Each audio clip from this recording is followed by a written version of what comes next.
Hello everyone. If you are new to my channel, then consider liking and subscribing. It will make me feel wonderful if you do it, thanks.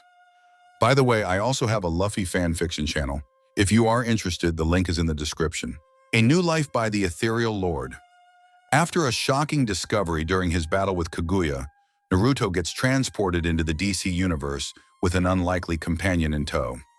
Now he has to adapt to a world of caped heroes and villains, one of whom he may even know.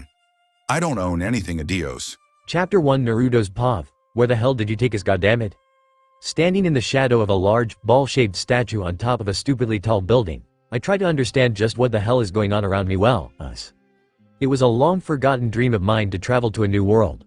I wanted to go somewhere new, a place where no one knew me as the demon brat, a place where I could be me without any of the rejection and pain that clung to me like a shadow. In fact, it was my favorite thing to imagine whenever the matron of the orphanage kicked me out early in the mornings or left me huddled up in the drafty corridor of the orphanage at night. A war-torn city, though, not even in some of my more fantastic dreams. Things weren't this bad when her portal tossed us into that alley about a mile east of this building. I mean, sure, there were a few of those chittering demon things flying around and generally being a nuisance, but the guy in the weird, blue and red jumpsuit seemed to have a pretty good handle on things. Heck, by the time I'd made my way up here with my new friend on my back, it almost seemed like the whole thing was over. Then the night sky basically started spawning those crimson light rings, transdimensional portals. If my fight with Kaguya taught me anything, then literal hordes of those demon things started pouring through. From my vantage point, I can see the damage they've wrought on the city. Shattered buildings they had dive-bombed through to snatch people and drag them screaming through those portals. Swaths of earth scorched by the flames they spewed, and many of those vehicles the people had been moving around and had been slung around like matchboxes by the creature's impressive strength. Still, bad as it looked, the people of this world were not entirely defenseless. Men in heavily armored garb had taken up defensive positions around certain buildings' warehouses, I think, and were herding the screaming masses into the buildings they defended. Most of these men wielded metallic arms that spat tiny metal projectiles at the circling demons. The tiny projectiles were essentially useless save the few that tore through the demons' wings and got into the chinks in their armor. Overhead, large craft flew about, unleashing explosive payloads at the heaviest concentrations of the demons, while some corners of the city had large, metallic behemoths that did the same to the demons around. And those weren't even the most impressive of the defenders. The man in the skin-tight blue apparel is at the head of the charge, flying around at speeds greater than anything old man Onoki ever flew at, his fists pummeling the demons into the dirt, into buildings, and right back into hordes of more demons. At his side, a woman garbed in a bustier and booty shorts topped off with knee-high boots zips about, sword and shield tearing into the demons with relentless fury. In another quadrant of the city, a man in skin-tight red suit with a hooded white cape flies around with fists wreathed in lightning, calling down attacks of raw lightning on the demons. My eyes narrow as I watch him. It's actually very impressive that he can do that. Raiden attacks may be more easily controlled and versatile than his bursts of lightning, but natural lightning, which is what he is using, packs a far more powerful punch. Two more fly around, one in green and black clothing, that creates and manipulates a strange green light to wreak destruction on the demons. The second, an odd fusion of an automaton and a human, its arms changing to create objects that blast intense bursts of white-hot light at the demons, scorching them to cinders. On the ground, I spot a couple more figures. The first, in a crimson bodysuit like the others, zooms around at speeds rivaling Gai Sensei with the sixth gate open. At that speed, every demon he touches is instantly hurled back, splattering across whatever surface they impact. A second, in a yellow suit, moves at considerably slower speed, though greater than anything even Elite Jonin can move at, zips about, moving trapped civilians to safer locations. A man in a gray suit with a black cloak fights with swift, precise and unhesitating brutality, dealing swift attacks to the demons' pressure points while flinging black objects. My Sharingan slows them down enough for me to note the vaguely bat-like semblance of these weapons with unerring accuracy at the further demons. Further down the street, a boy in a red, green and yellow, and people complained about my orange tracksuit, worked together with the man to protect an ever-growing mass of people.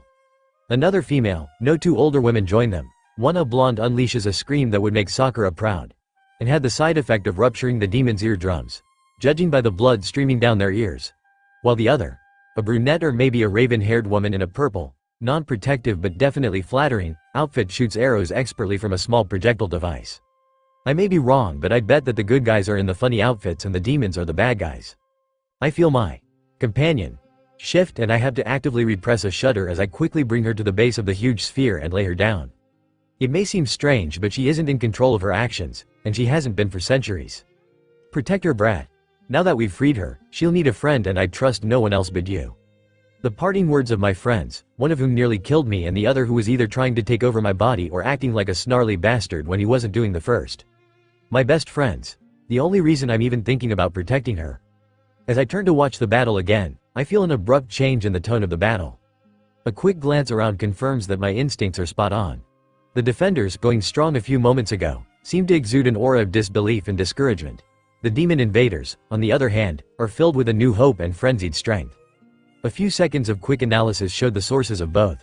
The man in blue, clearly one of the most powerful forces on the defenders' side, was being towed away amidst a horde of demons. As for the invaders, well, their sudden gain of frenzied strength was something I had seen before.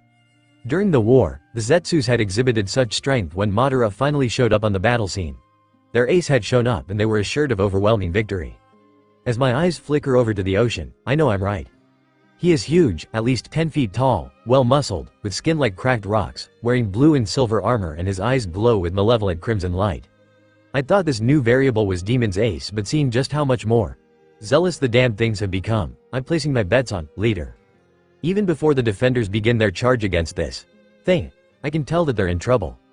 The aloof look in his eyes, the disdainful arms behind his back stance, the unhurried pace at which he approaches. It's Madara all over again. A few moments later, I'm proven right. Much like the ghost of the Uchiha did on the plains of war, this new figure crashes into battle against the defenders with minimal effort yet dealing maximum damage. In that first clash alone, the green light projecting defender has his arm snapped, the sword-wielding woman has her shield shattered and the lightning wielder gets backhanded through a building. And when the red-clad speedster tries to ambush him, he unleashes devastating beams of energy from his eyes that relentlessly hunt the speedster on. How it can curve around objects, I don't know, but it is, pursuing the speedster until the man jumps to the side at the last moment, allowing the beams to disintegrate one of the demons. The defenders don't give up, of course. Again and again, they crash against the rocky titan yet, again and again, they break apart Ike waves before a cliff. Each time, the wounds grow more severe. They need help. I turn to the statue and briefly consider just leaving her there. I don't owe her anything. Hell, if anything, she owes me. Protect her, brat. Damn me and my stupid Nindo. With a sigh, me activate my relatively new Mangekyo Sharingan. One Kamua later, she's safely tucked away in an alternate dimension of my own. As I turn back to the war, my chakra cloak wraps me in its comforting warmth and in the back of my mind I feel the truth-seeking orbs connect with me, waiting on the slightest of commands to act, and I feel my senses explode outward. I lock onto Rocky. Time to be a hero. Again. Line, break. Diana Prince, known to the world as Wonder Woman, ambassador to the Amazon nation of the Themyscira, was not having a good day.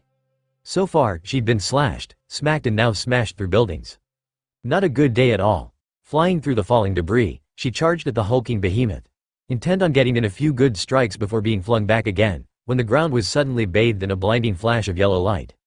Later, when she had time to go over the battle in earnest, she would realize that it wasn't one huge flash but thousands of smaller ones all happening within nanoseconds of each other.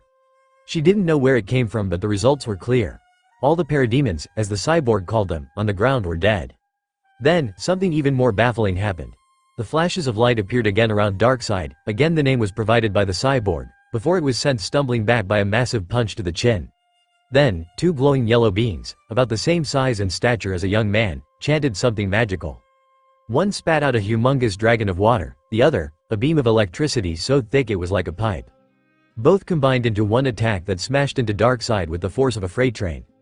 I don't know who he is, but I'm joining the attack. Her earpiece buzzed with the voice of one of her fellow defenders, she wasn't sure which. They were right though. These strange men had just provided the opening they needed.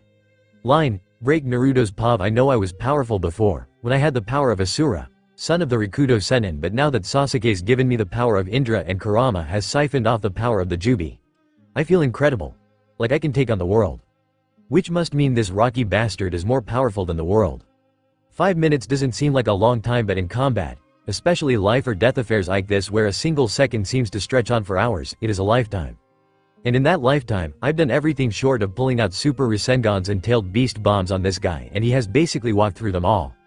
With my chakra as potent as it is, a single Phoenix Flower Fireball packs about the same punch as Madara's Grand Fire Annihilation, an S-ranked attack that can level entire city blocks in moments, and this guy didn't even bat an eye at 4 of those blowing up in his face. We've been able to limit his movements to the harbor area of the city, but it's taking everyone's best efforts to do that. With the limitations I've put on myself, the best I've been able to do has been to stagger him or redirect his attention from any of the defenders that get pressed too harshly. Luckily, I have a clone taking care of the demons alongside the less powerful defenders. Thanks to their efforts, we have been able to focus on the big guy. A slight bonus for me is that the few times he's been able to let off those destructive eye-beams at me, I simply switch with my clone. Since it's basically me, whatever tracking methods the beams use are nullified, allowing me to keep up a hail of attacks. My clone lucky bastard has turned it into a bit of a sport to see how many demons he can destroy by leading the blasts on a merry chase. Record's probably around 60 now. Fingers weaving through 2 separate hand seals, I draw out a gigantic sea snake from the ocean and have it latch onto the titan, snapping his hands to his side and attempting to drag him to a watery grave. I know it won't do shit, he's already on the verge of powering through the snake's coils, so I unleash the second technique, taking an extra second to overload it with chakra. Raiden. Raikoho. A pillar of lightning as wide as I am tall covers the distance between us in a flash, and an artificial sun brightens the dreary night for half a second, the sea snake evaporating in that instant. For the first time since his arrival, he cries out. Experience, however, tells me that it's a bellow of rage than pain. An instant later, my vision is filled with a large, rocky image. The Sharingan is my only saving grace. It slows down perception just long enough for my brain to respond to the new threat, and a millisecond later, I'm just above the image, which turns out to be the rocky bastard's fist. My clone appears beside me in a flash, hands already weaving the seals to support the jutsu I'm about to unleash. Kaden. Nezumi Kidama. Futon. Atsugai. The mouse hairball. A technique exclusive to the Nibi, explodes violently against Rocky's chest and the pressure damage turns it into a flaming blue tornado of death.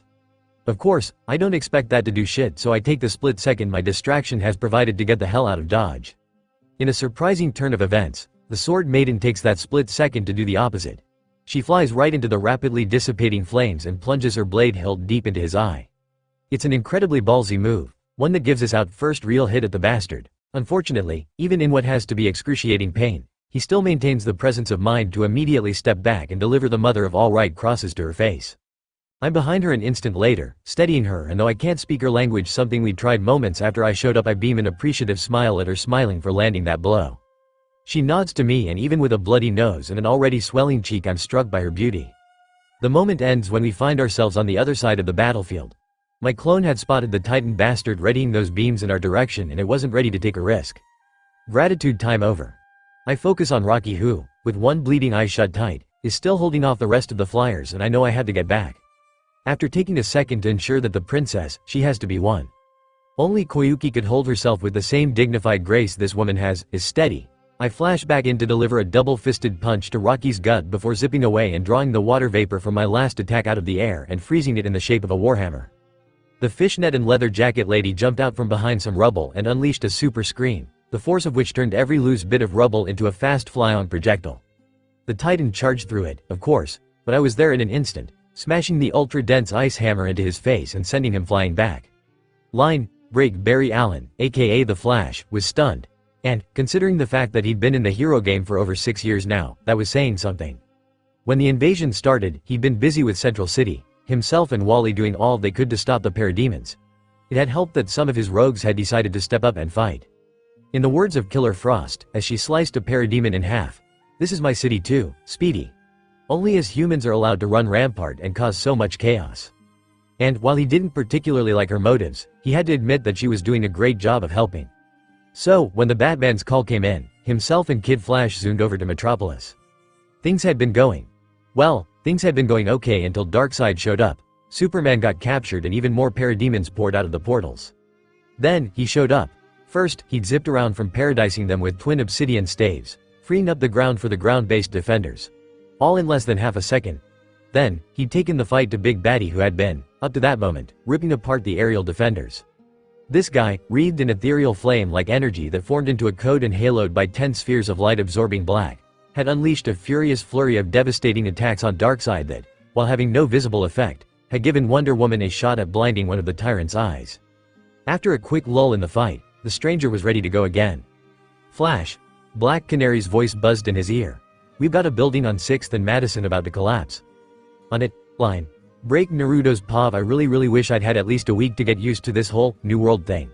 If I'd had that, then maybe I could have found some kind of free space to take this battle to, somewhere we could all cut loose in. Fighting in the city, none of us can really go all out with the knowledge of those warehouses full of people." Knowing this, I switch with my clone, blitz over to the roof I'd taken refuge on earlier, and create another clone to take my place for a moment. Meanwhile, I took the time to think things through. I couldn't deal more damage than I was currently doing. Zilch without upping my attacks.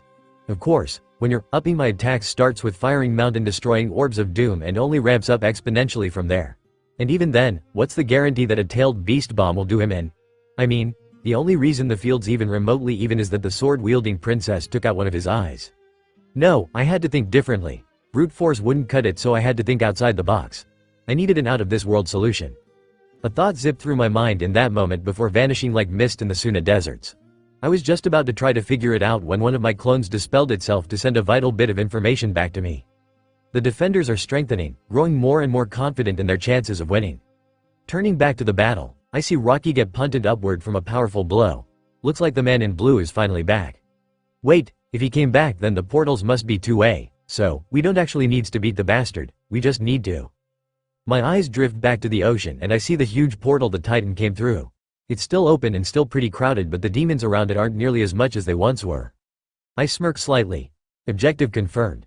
The rest of the defenders are gathered around the half-human automaton and the man in gray suit. They must be planning something as I notice multiple heads nodding. I send a clone there to see if it can communicate with them while I prepare to get back into the fray. Rather than go for a direct assault, though, I have something different in mind. I zip over a couple of miles to hover right about a miles over Rocky's head. Before I begin, a new burst of information seeps into my mind. Somehow, my clone got them to understand what I wanted, but they had a slightly better plan. Open the portal here and shove the Titan through. It's a good plan, especially because we won't have to drag him kicking and screaming over the miles required for us to get to the larger portal over the ocean. The automaton seems confident that he can force all the demons through with their master as well, so that's a bonus. Now raring to go, I turn my attention to the battlefield below me. He's barely a speck down below, but I lock onto his energy signature. He's tanked most of the attacks we've hit him with bar the shots to his eyes, but that's what makes this plan so much fun. We don't need to wound him, not anymore. We just need to keep him off balance. Focusing on the hazy not quite memory resting in my head, I follow my instinct and feel the chakra flow in the precise order I wanted to. Extending my hand downward, I call upon the gravitational manipulation the rinnegan grants me. Bansho Tenon. I ready myself for stage 2 of my plan as he is torn off the ground and hurtles toward me. Just before he hits, I reverse the gravitational pull. Shinra Tensai, instantly, he's sent streaking back down. With little more than a thought, I'm directly in his flight path, right hand cocked back as he approaches. 3, 2, 1. Wakusei Rasengan. The humongous Rasengan in the center grinds into his chest plate as the revolving orbs grind at his shoulders and groin. For the third time in as many minutes, he's sent flying, this time toward the portal that had just opened up. Yet, resilient bastard that he is, he manages to flip once and plant his feet into the ground, grinding to a stop a few meters away from the suction the portal is generating. In an excellent show of instinctive teamwork, the green-suited man binds Rocky's arms to his body just in time for the princess and Big Blue Wonderboy to deliver twin punches to his chest, sending him stumbling back again while White Hood calls down a pillar of lightning as wide as I am tall that smashes into Rocky, staggering him again. He's within range of the portal now, and it is gradually dragging him in. Still, it's a slow process, and half-automaton man, who seems to be powering the portal, is tiring. It doesn't help that the Titan is still attempting to power through the portal's suction. The blonde woman screams, the exploding projectiles, punches and other tricks don't seem to do any damage, and while the big blue guy and the princess wind up for another double-fisted blow, I'm not sure half-automaton would last. Another Rasengan forms in my hand. I know it won't deal any damage, heck, he might not even feel it. But, as I race across the battlefield, weaving my way around people and objects, one thought gives me the confidence to see this through. The planetary Rasengan doesn't just grind away at its target. As soon as I appear right in front of him, I see his single remaining eye widen in shock. Good. That's the exact reaction I want. Wakusei Rasengan. I allow the Rasengan to grind against his chest a bit before letting it explode. The Rasengan's detonation unleashes a concussive blast that throws him off his feet and sends him flying toward the portal. Before he can even think about righting himself, the princess slams a double-footed kick into his forehead, pulling out her sword on the rebound, just as Big Blue Wonderboy plows a right straight. Ba-chan would be proud of right beside the princess's kick. He loses any last semblance of control and is sent hurtling into the portal a millisecond before half-automaton man collapses, shutting the portal off. Amidst their celebration and cheers, I flash away, landing on the roof in my regular clothes. Now that the world is safe again, all I have to worry about is precisely how we are going to survive in this world. I feel each of their signatures, first coming together to discuss, I guess, before they depart, each going their own way. Then, the man in the gray suit lands about 4 feet away from me. It's a nice night to watch the stars, he states simply. I'm not even remotely surprised that one of them found me or is trying to figure out my intentions. I'm a shinobi. I'm paid. Well, I was paid to be suspicious. I'm more surprised that he speaks my language. Indeed it is. Makes you appreciate surviving extinction. Glad to know that you understand me. It's nice to know that someone understands me. I shrug. So, may I ask for your name? Batman. He replies and I end up snorting in laughter. I should have realized from the whole bat theme he had going on. I don't hesitate to tell him why I'm laughing. He's probably heard it a million times, if his blank facial expressions mean anything. I have 2 questions. I shrug, not promising anything, but he takes it as a go-ahead. First one. Who are you? I'm tempted to pull a jiraiya on him and crank out the toads for an epic introduction.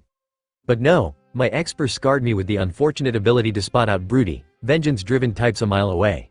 And this guy makes me think Sasuke should sit down and take notes. So yeah, if I pull out the toads, he's going to consider me some kind of idiot.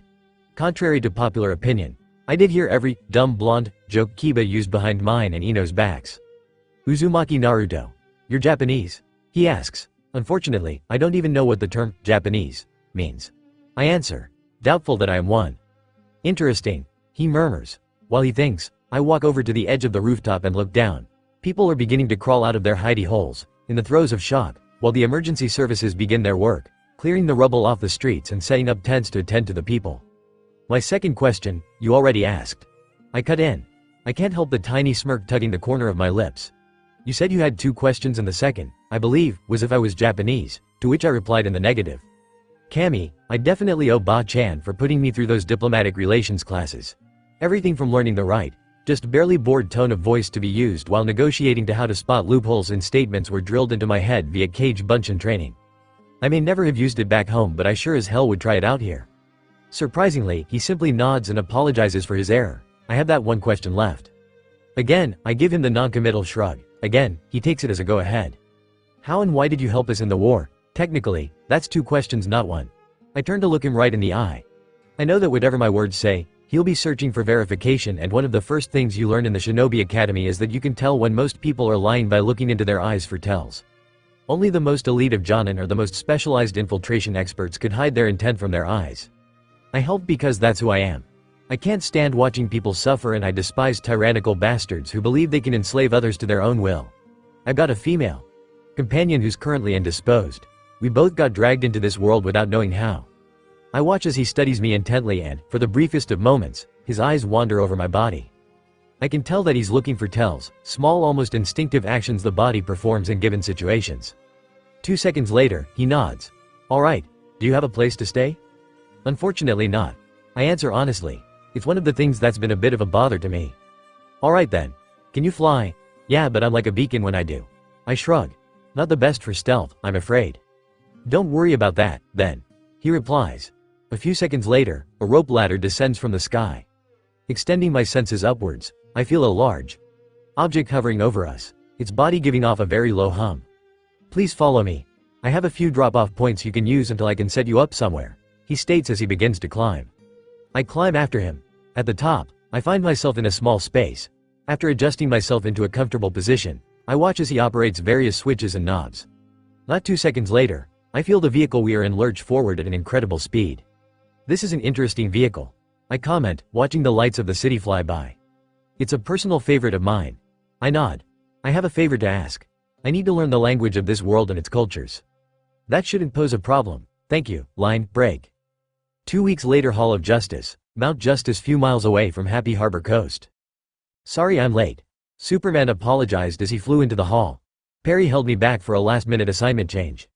Pains of having an alter ego that actually has to work. The Flash shrugged between munches of Doritos. Want one? No thanks. The Man of Steel declined. So, what have I missed? Nothing. Batman stated from his seat. Now that we're here, we can begin, Cyborg. Right on cue, the fluorescent lights in the room dimmed as a crimson beam of light shot out of Cyborg's head and windows opened up. Seated around the table were Superman, Wonder Woman, The Flash, Cyborg, Green Lantern, Batman and the Huntress, while Green Arrow, Shazam, Aquaman, Black Canary and Supergirl were linked in via holovid. All set. Excellent. Batman stood to address everyone. Let's begin with the state of affairs in your respective cities since the war. The Mischiro was attacked but stood victorious, and life is gradually returning to the norm. A similar attempt was made on Atlantis, but everything is fine. Such positive news was reported everywhere, from Central City to Star City, National City, Coast City and Bloodhaven. Alright then. Batman sat down. Question. Shazam spoke up. A slight nod from the Dark Knight had him continuing. Cyborg, you're the one with apocalypse tech grafted on, and I'm certain you spent time analyzing how it works, so I will be direct. What are the chances of this ever happening again? The dark-skinned mecha human sighed. While there are chances that they will attempt an invasion attempt again, I don't know how high or low said chances are. The chances will be high. Green Lantern stated bluntly. I've seen races like this before. They will attempt to invade again for three main reasons. First being for whatever reason they attempted this in the first place. Second being that we defeated them, something no tyrannical race ever takes lying down. And the third? Superman asked. We severely wounded their leader. The Lantern grimaced. Smart Money says they're already upping their tech and seeking ways to lock Cyborg out of their systems. And this is resting solely on the belief that the next invasion attempt will be by the Apocalyptians. Supergirl stated. For all we know, any one of the tyrannical races GL just implied could be prepping right now to attack us. And we have no way to spot an incoming armada, Canary muttered. Actually, Cyborg and I have been working on something, Batman said before turning to him. Bring up Project Watchtower. The holovid windows shifted to a side as a three-dimensional image popped up. This is Project Watchtower, a state-of-the-art orbital platform. Batman explained. A personal project of mine before the war. I have since worked extensively to include reverse-engineered apocalypse tech into the design. Damn, the Flash whistled softly as he watched the image rotate slowly. How are we going to build it? Certain contacts of mine around the world are building individual components now, but myself, Superman, Supergirl, Wonder Woman, Green Lantern, Shazam and Cyborg will assemble it in space. While I'm certain it will have cutting-edge tech and will become our new meeting point, I'm wondering how us non-spacefarers will get up there, Green Arrow asked. I've already begun calculations and modifications on how to use the boom tube to lock onto each of our energy signatures and teleport us up there automatically. All figured out then. The Star City hero nodded. The rest of us will offer assistance as is required. Any more questions? Batman asked. 1. Wonder Woman stated, having remained silent since speaking of the mysterious state of affairs. What do we know of the man who assisted us in the war? Cyborg, pull up the data file I sent to you prior to this meeting. The words of the Dark Knight had everyone's eyes locking on him. A few seconds later, the watchtower was replaced by two portraits, one a blonde male and the other a white-haired female. These are Uzumaki Naruto and Princess Otsutsuki Kaguya, aged 19 and 18 respectively. According to the princess, she was the leader of a powerful clan with Naruto as her bodyguard in another dimension. An evil entity took over her mind and led her to turn on her people, which in turn led to her having to battle Naruto. During the battle, end out the malevolent force, but they were, as a result, blasted into the rift between dimensions. So how did they get here? Shazam asked. They must have gotten pulled here by the boom tube's distortion of space. Cyborg theorized. My guess is that they somehow were pushed into a hibernation state until they were dragged here. So, they have the same powers? Batman shook his head. We only saw Naruto fight. He had Kaguya hidden away somehow. Damn. Supergirl whistled. So, precisely how powerful is this guy? No clue. Flash shrugged before sitting up, his voice tensing up to show how serious he was. But he's fast. Probably just beneath light speed. The thing that caught my attention, though, was the fact that he moved differently. Only the Scarlet Speedster caught the narrowing of Batman and Wonder Woman's eyes. Explain. He just barely stopped himself from swallowing nervously. I move by empowering myself through the Speed Force, allowing me to do the things I can. Naruto, though, from what I saw, seems to, I dunno, teleport between locations. When he annihilated the parademons, I noticed that he simply appeared by each target's side, only reappearing in between spaces when the targets got too far. Maybe he bends space around himself. Shazam suggested. I saw it on TV once, a guy who could move between spots by warping the distance between himself and his target, making it so short that he could just walk across. But he had a limit. You could be onto something there, Cyborg agreed. Beyond speed, though, he still has a bunch of other abilities, Canary said. Huntress nodded. Replication, tornadoes of blue fire, pillars of lightning. A freaking water dragon, if you would believe it, Shazam added. As well as the blue energy ball and what felt like gravity manipulation. Superman finished. That's an almost ridiculously broad, not to mention dangerous power set, Supergirl frowned. Particularly when one adds in the fact that he's a trained killer. Wonder Woman stated tersely. The room was engulfed in graveyard silence. No offense, princess, but the odds are quite heavy that we all killed. Flash finally broke the quiet. So can you please explain that statement? The Amazonian warrior nodded. To begin with, Flash, you must understand that the act of killing does not make one a trained killer. That Superman shattered skulls with his punches doesn't make him a trained killer. I, on the other hand, have been trained in various fighting forms including ways to kill. As such, I recognize those forms are the effects of such. She paused her to turn to Cyborg. Please bring up the first few seconds of Uzumaki's entry into the battle. A few seconds later, the requested video appeared on the holo vid. Now freeze the frame and, wiping out Uzumaki, highlight the areas on the parademons hit by his staves. The video froze, showing for a few seconds, multiple, Biju-cloaked Narutos before they vanished, leaving only the bodies of the parademons and the glowing red areas the blonde had hit. Find the pattern, Wonder Woman said cryptically. Of course, being the fastest man alive coupled with his day job, Flash was the first to notice it. The attacks hit one of 8 areas. Using human anatomy as the base reference, he targeted the jugular vein, carotid artery, heart, lungs. The kill spots. It was not so much the fact of what was said that stunned Supergirl but the ones who had chorused it. Batman, Black Canary, Green Arrow and Huntress. The 4 most dangerous people in attendance as far as she was concerned. Yes, herself and her cousin were so much more powerful than almost anyone else on the planet. Were a fight to break out for some ill-contrived reason, she was certain that Clark, Diana and herself would easily come out on top. Yet she also knew, without a shadow of doubt, that were they to lose their powers for one reason or the other only the 4, and the Amazonian princess, would make it out. Upon snapping out of her split-second mind-wandering, she asked, "Can we get an explanation?" Canary answered. The kill spots are locations on the body that, when stabbed or sliced open, will lead to an almost instant death. And Uzumaki Naruto, an off-worlder who clearly is no slouch in the power department, not only knows them but targeted them on vaguely humanoid creatures. Aquaman frowned. So, what do we do about him? Cyborg asked. Line break. 30 minutes later, the fluorescent lights were back on showing that most of the meeting's attendees had left. Seated around the table now were the Flash, Wonder Woman, Batman, Cyborg and, via holovid, Aquaman and Black Canary. Any news on the lead I gave you, Princess? Batman asked. Nothing, unfortunately. She frowned. I was close but I lost them because of the war. Same here, Batman. Flash stated in response to the as yet unasked question. I swear, I was this close to getting my man when the portals opened. Wonder Woman nodded. That's exactly how it happened on the Mistira. It was almost like they knew I was tailing them and used the initiation of the invasion as a distraction. Like they had some foreknowledge of the invasion. Batman steepled his fingers and sat forward. I'll factor this into my observations of their group. Cyborg, how far have you gone on their money trails? Their encryption is very powerful, however I'm certain I'll have their monetary network cracked in 2 days, tops. Then we can go round up some baddies. The Scarlet Speedster's grin was cut short by the Dark Knight's next word. No. That doesn't make any sense, Batman. The Atlantean King rejoined. They've got influence reaching from Atlantis to the Mistira and more. We need to shut them down before their network grows. While you aren't wrong, Aquaman, there are 2 problems here. First, we don't know precisely how deeply they are entrenched in our society. For all we know, world leaders could be in league with them. The second reason is tied to the first. We have no idea how powerful they are and as such don't know how the possible repercussions of exposing them. For all we know we could expose them now and be crucified by media around the world. Senator June Finch is already of the strong opinion that we triggered the war on purpose as a sort of stunt to gain popularity.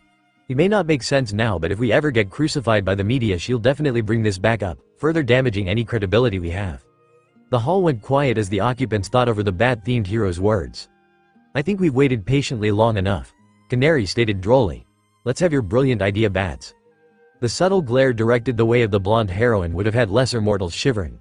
We need to watch these guys covertly, learn everything we can about them and gather our evidence.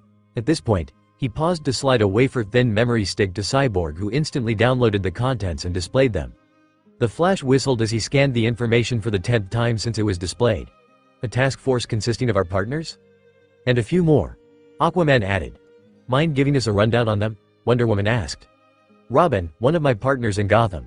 He's been chomping at the bit to be let out on his own, a desire that was recently reinforced when he met Candidate 2, codenamed Raven, a highly skilled magic user, who's most likely an off-worlder. Next is Megan Moores, no codename, related to Martian Manhunter. Then we have Kid Flash, Calderam, Aquaman's student and Donna Troy, an Amazonian who has something of a vendetta against our mystery group. And the reason you cunningly avoided sharing your opinion a few minutes ago. Canary smirked. You already knew exactly what you wanted. But is this a wise decision? Aquaman asked. Having them on what amounts to an experimental team? It's actually a very sane decision. Wonder Woman replied, having mused over the choices for this Black Ops unit. Not only will this foster the kind of cohesion as a team that Yvette will prepare them in case of a worst-case scenario where we are all Mia. As for their inclusion, this provides an excellent avenue for us to monitor them without running the risk of offending them. How so? Cyborg asked. Won't they know we're watching? They will. Flash nodded. But things are much easier when both parties know that right from the onset. Sure, we run the risk that they'll hide things from us, but it's a risk we have to take in extending the olive branch. Nods from everyone showed that the speedster was on the right track. Besides, as you said, we'll at least have the chance to keep an eye on them and we'll be able to study them when they're in the field, Canary added. So, all that's left is the logistics. Aquaman stated. Their base, modus operandi, covers etc. We're already in their base. Batman replied to the shock of everyone present. We'll be vacating this base for the Watchtower in a fortnight. By then, Cyborg, myself and the Flash would have this place retooled for them, including the teleportation and a whole new security system. Beyond specific missions requiring special instructions from us, they're free to operate as they choose for as long as it remains under Black Ops parameters. Most of them will be enrolled in the Happy Harbor High School or surrounding businesses as they choose. Martian Manhunter has agreed to be a supervisor for the team and, using telepathy, will be in charge of conducting lifelike simulations for them. I'm in. Canary interrupted with a small smile. Telepathic trainings might be cool and all, but they'll need at least some physical training, so I volunteer. Batman nodded. Alright. I would like to have 2 more supervisors for their team, preferably a male and female to balance things out. I'll take up the male spot then. Cyborg volunteered. I can't exactly waltz around the city like I used to, so I'll need something to keep myself busy. Besides, he threw a tentatively cocky smirk at Black Canary. Physical fighting can't get you through a 256-bit encrypted titanium door if you're under stealth parameters, so they'll need technical know-how. The blonde heroine smiled. True. Then it's settled. All that's left is to find a female supervisor for team. The Flash turned to Batman. What are we calling them? Batman shrugged. Their choice. P.S. The timeline here is a personal creation of mine. For now, just know that each of the heroes have been heroes long enough to have protégés. Also, the events of Throne of Atlantis occur 5 years before JL War. As such, Wonder Woman debuted publicly during TOA while Vic Stone shows up during the war for the first time. Meanwhile, Batman, Flash, Aquaman and Wonder Woman have all experienced a few incidences that puts them on the trail of a secret organization. Bats recruits Cyborg to help track down a money trail. My eyes narrow in annoyance as I watch my white-haired foe cut a swath right through the army of clones I sent to attack her. Be it from the sky, below the ground or from any of the cardinal directions, all at once or in ambush, the result remains the same. Her evolved form of the Shikatsumiku, combined with an equally evolved Byakugan, rip right through my corporeal, but not durable, clones. You need to end her as soon as possible. Kurama warns me. Her battle prowess is terrifying and she is gradually evolving to match your battle style. Soon enough, she'll be able to defeat you up close. And that'll be the end. I feel my frown deepen as I watch my clones attempt a ninjutsu taijutsu combination attack that ends abruptly when she blasts them back with the rinnegan's gravitational powers. If only Sasuke was here. We could have mounted a combination attack that would at least force her onto the defensive. She'd be a fool to attempt a battle against the combined might of the power that sealed her in the first place. Shukaku grunts. From the memories father showed us, Kagaya Otsutsuki is nowhere near a fool. Now look sharp boy, she approaches, Son Goku warns in his gruff tones. My eyes lock onto my rapidly approaching enemy and, gripping my dual staves tightly, I blast forward to meet her. At any other time in my life, right up to when Kurama and I synced both Biju Chakra and Senjutsu Chakra, I'd have simply turned tail and run if I'd had to face Kagaya. The woman is a beast in every sense of the word. Speed, strength, durability, sheer fighting prowess. Combined with her ash-killing bones, Byakugan, Rinne Sharingan and her hair that moves like it's got a mind of its own, she could very easily have destroyed the Grand Shinobi Alliance, Madara, Kabuto and his reanimated cronies and anything else we could throw at her. But now, with the full power of Asura, son of the Rikudo Sennin unleashed within me, combined with the power of the Biju and Nature Chakra, I can more than match her. She comes in with a low swinging slash with her right hand that I hop over before leading in with a stab from my left hand. It's a feint, one that she easily sees through, and moves her shoulder just a bit to the right to dodge before pressing forth with a palm strike. I twist again, using the momentum of my spin to swing a slash at her head. She blocks with the bony spike jutting out of her palm and I push down on it, forcing her down, before I push myself back into the air. Son. Right. Yoden. Jinsoku Yotama. About 60 high-speed balls of lava shoot out of the air about me, streaking down toward Kagaya who swiftly shoots backward, dodging each and every one of them. Less than a millisecond later, I'm behind her, having switched places with a concealed clone. Fist erupting into a blaze of lava. I plow a right straight into her back. Yoden. Yoken. As I dive forward to attack her, Sasuke appears by my side and, faster than I had switched with my clone, We appear in the midst of a grassy plain. Naruto, we need to talk. My eyes snap open and I wonder exactly why I'm awake. Then, my ears, hyper-enhanced by my power boost along with all my other senses, picks it up. A small whimper from the room across the hall from mine. Damn it. I sigh as my legs swing out of the bed I've slept in for the past 3 weeks, my eyes cutting across to the small bedside clock on the table. 4:26 a.m. 3 weeks of me living in a totally new world, learning all of the customs of this world. Language, traditions, culture. Man, I honestly don't know where I'd be without my shadow clones. Within the time I've been here, I've had to help stop an invasion, care for a person who was once my worst enemy and rediscover the limits of my abilities. I'm still working on that. Another whimper draws me out of my ruminations and I head over to the next room. 2 clones appearing by my side with little more than a thought and head downstairs to prepare something to eat. Pausing in the doorway, I watch as she twists and turns in her sleep, obviously tormented by something only she can see. My sons. She chokes out a sob and, in the low light of the room, my eyes watch a tiny, sparkling tear slide down her cheek. I sigh again and walk over to sit by her side, running a water-cloaked hand across her forehead. When she'd woken up 2 weeks ago, she had been a jumble of nerves, confused and lost as her own true memories slowly synced with those of herself when she was possessed by the shiju. She'd shown a remarkable amount of mental fortitude during the daytime and particularly when the bat-themed hero who had set us up with this apartment had asked to know about us. Drawing on a well of experience, she presented herself as a princess and referred to me as her personal bodyguard and had spun what I had called the best bullshit story ever. We had worked together to learn the customs of this world and she proved herself to be very intelligent, learning almost as fast as I did without using shadow clones. Yet, every night, she was plagued by these nightmares. She'd tried to avoid sleeping, saying she wished to catch up to me in learning, yet every morning she'd be in bed, tossing and turning. From the little I'd heard her moan, I've come to believe that she truly was enslaved within her own mind. Which honestly makes it difficult for me to hate her as I once thought I would. Hell, now I honestly find it difficult to believe that me, the #1 give everyone a second chance guy, actually considered killing her in cold blood when we first showed up on that rooftop, even with the knowledge of her being as much of a victim as I was. Guess wars really do change people. Line break. Kaguya's father, please, I cry, feeling the tears run down my cheeks as I plead with him. This may just be the way to heal Toneri and end the wars forever. Isn't that what you want? His cold and unchanging glare remains the same as he rebukes me once again for bringing this subject up.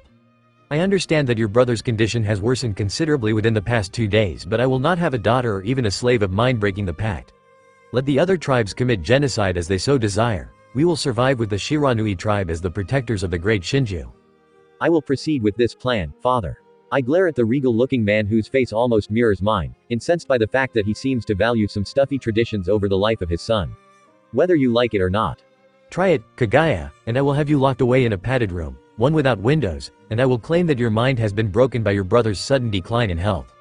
For what seems like an eternity, I'm locked in a contest of wills with my father, eyes boring into each other's souls. And I see the pain experienced by a father, a man locked painfully into traditions so much so that he is willing to sacrifice all of his dreams of peace, and even his son, to keep up the old ways of living.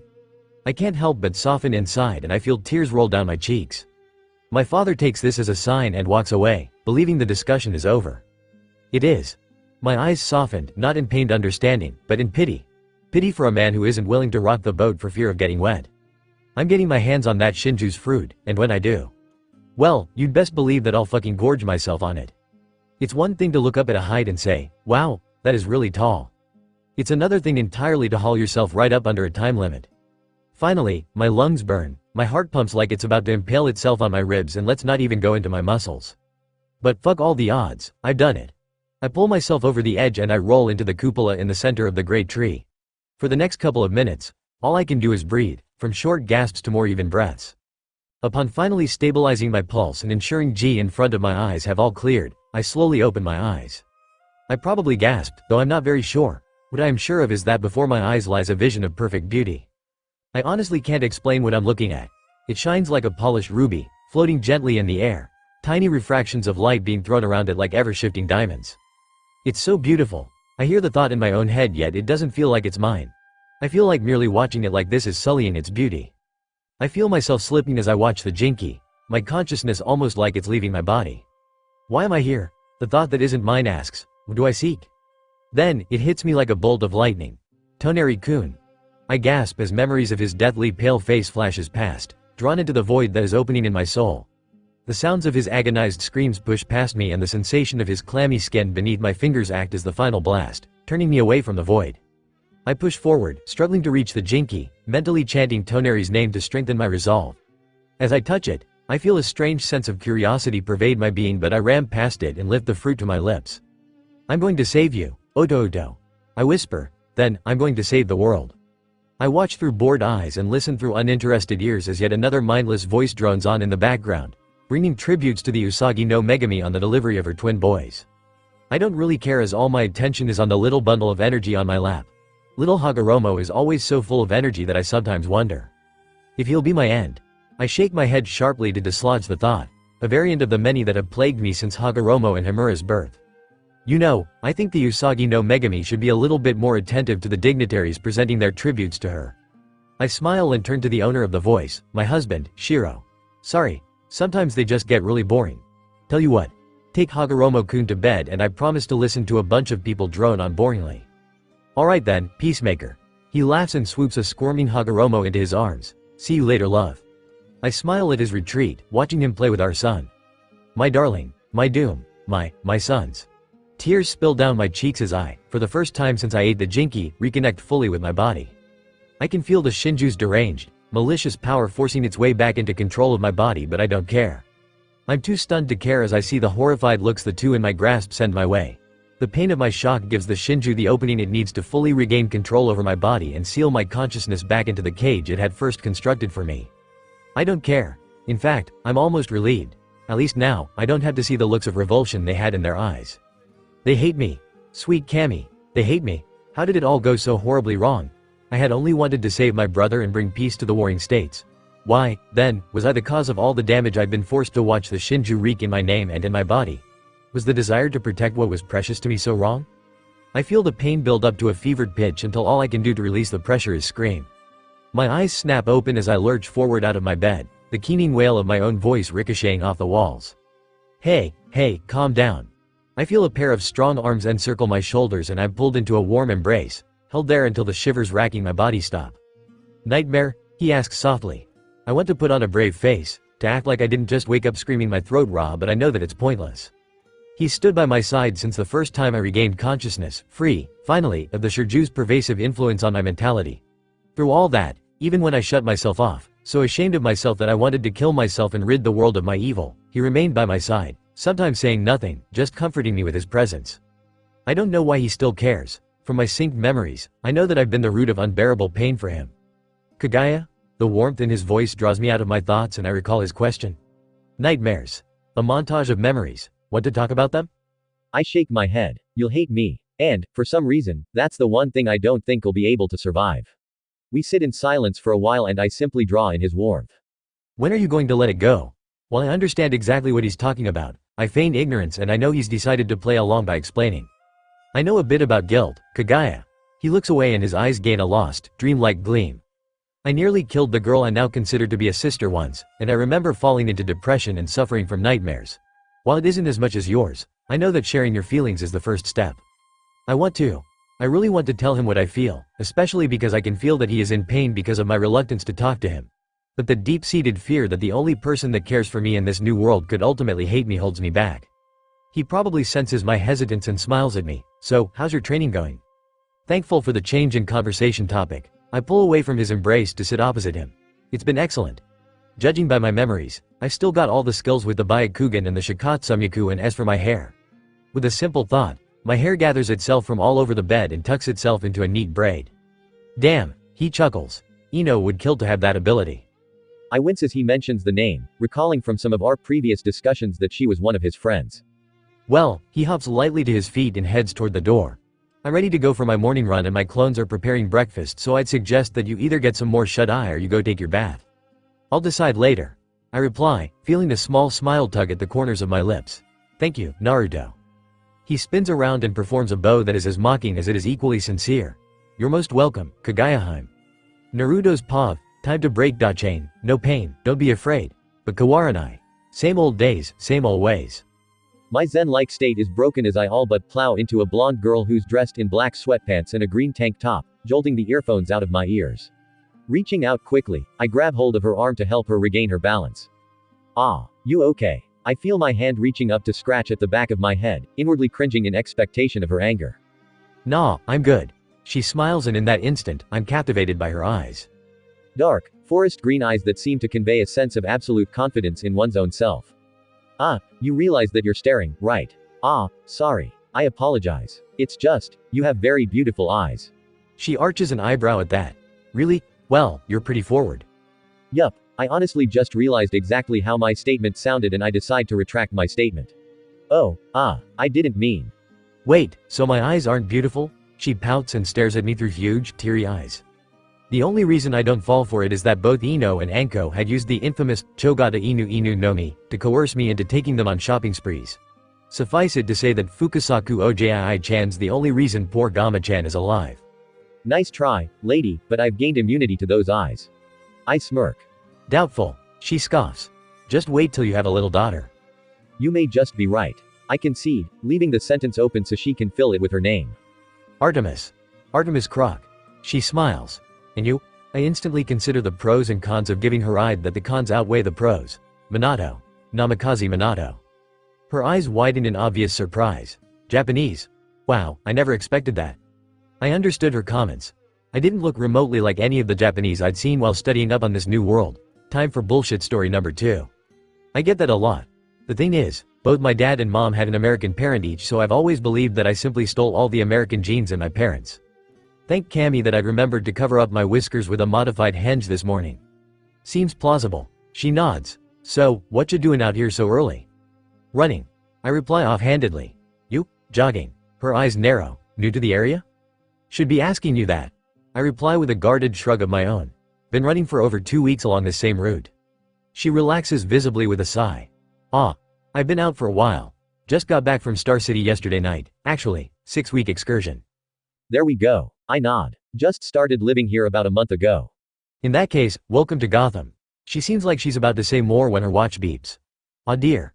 Sorry Minato, I gotta go. My mom's waiting for me back home. No problem. I should get going too. I smile at her. See you again? Hopefully. I reply simply, bye Artemis, bye, Minato. Line, break August 2nd Streets of Gotham, West Residence, Central City. 10 a.m. Eastern Standard Time. Wally here. Who am I speaking to? Wally, it's. Dude. What the hell man? 2 weeks without a word from you and then you call with from an unknown number? What gives? Standing in a phone booth a few meters behind the bus stop, the dark-haired teenager smiled. Typical Wally. You just enjoy rambling, don't you? On the other end of the conversation, the sandy blonde, Wally West swung his feet onto the table in front of him and stretched back. Hey, you're the one who just dropped off the face of the earth. He paused to munch on a chocolate bar. So what's up? Couple of things, really, naturally. Wally rolled his eyes and then raced to the kitchen to check on the cookies Iris had left in the oven. You in town? Nah, still in Gotham. The quintessential home for emo wannabes. He laughed as he opened the oven. You need to head over here. You still hold the Central City parkour record for fastest time completing a course. Back in said, quintessential home's smile grew a tad dreamy. Yeah. I'll definitely want to back that last performance. In the meantime. Once again, the dark-haired boy was interrupted by his Central City friend. And how is Ms. Roth? I think I understand exactly why you haven't called me. I mean, you've got a lady to take care of. You've probably been too busy sleuthing around to detect exactly where she's from. Bloodhaven. And why she's running. Wally continued on. On a side note, you have got to introduce us sometime. Probably when you head over here. Wally stated firmly, finally managing to shut his friend up. I will introduce you to her on one condition. We meet up in DC tonight. August 2nd Seat of Neptune, Throne Room Atlantis. 10:43 a.m. Eastern Standard Time. You summoned me, my king. Arthur smiled at his young protege. Indeed. Get up, Calder. The dark-skinned blonde stood as commanded and waited expectantly for the king of Atlantis to speak. I have considered your words, Calder and, against mine and my wife's personal desires, we have been forced to see the truth in them. Arthur stated sadly, it is a shame to me that most of my fellow Atlanteans cannot see you for the excellent man you have grown to be, choosing only to see you as the son of a traitor. I have seen you train harder and work better than any of your peers to escape the dark shadow he cast over you, and I know that it is the actions of those who choose not to see what lies right in front of their eyes that extends that shadow. The blonde king paused in his words to watch the young man closely. While Calder's face and general body posture remained unchanged, long years of one-on-one interaction with the boy allowed him to see the tighter than normally clenched fists and the tension in his facial muscles. This was a topic that hurt the boy deeply. With a defeated sigh, the king continued. Unfortunately, out of personal hopes and dreams, I have added to your burden. He raised a palm to silence the objections his protege was no doubt ready to raise. The boy had an overwhelming sense of loyalty to his people, especially to his king and queen. Why others never saw this baffled Arthur. No, Calderam. It's the truth and you very well know it. And so, Mara and I have come to a decision. The Atlantean king rose from his throne, holding his trident as he moved, and stood before the boy. Sensing the importance of what was to come, the boy dropped to a knee. The king raised the trident above his head as the magical weapon and his symbol of authority took on a golden hue. I, Arthur Curry, king of Atlantis and wielder of the trident of Neptune, release you, Calderam, from your service to Atlantis. At this point, he lowered the trident to rest on the boy's right shoulder. From this day onward, you are a free man, Calder. Thank you, my king. Calder whispered as a lone tear slipped out of his eye to mingle with the water around them. Rise up, Calder. The king smiled and replaced the trident in its holster. Walk with me. Both men left the throne room and swam out to Mara's gardens. I know I can count on you to continue the excellent job you have begun here, Calder. Arthur smiled. And so I have a favor to ask of you. You need only ask, my king. Calder bowed. The Atlantean king's eyes hardened as he spoke. The waters speak to me, Calder, as do the creatures that make it their home. In recent times, reports have come to me that someone, an organization perhaps, is kidnapping Atlanteans. They have been clever about it, taking only some criminals in transit or 1 or 2 patrolmen, but I will not stand for this. My friends within the League have obtained a plausible location from which we can begin investigations. Where is this place? Somewhere in Washington, D.C. Line, break August 2nd Hippolyta's grounds the Mischira. 12:17 p.m. Eastern Standard Time. Diana ducked beneath a powerful crescent kick, hair sent flying by the displaced wind. Without waiting for her opponent, she punched out with a hand, all but 2 fingers balled up in a fist as she aimed her rigid fingers toward a pressure point. Twisting with what had to be Olympic-level flexibility, her opponent shifted to the side, avoiding the finger strike and using the momentum of her movement to drive a punch towards Wonder Woman's skull.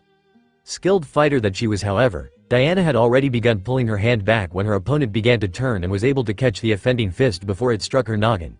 Applying a bit of her strength, she pulled her opponent's hand downward while she uncorked an uppercut that sent the poor girl flying. That's enough for today. Wonder Woman called after her flying opponent after a quick glance at the time. Batman, The Flash and Aquaman had all called in to let her know of their young partner's plans for the night, and so it was her turn. Walking over to a bench nearby, the Themyscira princess sat back and basked in the beauty of nature. Man's world may have had many wonders, a lot of which she'd gone to explore, but she always yearned for the unpolluted connection to nature she felt here on Themyscira. The closest she'd felt to this connection in recent times was that instant during the war when that strange young man, Uzumaki Naruto, had grabbed hold of her to steady her after she'd been blasted by Darkseid, but that was neither here nor there. So sis, how's things been on your end? Diana looked to her left to see the Amazon she considered to be more of a sister to herself than any other on the island. Donna Troy. Beyond the stunning similarities they shared in their looks, Donna had a personality that always had Diana a student. Even Cassie Sandsmark, the young Amazon who looked up to her as a mentor, couldn't evoke such feelings. Having practically the same power set didn't hurt either. Things are moving quite well, she shrugged, answering the younger girl's question before asking how things were back here. Oh, we're still moving. Queen Hippolyta's pushing a few of the more skilled warriors to working patrol duty. Donna stopped to take a swig of water from a bottle on the bench. The only reason I'm not part of the patrols is that I've been deemed a possible target. They're not exactly wrong, you know. Diana frowned as she remembered the ordeal her surrogate sister had been through 2 months ago. The people that kidnapped you. I believe they knew that you had similar powers to me. If it weren't for the Batman, I may have been unable to get you back. Donna scowled, the memories of being trapped in a dark room while unknown people stuck her arms with needles running through her head. I do not doubt the fact that I'm a possible target, one that's even more at risk than anyone else, but I really wish I could just get my hands on whoever planned the torture. The Princess of the Mischira smiled at the opening she was given. That may actually be possible. The younger Amazon glanced at the older and, when she realized that she wasn't being teased, gaped in shock. Really? I've already spoken to Mother about it. She argued a bit but then agreed with me. By the bows of Artemis. Donna leapt to her feet. What do I need to do? We'll fly over to a place called Washington, D.C. for starters. Line, break August 2nd Hall of Justice, Mount Justice. A few miles off the Happy Harbor coast, 2:37 p.m. Eastern Standard Time. After a final lap around the entire structure, he stood in the center of the hall, arms akimbo, and let out a satisfied sigh. All right, cyborg, light it up. Crouching before an open circuit board a few meters away, the dark-skinned mecha-human activated the board via technopathy and returned it to its spot within a large workstation, ensuring that the hatch was properly sealed. Nothing happened for the first few seconds.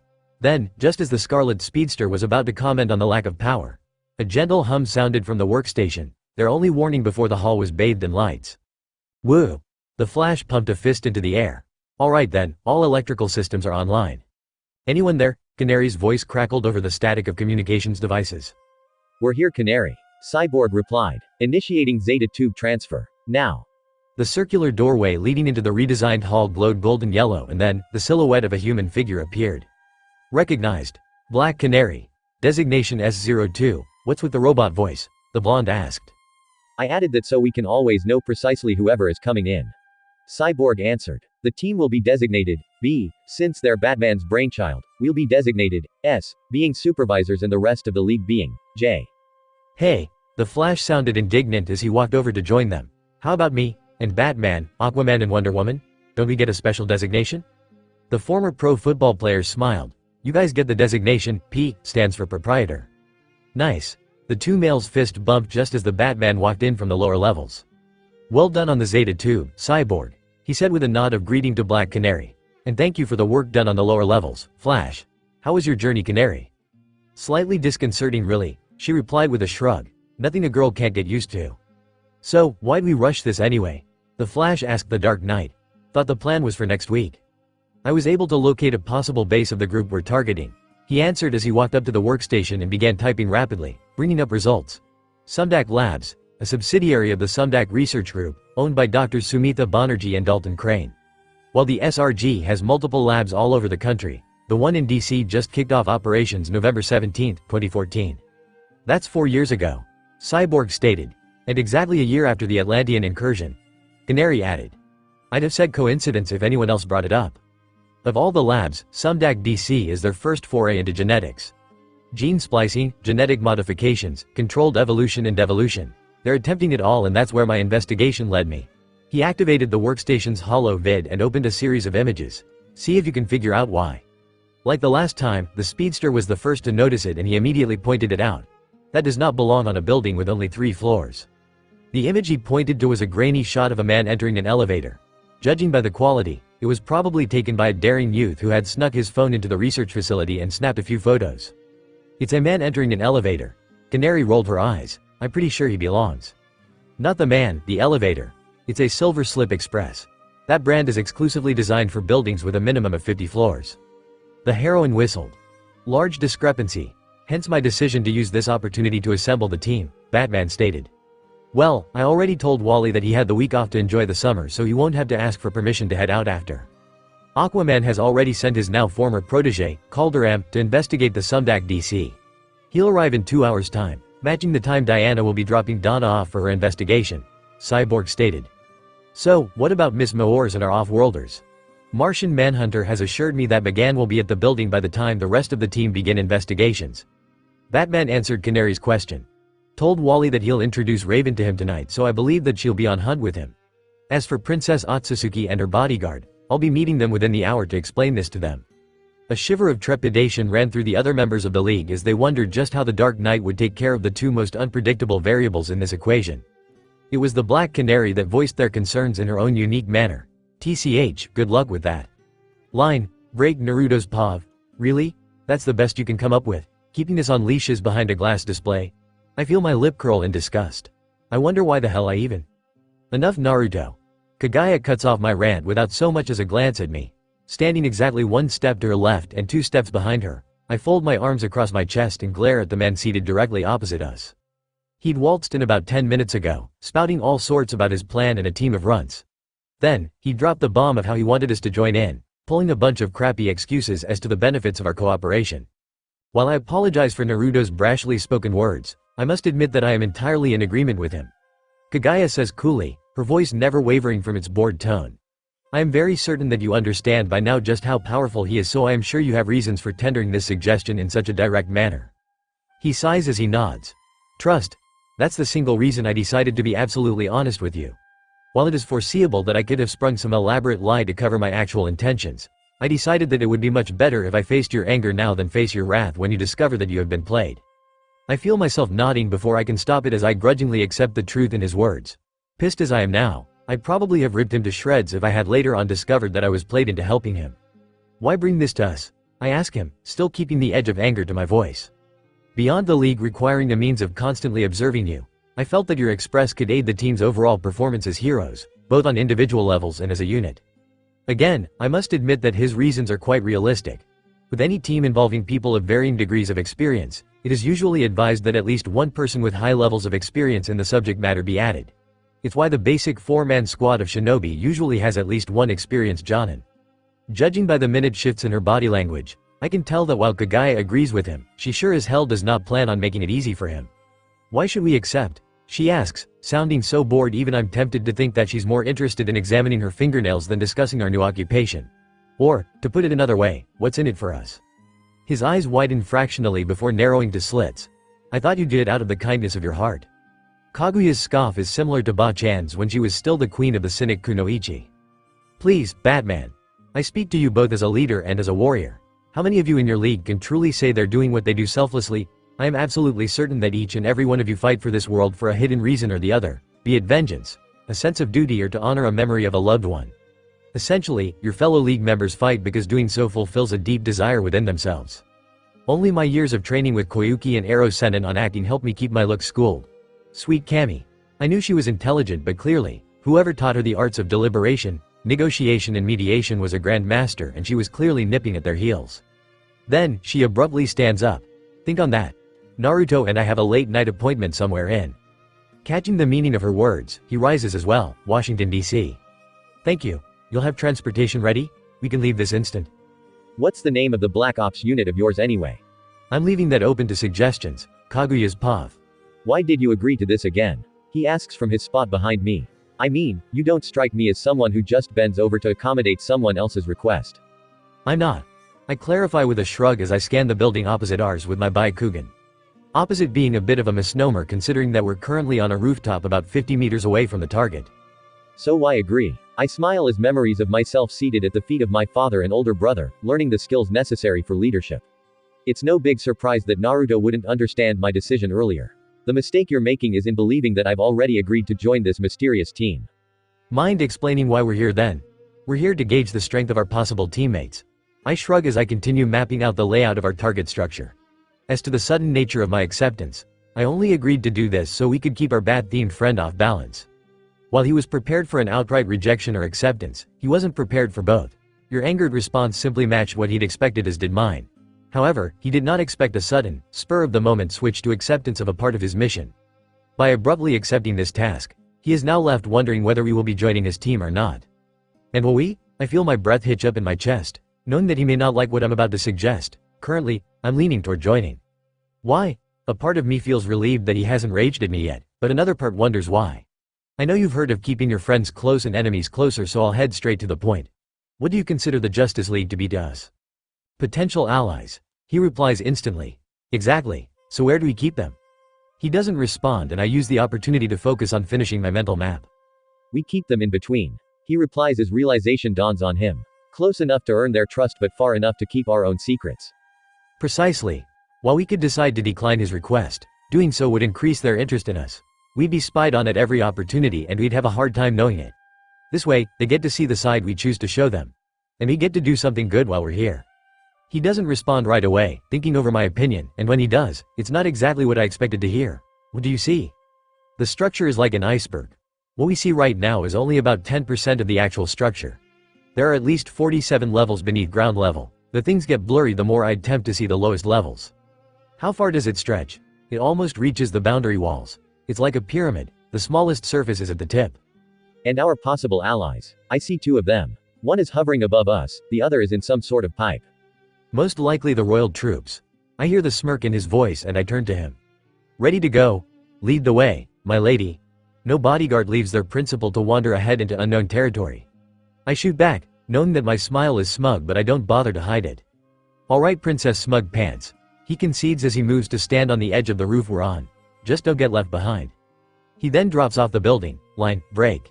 August 2nd, 45 meters away from Sumdac Labs, Washington, D.C. 10:07 p.m. See anything? The Kid Flash asked as one of his partners scanned the grounds ahead of them. Yeah. 6 guards, 2 patrolling the front gates, 1 operating the security booth, 3 making rounds within the tree lines. Robin replied. There's a camera mounted on both ends of the gate and 4 laser trip lines crisscrossing the gate at varying heights. And those are just the security measures we can see from out here. Raven muttered from beneath her drawn-up hood. There are bound to be more inside. So, Robin, remind me again why we're about to break into a lab, Kid Flash asked. I saw this place on the list Batman's compiling of possible links to the war. However, he attached a footnote that investigations would be delayed until the whole fiasco with Senator Finch is over. So you decided to attempt a sneak operation to help? Yeah. Robin shrugged. Of course, pulling this off would definitely prove to Batman that I can work on my own, and since I happen to know that you're also chomping at the bit, I decided that we could do this together. If you really plan on completing this self-set task, then you might want to figure out a way into that complex, Raven stated quietly. Already got it. Robin smirked as he dropped the binoculars he'd all but glued to his face to pull out a long, thin pipe. Here's the plan. I'm going to take out their digital eyes with this blow dart. Raven will use that moment to knock out the guards while I shut down their motion sensors. KF. The moment I give the signal, blitz down there and take out the guards behind the trees. His partners nodded, all signs of playfulness erased from the yellow-suited speedster as he pulled his goggles on. Remember guys, Robin exhaled slowly before sucking in a deep breath. We have to be careful so we don't leave a trail. There was a soft thud as the boy wonder exhaled sharply, sending a small ball flashing out, angled expertly to minimize the effects of the wind, to attach itself to the back of a camera.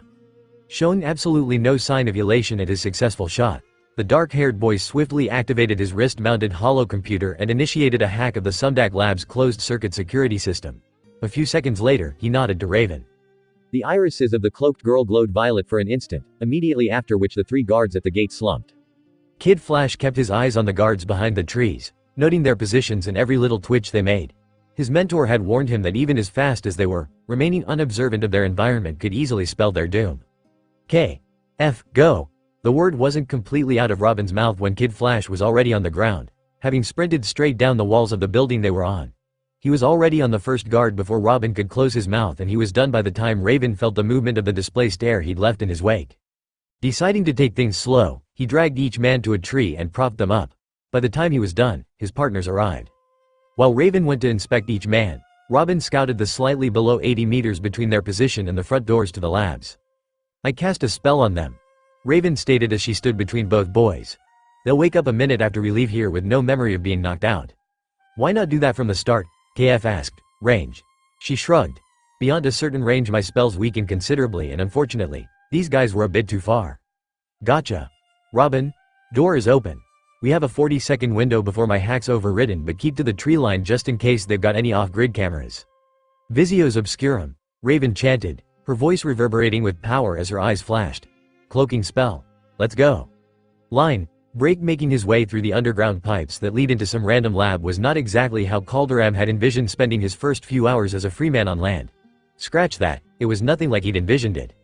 Still, he'd do much more than this, requiring only a command from his cane. Didn't also mean he wasn't a tad jumpy, a fact proven when he killed a rat that collided with his foot. Side note. All the other rats gave him a very clear berth after that. The death squeals of their unfortunate brother had ensured that. According to my liege's information, I should be coming up on an outlet somewhere. Here, the dark-skinned Atlantean scanned his surroundings, seeking an exit of some sort. It was while running surface of the wall beside him that he felt it, a tiny, almost unnoticeable flow of air. Tracing the area with his hands, he was able to find an outline of what was likely a keyhole. Stuck without a key? He asked rhetorically as he whipped out one of his water bearers. Flashback, Holly Short, one of the king's personal guard unit and one of those who wasn't blinded by the lineage of the young protege, smiled as she stood in front of a door. Stuck without a key? She asked the boy by her side. Well, for doors that actually require a key, I developed a small trick to help us get through without tearing the door down. She unhooked her water bearer and fitted its head right over the keyhole. I say developed because a friend of mine was the one to create it. I just refined it a bit. She activated the bearer and a soft blue glow appeared around the edges pressed up against the door. By activating the bearer while it's in the keyhole, the water takes the shape of the inner workings of the keyhole. A small twist and flashback and, voila, Calder finished as the door popped open with nary a squeak. Thank you, Holly. Moving swiftly, he slid past the door, ensuring that he pulled it shut behind himself. A quick but thorough glance around showed that there were no cameras around the hallway he was now in. That doesn't mean there aren't any security systems in place, he thought as he closed his eyes to focus deeply, drawing on another skill his friends had taught him. It was Garth and Tula this time. Both skilled sorcerers had developed a technique for him as a birthday gift.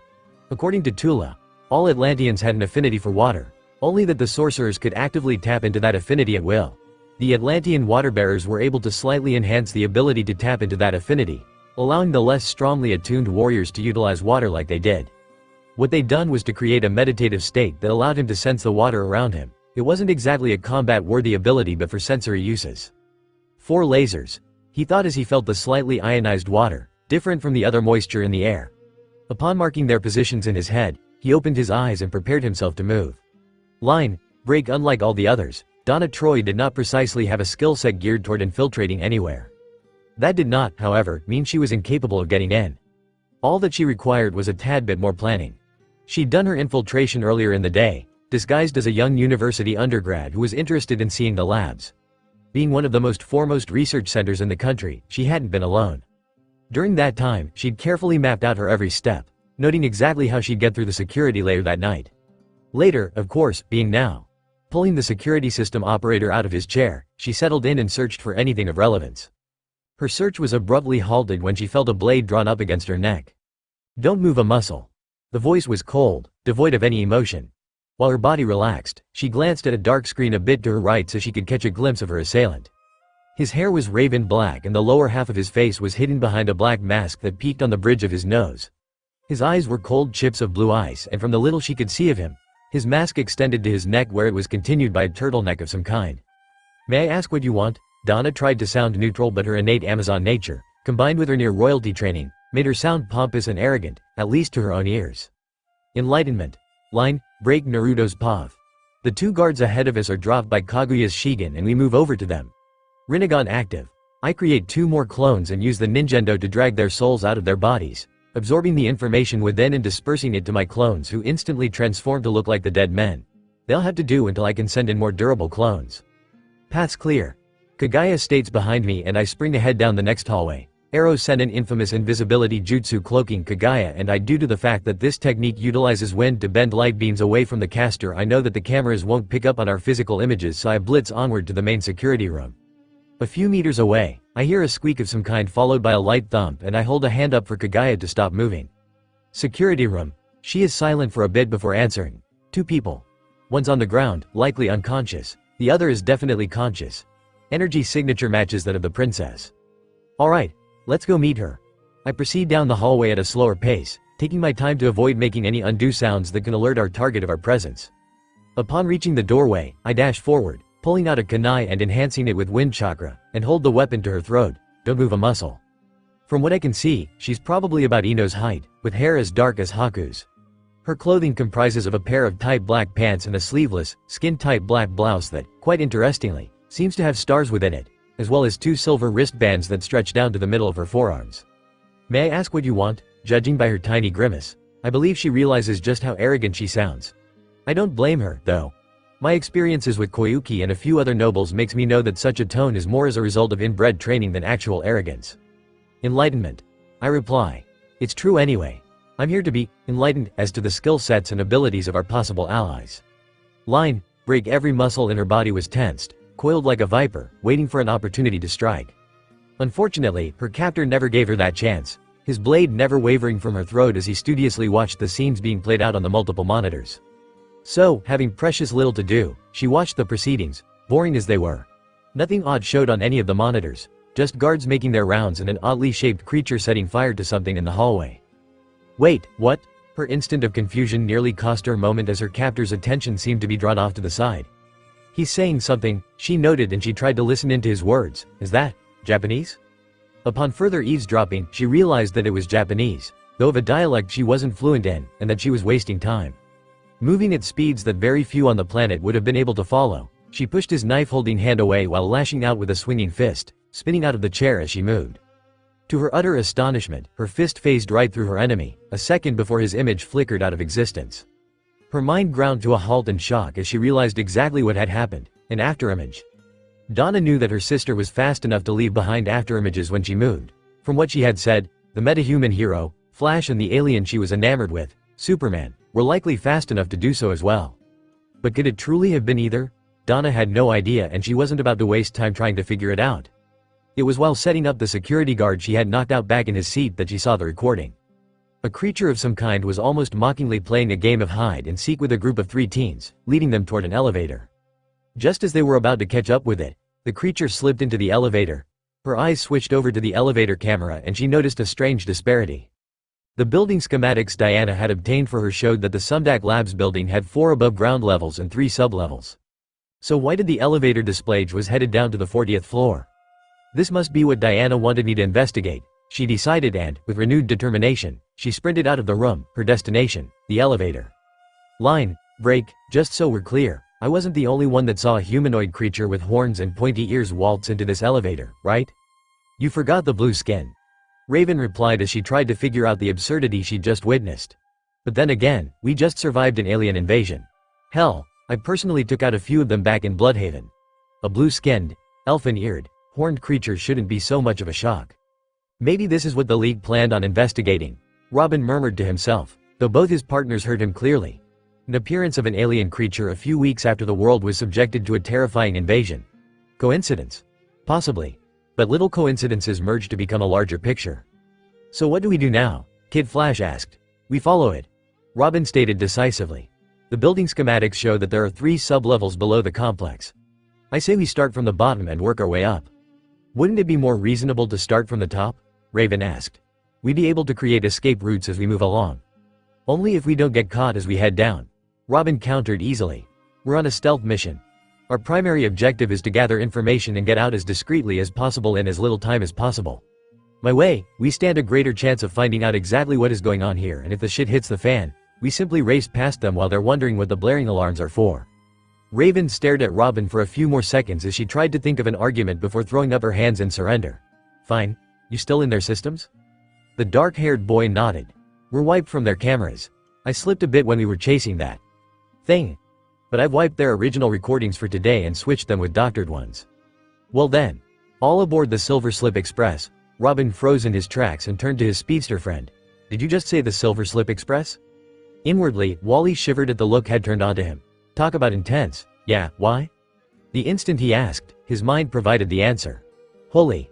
That's way too many floors. Probably what set the League onto them, Robin said as his mind began churning information at impressive speeds for a teenager.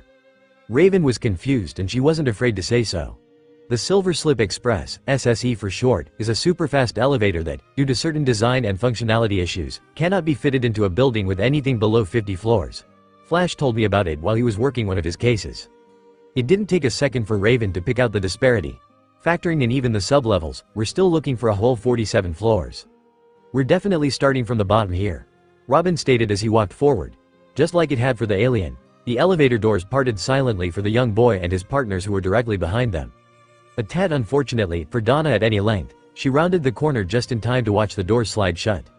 Shit. Line break to say that Calder was shocked would have been a gross understatement. This must be what my king sensed, he thought to himself as he watched men in white lab coats performing all kinds of tests on a submerged Atlantean.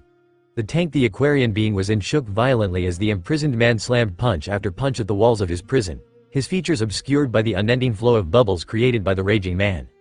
Subject 34B seems immune to the neurotoxin cocktail obtained from aquatic organisms, one of the scientists stated methodically, seemingly unperturbed by the fact that they were torturing a living sentient creature.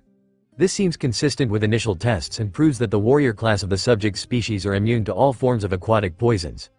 We will now sedate Subject 34B and return it to the pen and commence Phase 4 tests on the older test subjects. Calder clenched his jaw hard and tried to calm himself. It was difficult, though, and it became utterly impossible to control when he saw the next subject. Holly, commencing tests on the Subject 3B, an Atlantean female of the warrior class, obtained 6 months ago. So she wasn't killed. Subject has proven to be extremely resistant to all forms of aquatic-based poisons. As such, 34B will now be subjected to terrestrial-based poisons. Calder's rage turned his vision red as he reached for his water bearers only for his body to freeze. Wait, a female voice commanded, loud enough to make him wince in discomfort. His eyes roved around the room, seeking the source of the voice even as he wondered why the scientists remained oblivious to it. Calm down. You can't help her if you just charge in recklessly. Calder did not want to listen to this disembodied voice, particularly when he didn't trust it, but he knew that there was an element of truth in its words. Rage, Aquaman had once said, was only useful when focused, so he forced himself to calm down before sending a thought message back to the voice. What now? Now, I'll put these guys to sleep. You can get your friend out after that. You'll have to be careful though. There are some really strange creatures riding on some people's shoulders and they don't strike me as friendly. I'll keep that in mind. So, what do I call you? Crap. Calder could have sworn he felt the voice's owner slap her own forehead. I forgot. Not exactly used to Earth customs. I'm Megan Morse. She spoke with such innocence that Calder caught himself smiling just a bit. Calder. Line. Break Kaguya's pav. Naruto. What's wrong? I ask as we stealthily make our way past the guards on this floor. The 30th by my count, since we found the hidden stairwell. It's nothing. Be quiet. His curt response almost feels like a physical slap, but I ignore it and grab onto his shoulder, halting him. We go no further until you explain to me what's eating at you. He turns to glare at me and within his cerulean eyes I see disgust, revulsion and hate, all distilled into tightly leashed rage. None of which is directed at me. 25th level, he replies shortly before wrenching himself free of my grasp. I watch him sprint ahead to scout the uncharted territory ahead of us, cloaked from nearly all forms of sight by the innovative jutsu his godfather created as understanding dawns on me. The 25th level was one where depraved acts were committed, acts no sane human should ever subject another being to. Torture and pains of all kinds were afflicted onto living, sentient beings, and the agonizing screams of the ones unfortunate to have been held there echoed throughout that much too extensive level continuously. When we made our way through that level, I had wondered how Naruto was able to simply ignore everything around him and keep moving forward. Now, I realized that he was simply burying whatever emotions seeing such had triggered, lashing them back with pure willpower. The path's clear to the next level. His voice is channeled to me via the ingenious seal tags he attached to my ear. I'm waiting. Hearing how terse he sounds, I can only wonder what he will do to whoever runs this place. Line. Break. Got anything? Raven asked as she glanced around the elevator, her left hand subconsciously going up to rub at her right elbow. Not yet, sorry.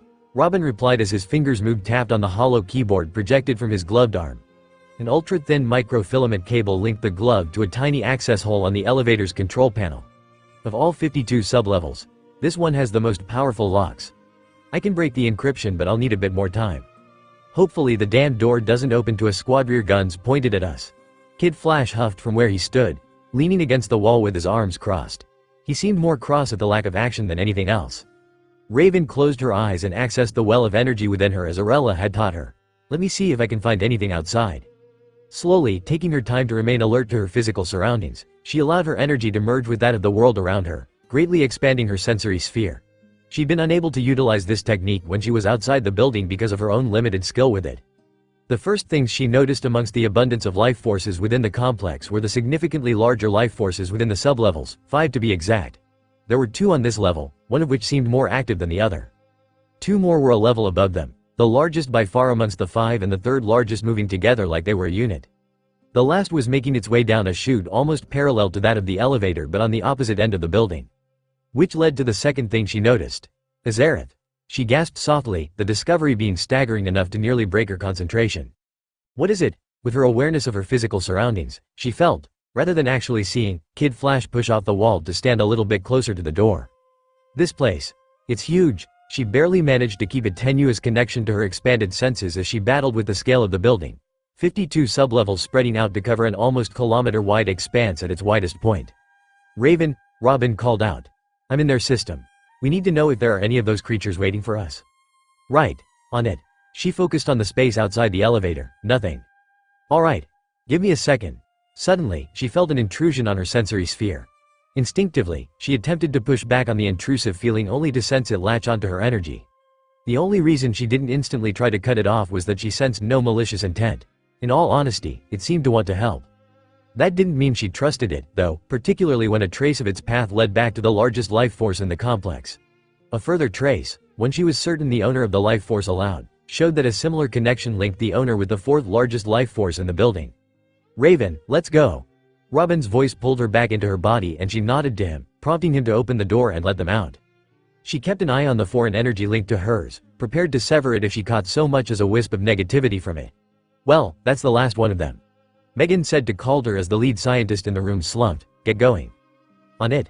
His movements were swift yet sure, sprinting past the unconscious bodies sprawled on the floor toward the transparent tank in the center of the room.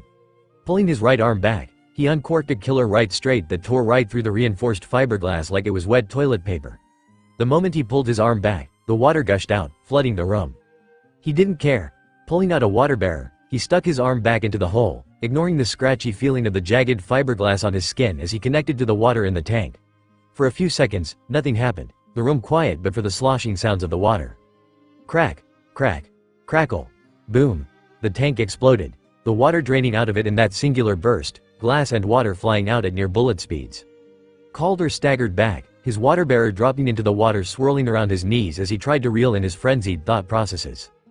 Being of the warrior class, he had a limit to how much water he could command. Going above that limit practically splintered his thoughts, causing one hell of a headache. Relax. Megan's voice drifted through the chaos as he felt his mind begin to knit itself back in order. I got this. It wouldn't be cool for you to go through this much stress only to not be able to save your friend. Very, very true. Calder thought back, feeling his thoughts unscramble enough to get that out. Thank you, Megan. No problem. Here, you drop this. The Atlantean blinked. He could have sworn that he'd just heard Megan's voice with his ears and not his mind. Perhaps his thoughts weren't as straightened out as he'd assumed? Calder. He not only heard her but felt someone tap him on the shoulder. He immediately glanced over his shoulders to see a green-skinned girl of around his age wearing a sleek black suit hovering over the water. Megan, yup. That's me? Her face lit up in a bright smile that assured him that this really was the owner of the voice in his head. Oh, here. I found this floating around. In her outstretched hand was his water bearer. Thank you, I didn't realize that I had dropped it. No problem, now, let's get your friend out of here. Wading through the water, Calder moved onto the metal base of the now destroyed tank and bent over to pick out the half-submerged body of his friend and mentor, lifting her in a bridal carry. Holly, answer me. Calder looked confused as he shook the woman in his arms. She was awake. Her eyes were clear, not glassy, and every other indicator showed that she was awake. So why wasn't she answering? Megan, can you help me look inside her mind? See if there's anything wrong with her? Sure, she replied. Closing her eyes, she focused on the mind before her and gently began probing it. Calder, meanwhile, was watching every inch of the room within his sightline, wondering exactly why they had not yet been swamped by whatever security measures the Sundak group had put in place. Surely they couldn't be so foolhardy as to believe that they were untouchable, could they? Megan, Calder, both paused, and Calder inclined his head, indicating that she should go first. Alright, first off, she's okay, she's just in a sort of protective coma. So why does she look like she's awake? That's the interesting thing. She seems to have split off a part of her subconscious mind to take control of her body, kind of like an autopilot. The male Atlantean nodded as the memory of the technique his blonde friend had used filtered back into his mind. It's a technique some of us learned to help when being tortured. Oh. Megan trailed off, leaving Calder to wonder why she seemed so impressed. Well, I'm not skilled enough to pull her out of this, so I'll get in contact with my uncle. Meanwhile, you wanted to tell me something? The slight worry that had just begun to loosen up wound itself tighter in his gut. Yes. Can you scan for any strange thoughts around us? Sure, she smiled brightly before it dimmed a bit, though I do have a range so I may not be accurate. I'll take what you've got, he replied simply. When she opened her eyes, the decidedly scared look deep within them instantly had all his senses at full alert. We aren't the only ones here, line, break. Damn, we aren't the only ones in here, the young man stated as he snuck into the security room. Another man, more muscular than the lanky one, glanced around before settling a glare on one of his partners for the night. The hell do you mean? Exactly that. The first one replied as he instantly blitzed past the lab's security system firewall and began pulling up records, logs, and files. Someone, more precisely, another unit has infiltrated this building. That shouldn't be possible. A clipped, feminine voice cut in. We specifically chose today due to the slight chink in the security of this place. The odds of another team also deciding on infiltrating today are pretty even, considering that we decided on today. The lanky boy interrupted. They certainly are organized. Explain. The female stated. At least 3 teams worked this job. The first temporarily halted their systems from outside, allowing a second team to slip in via the roof and take out Sleeping Beauty here. He gestured toward the unconscious human rolled underneath the workstation, allowing all teams to move in without bothering too much about security. I can't decipher much more, but utilizing such cooperation, they've managed to head into the sublevels.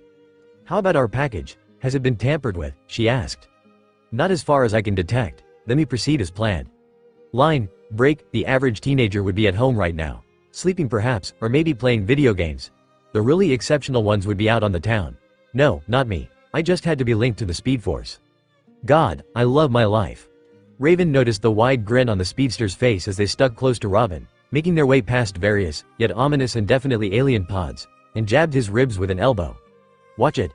Your grin could attract unnecessary attention. Sorry, he whispered back as he tried to rein in his wayward emotions. But damn it, How many teenagers got to have this much fun?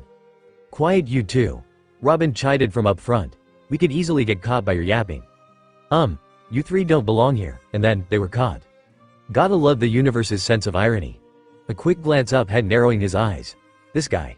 He looks like a younger Superman. Well done, Kerr. The sound of another voice, accompanied by footsteps, had all three teenagers on their feet and ready to move. The newcomer, well, newcomers really, were odd. They all had striking resemblances to the first alien creature they'd seen. However, these were much more muscular as well as seemingly being more armored. They also had weird creatures on their shoulders that, apparently, possessed the power of speech. Take them to the holding cells. The one in the lead, and probably the leader, ordered. Ask Master if they're to be cloned.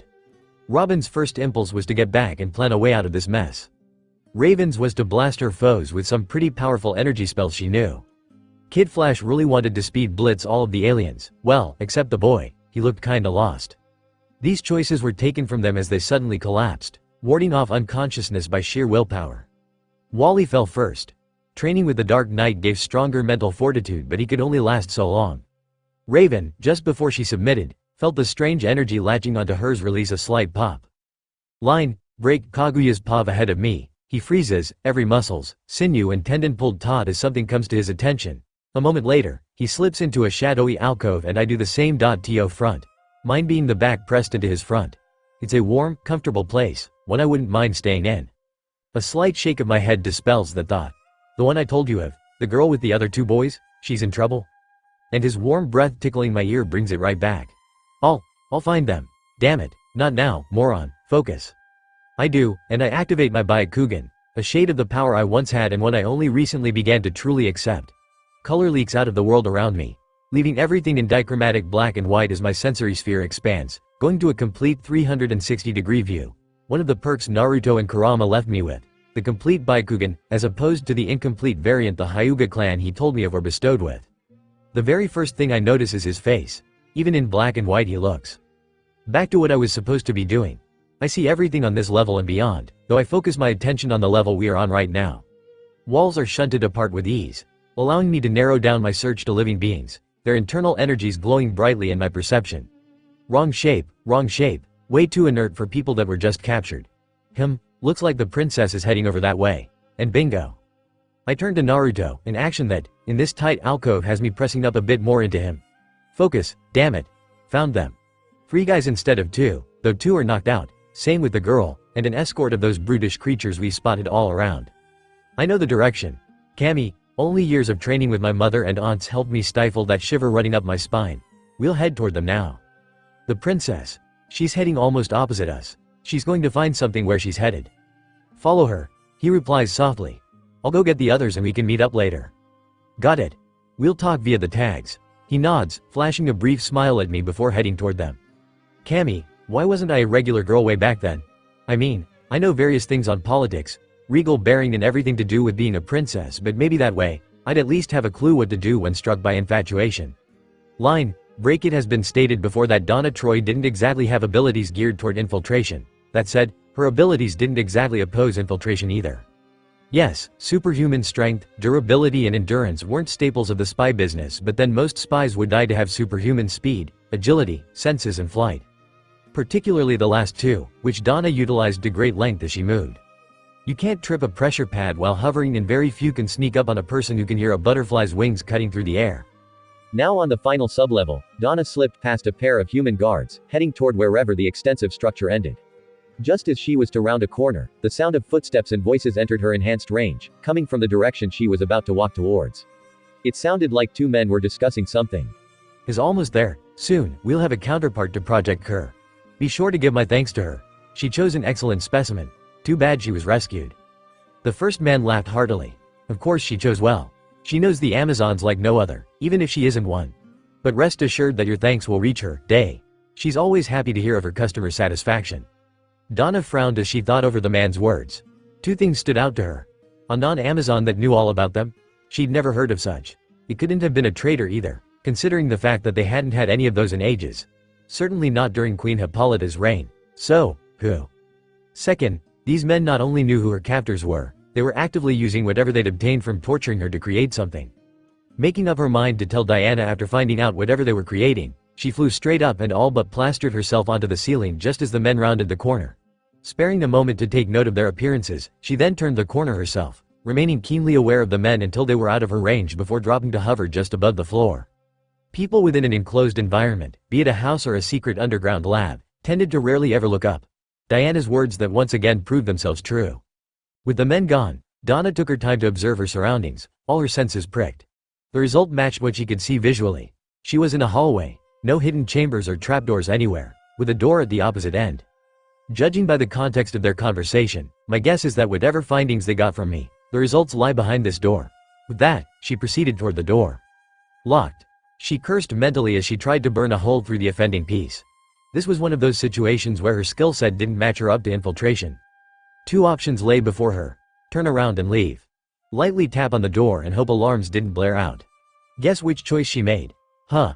For something hidden this far down, I really would have expected more from the security systems. She thought as she hovered into the spacious room. It was pretty bare, honestly. But for a few medical machines, it was basically your average Spartan room with a pod in its center. Donna took a moment to see if she could make heads or tails of the data being recorded by the machines, but she soon gave up on that and headed to the pod. It was a cylindrical object, horizontally oriented with about 3/4 of it fabricated from some kind of metal that was both cool and oily when she touched it. The top quarter was made of a transparent material and she glanced in. Then, she stopped, did a double take and looked back in. No way. And then the alarms blared. Line, break. Fuck. The lanky boy in the green bodysuit swore as the alarms wailed. A quick glance at his handheld computer had him following the first curse with a string of others. Gizmo, what the hell is wrong? The girl on the team yelled from her spot underneath the control console that held their package. Her job was to attach an ultra-thin microchip onto the primary relay cable so that the techie of their team could shut down the motion sensors around the package, allowing them to grab it without setting off any security measures, a job she couldn't very well perform if said techie was disrupting her concentration. Geez, Jinx, you mean beside the wailing alarms? The now named Jinx was sorely tempted to zap her overly sarcastic teammate with a lightning bolt, but she refrained. That would simply distract her further. Yes, Giz, I meant beside the wailing alarms. We've been made. Someone rebooted the whole system and flushed us out. The delayed alarms all just fired up. She blinked a bead of sweat out of her eye as she gently nudged a few more cables out of the way to reveal her target. Why aren't we swamped with their security personnel yet? I piggybacked our Trojans off that of the other team. It'd take careful analysis to prove that another person hacked their systems at all. Is it in? All the way. She slid out from beneath the console. Go. Already moving. His fingers blurred over his mini-computer as he addressed their third teammate. Mammoth, grab it. The muscular giant grinned brutishly, finally, before smashing the reinforced fiberglass and reaching in for the smallish box within. Giz. The lanky techie collected the proffered object and slipped it into his backpack, switching it for a larger box that, upon activation, expanded to form a hoverboard. Thanks. We need to move, though. Those security personnel you asked about, they're on the move.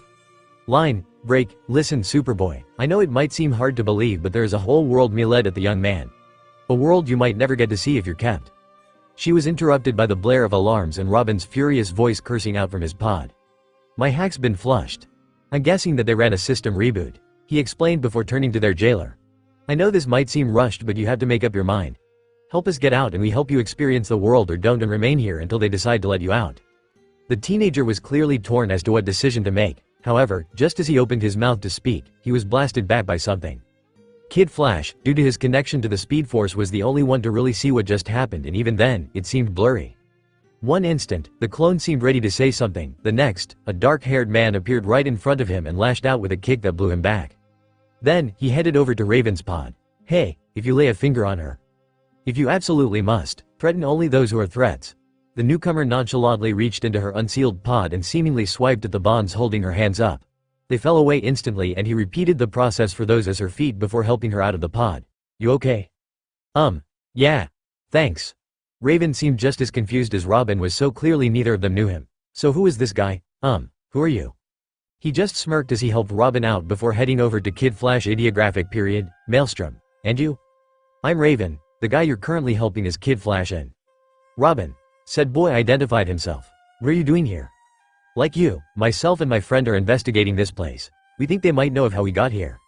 And this friend of yours? Robin prompted.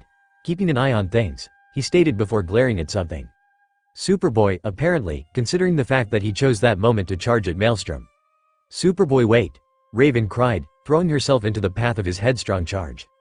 The clone hesitated before stopping himself completely. There's been a small misunderstanding. She gestured at Maelstrom, who seemed way too relaxed for someone that was about to be hit by a Superman clone. Is Maelstrom? He just rescued us and only hit you due to misinformation. She then turned to the newcomer. This is Superboy, a clone of Superboy that wants to experience the world. And we're helping. The last part was worded like it was a done deal. Alright, fine. Maelstrom threw his hands up in mock surrender before turning to Superboy. Hey, apologies for hitting first. The clone glared at him for a few seconds before huffing out a, no problem. Abruptly, the masked man's demeanor changed, shifting from playful to military-like seriousness. We need to move now. The creatures. Genomorphs. Superboy supplied, to which he nodded curtly. The Genomorphs are moving to block all exits. We have a slight window of opportunity, but we have to move now. Robin and Raven were immediate in their decisions, with Kid Flash and Superboy agreeing moments later. Follow me. Maelstrom ordered and turned to sprint out of the DNA harvesting chamber. Robin, see if you can get back into their systems. Use their own tech against them. Sow confusion where you can. Superboy, stick with Raven and bring up our rearguard. KF, up front with me. Take out any of those Genomorphs you see. Their response was almost instant, with military-like precision, eliciting an almost imperceptible nod from the raven-haired impromptu leader. Line, break for Donna. The blaring alarms didn't even exist. In fact, very little existed to her at that moment, and she was staring right at them. The pod she'd noticed when she first stepped into this room and its content. She was staring at herself. Not a reflection or a mere image, but a totally different being altogether that could. No, that would have passed as her. The only reason she even knew this was a real being was that they were dressed differently. While she was garbed in her skin-tight black pants with her Starfield sleeveless shirt completed by her silver belt and wristbands, her in the pod was garbed in a one-piece bodysuit of the purest white and nothing else. A clone, Donna thought, her mind utterly confused by what she was seeing. I was kidnapped, tortured, just to be cloned. Why? It all boiled down to that singular question. Why? The shock began to drain out of her mind, and she took hold of her returning mental faculties to try to at least figure something out. It was with the return of said mental faculties that she picked up on the presence of another person within the room. Apparently, the person picked up on this as they pushed off the door jamb to walk into her line of sight. It was a tall young woman, probably a year or two older than herself, of slender build. She wore black pants that were looser than the Amazon's, with a plain black long-sleeved turtleneck. The lower half of her face was covered by a dark mask, leaving only her violet eyes uncovered, and her black hair was braided into a single plait that fell all the way down to her calves. These were all noted peripherally, though. The very first thing Donna consciously noted was the way the woman carried herself. Hers wasn't the grace of a dancer nor that of a warrior. It was the innate grace only royalty could breed, one that only a child raised amidst royalty and brought up in the ways of the royals themselves could have. Diana had a bit of that grace, as did she, being of the mixture as royalty, but theirs leaned more toward that warrior's grace. They were Amazons, after all. This woman, though, she was royalty, pure and simple. The entirety of this observation took about as much time as it did for the woman to step into Donna's line of sight and open her mouth to speak. Pardon my interruption, but we have to leave. A single black eyebrow arched almost of its own accord. Pardon me as well for asking, but is there any reason why I should leave? And more precisely, leave with you? Her lips quirked just a bit as she replied. Besides the alarms signifying that our presences have been detected? I guess it is true then. No one can beat royalty at sarcasm. Donna noted dryly. The alarms signify that we should get out, true, but it has no import on whether I choose to leave with you or not. Admittedly, she concedes. However, I have a friend who is currently attempting to assist a group out of here. If we join up with him and the final group that's a few floors up, our chances of survival increase. The Amazonian kept her breathing even as she contemplated her choices. Leave with this unknown woman or attempt to find her own way out? And what about the clone? Should it just be left alone, or should she attempt to get it out? I need to know if you trust me enough to follow me. The woman stated seriously, no trace of the earlier sarcasm in her tone. My friend is already on the move and I need to meet up with him. Donna was well and truly torn between choices. She didn't even think much on leaving with the woman, but leaving without the clone. Let's go. She turned to the woman and nodded decisively. The clone was just that, a clone. She would escape now and tell Diana about it later. Then they would figure out what to do. Line, break. If there was anything that could impress Grayson, aka Robin, it was efficiency. Whether it was a trait cultivated by his exposure to the Dark Knight or a personal trait that would have shown up regardless of his training with the Bat of Gotham was a moot point. Efficiency impressed him, and the man leading them out of the maze of sublevels was one hell of a study in the art of being efficient. He wasted absolutely no movements as he sprinted down the halls or swiftly dispatched the hordes of xenomorphs that had attempted to ambush them at various points in the lower levels. He had swiftly introduced them to his partner, a woman he referred to as Shard, while easily Apologman, Donna, for an earlier altercation. He had redistributed them easily, having Donna and Superboy up front with himself to fend off any more ambushes, and there had been 3 so far, while sending Wally to the rear to watch Raven. Now, in the middle of the little formation, Robin glanced at the woman by his side to confirm what he was seeing on his wrist-mounted holocomputer. Shard, I'm getting visuals of a squad of xenomorphs fighting a group of 3. Is the girl carrying a female floating? Yeah. He nodded as she somehow communicated with Maelstrom up front. She was amazing. Her ability to see things a great distance away as well as penetrating through most objects was simply astounding. Robin, Shard, you guys stay back with Raven and Kid Flash. We'll go ahead and assist the unit being ambushed. He wanted to argue against it. Why not stay together and attack as one? The answer came to him almost instantly. It was better to have them stay back and guard the entrance, so to speak, than have everyone rush in only to get trapped at both ends. The entirety of this thought process took less time than 2 seconds. Got it. Notify us when you're done. Will do. The 3 of them pushed off, moving faster than they had before, with Maelstrom and Donna taking the lead while Superboy lagged behind just a bit. Phew. Wally rested his arms on his knees and took a few deep breaths. Damn, this is tiring. You're telling me? Raven sighed as she leaned heavily on the wall beside her. How the hell are those 3 able to keep moving? This must be another reason he had to split up. KF must be feeling the burn of having to repeatedly keep the damned xenomorphs back, and Raven's been dishing out her spells pretty constantly. The boy wonder realized. Pushing them further without rest could have burnt them out.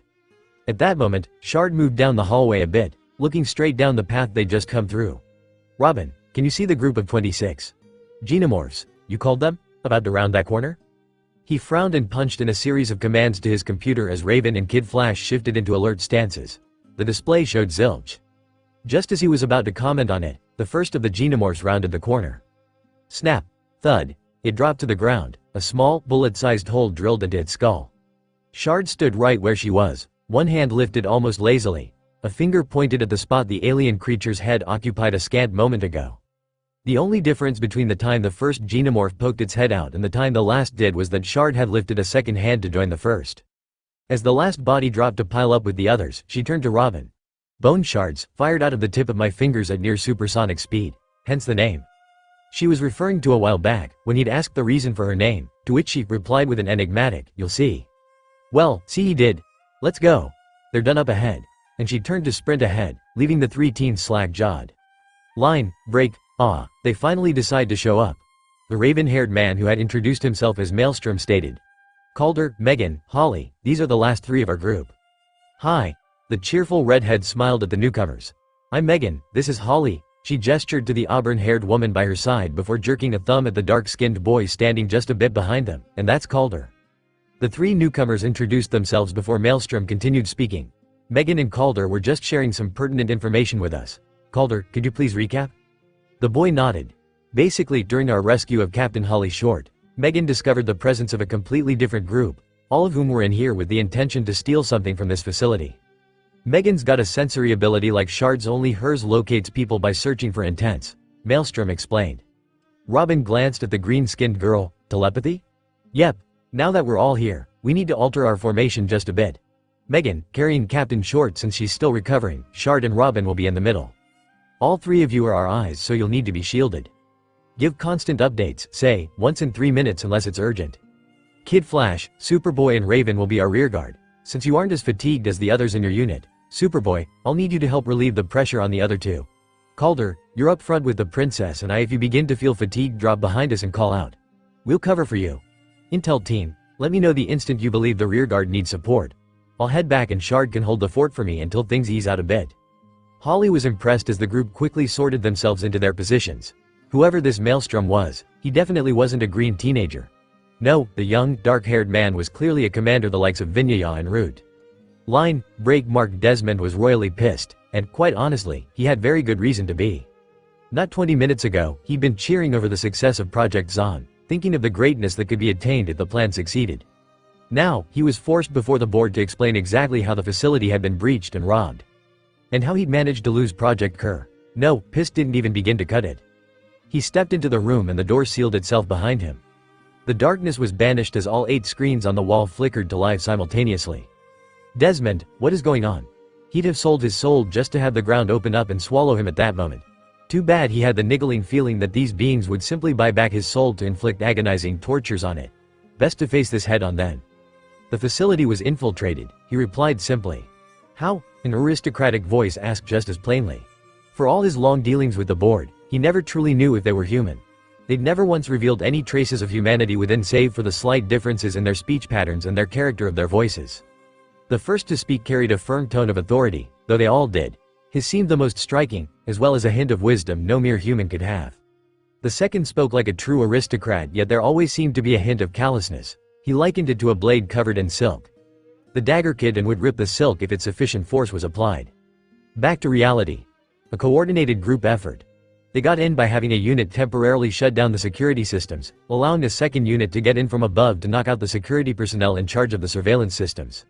When the first team got in, they utilized a complicated hack to take control of our systems. Project Kerr's enhanced hearing located a unit and they were captured, alerting us to their infiltration. Upon running a complete system reboot, the presence of a second group entirely was revealed. Two groups. The third voice was always clipped and the most militaristic, reminiscent of a no-nonsense kind of person. A mercenary perhaps. Any ideas what they wanted? Partially, sir. Desmond's reply was hesitant. He took their non-response as a silent decree to continue. The second group were able to make off with a hard drive. From the inventory, I'm certain it contains all our data on genetic modification and selective evolution and devolution. Why that? Voice number 4. The only female, her tone bearing elements of shrewdness and regal authority. Should we be concerned? Not in the slightest, he replied instantly. The data on that drive has been rendered all but obsolete considering the parameters I was given to work with then. To you, it is obsolete. To those who took the drive, and more particularly, their sponsors, it is worth a lot. Sibilant, soothing, always assuring was buried deep inside his enemy's back. That was the feel Desmond always got from the fifth man's voice. We'll figure that out later. A male voice again, sounding like it had been run through so many digital systems that it sounded more mechanical than human. Our main priority should be the intruders. Desmond quickly consulted his handheld array. Majority of the xenomorphs within the facility are converging on their location and are prepared to cut them off before they hit sub-level 5.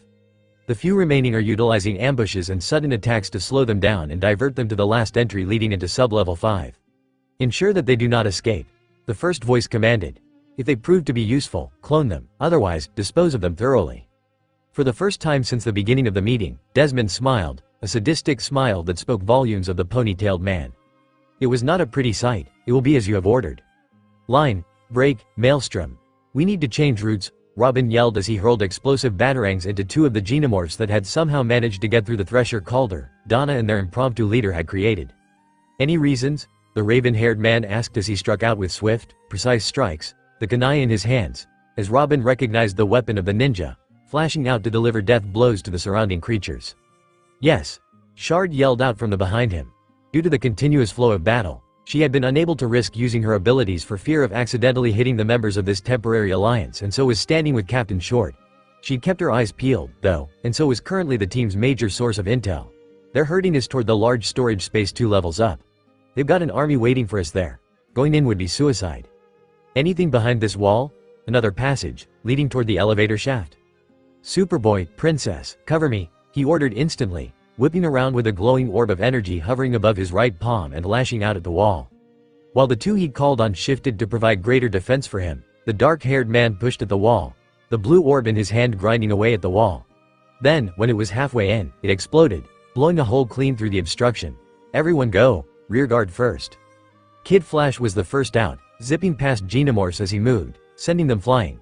Then Raven got through, followed by Superboy, Shard, Megan and Captain Short, Robin, Calder and Donna. We're through, Maelstrom come on, Donna yelled at the still fighting man. Got ya, he shouted before leaping back, hands moving in a strange manner. Just as he cleared the newly created exit, he breathed out a stream of fire, utterly stunning his partners. Then, as he landed, his hands flashed through more of those strange patterns before being slammed on the ground. In response, a thick wall of earth rose up, plugging the hole they just jumped through. Alright, Princess, Superboy, head straight for the elevator and rip those doors open. The rest of you, follow them. Shard, with me. We'll be their cover. Move. Responding quickly, the Amazon and the Kryptonian clone swiftly moved ahead, the rest of the Alliance following as they arrowed toward the elevator. Just as they reached the elevator, the hallway shook violently, nearly sending the speedster into the ground. What the hell? He yelled as he stabilized himself. What was that? Get into that elevator shaft. Maelstrom grunted from behind them, eliciting a look from the ever-curious boy. What he saw sent a shiver of fear down his spine. Some new types of xenomorphs, these ones looking like giant gorillas from the savage land. Comics he'd read had smashed through a wall and were currently engaged in a fight with Maelstrom and Shard. The guy was a blur of constant motion, dodging hits and slamming the xenomorphs with the glowing energy orbs now held in both hands. Shard never far behind as she sniped at the xenomorphs' soft spots hitting their eyes, ears. Hell, she even scored a few shots up some nostrils. KF, we gotta move. His head snapped back upon hearing Robin's voice to see that Donna and Superboy had ripped the elevator doors open. Raven was already in, as was Megan with Captain Short on her back, both hovering as the boy wonder shot a grappling hook to the top of the shaft and climbed up, leaving the line for whoever else would need it. Hearing a sudden grunt of pain, he glanced back to see the leader of their alliance slumped against a wall, Shard standing over him to face down the approaching beasts. Kid Flash, duck! Donna shouted before twin grunts of effort reached his ears. He was already on the ground by then, having learned in his days as the Flash's sidekick that no one ever yelled, duck, without good reason. Well, except kids, but that was going off track. Two objects streaked over his head, the wake of their movement strong enough to tug violently at his hair. Half a second later, twin clangs rang out, accompanied by bellows of pain. Get to the elevator shaft. Hurry, Donna stated as she ran past to aid their partners. Heeding to her advice, the speedster ran to the shaft and climbed aboard the line his friend had left, climbing up one pull after the other.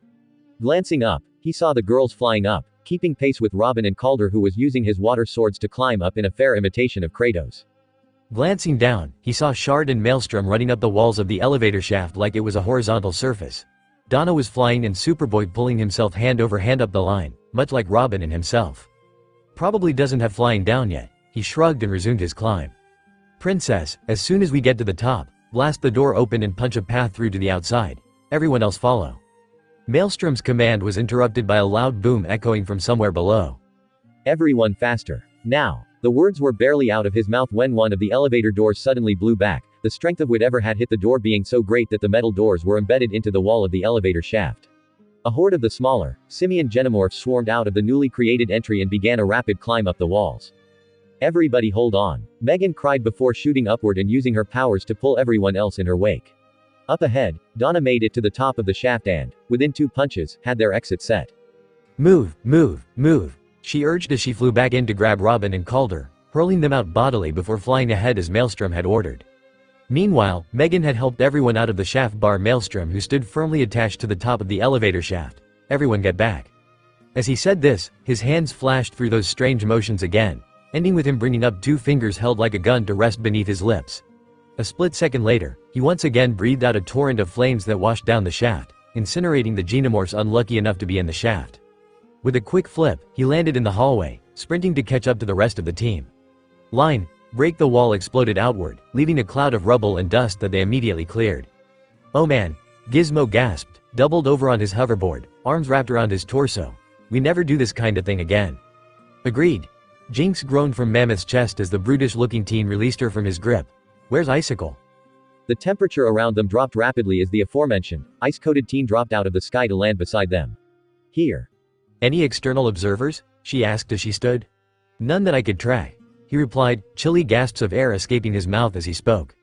Heads up. Gizmo's loud warning was accompanied by an explosive retort as the wall directly over the one they'd just come out of was blown outward, silver wristbands flying right in the midst of the dust cloud, followed instantly by other people, the last of whom was a black-haired man that was pushed back by a plume of water expelled from his mouth. Just as the water was cut off, a beam of lightning streamed out of his hands, striking the water and creating a dazzling light show accompanied by bellows of pain. Watching as the man flipped about in the air to land on the ground, barely displacing the grass beneath his feet. Gizmo, are those the other team you spoke about?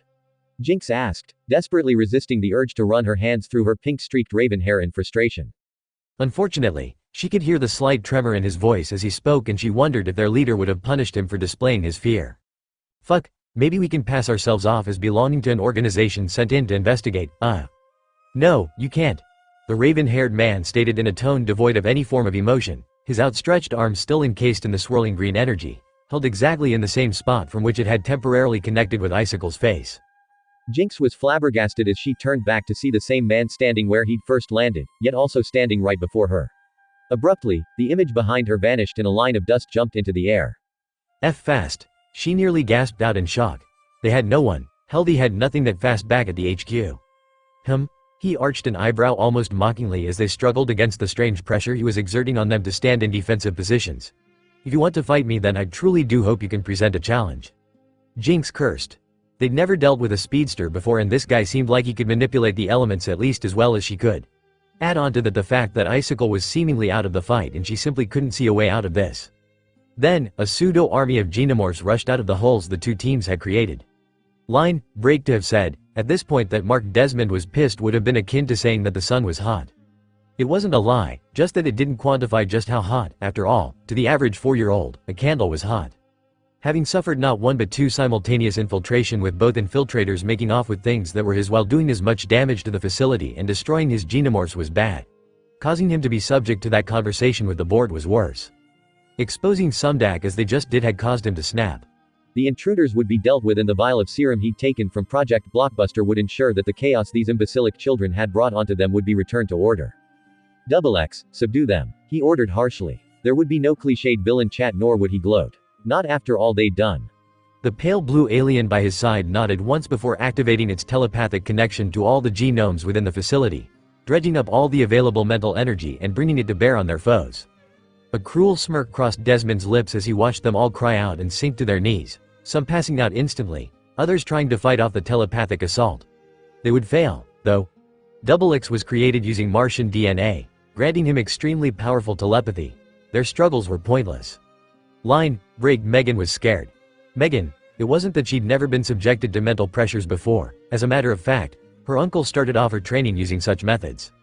No, she was scared because this was several orders of magnitude more pressing than anything her uncle had ever done. Megan. And the voices. Maelstrom had asked her to keep light connections to each of the team's members' minds, not enough to read their minds, but more as a key to facilitate a faster switch should they require a purely telepathic communication link.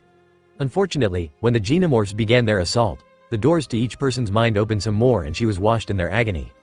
Megan. Abruptly, the pain reduced to a dull throb at the back of her mind and the voices dropped lower and lower until they became an indistinct hubbub somewhere. The red-haired Martian carefully cracked an eyelid open, afraid of bringing down the brunt of that horrific pressure on her mind again. Hey, Megan. Upon hearing her name, she fully opened her eyes to take in the featureless expanse of white she was stuck in. There was absolutely no feature of any form, not even the line of a distant horizon. Hell, if she couldn't feel the solid surface beneath her feet, she'd have sworn that she was floating. Megan. The voice called again, sounding incredibly strained now, and she twisted and turned to find the source. Listen, I know you can't see me, B, but it's Maelstrom. What? She was baffled. Yeah, she could now identify the voice as his, but where was he? You're in a mental shelter I created. I'm using myself to shield the others. I need you to release an omnidirectional pulse of mental energy, as powerful as you can make it. Won't that hurt you? The Martian teenager was terrified. He already sounded beat up, but what he was suggesting could kill him. Don't worry. Be fine.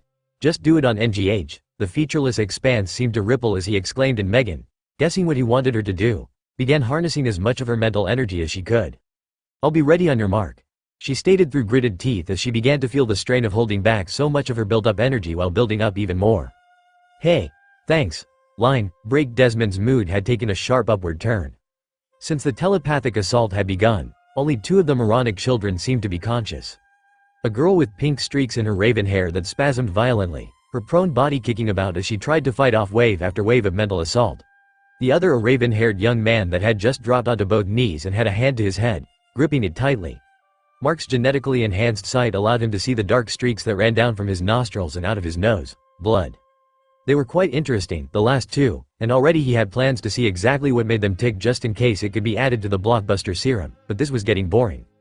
Do we have to utilize such means? Guardian asked as he nervously watched the teens get mind-raped. Of course it is. We don't need them remembering anything. Desmond snapped irritably. Guardian's moral side was coming out again, and without any genomes to put him back under subjection, this could lead to an unnecessary headache. XX, enough playing around, shut them down. Think I'm gonna make it easy? Desmond's head turned so fast he nearly tore the muscles in his neck.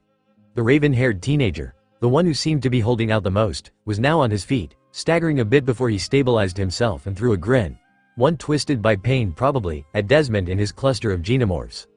Get out of my head. A pulse of pure mental energy blasted out. A pulse so powerful it felt almost like a physical blow to Desmond and Guardian. Ignoring the throbbing headache the pulse had left in its wake, the graying man glanced about quickly before screaming in outrage. The G-gnomes were all scattered on the ground, the mental pulse having lifted and hurled them backwards, their open eyes blank as blood poured out of their ears. Even Double X was not spared, though the alien had, the second it heard the raven-haired boy begin to speak, used the other G-gnome's powers to shield itself. Hey, that'll teach you to mess with us. The raven-haired boy panted, a cocky smirk on his face as the rest of them slowly came to. No, you will not leave here alive. Your chaos will be purified even if I have to start PR, Desmond snarled as he pulled out a syringe filled with a slightly glowing, pale blue liquid. I will bring order back to this facility. I will not fail the board.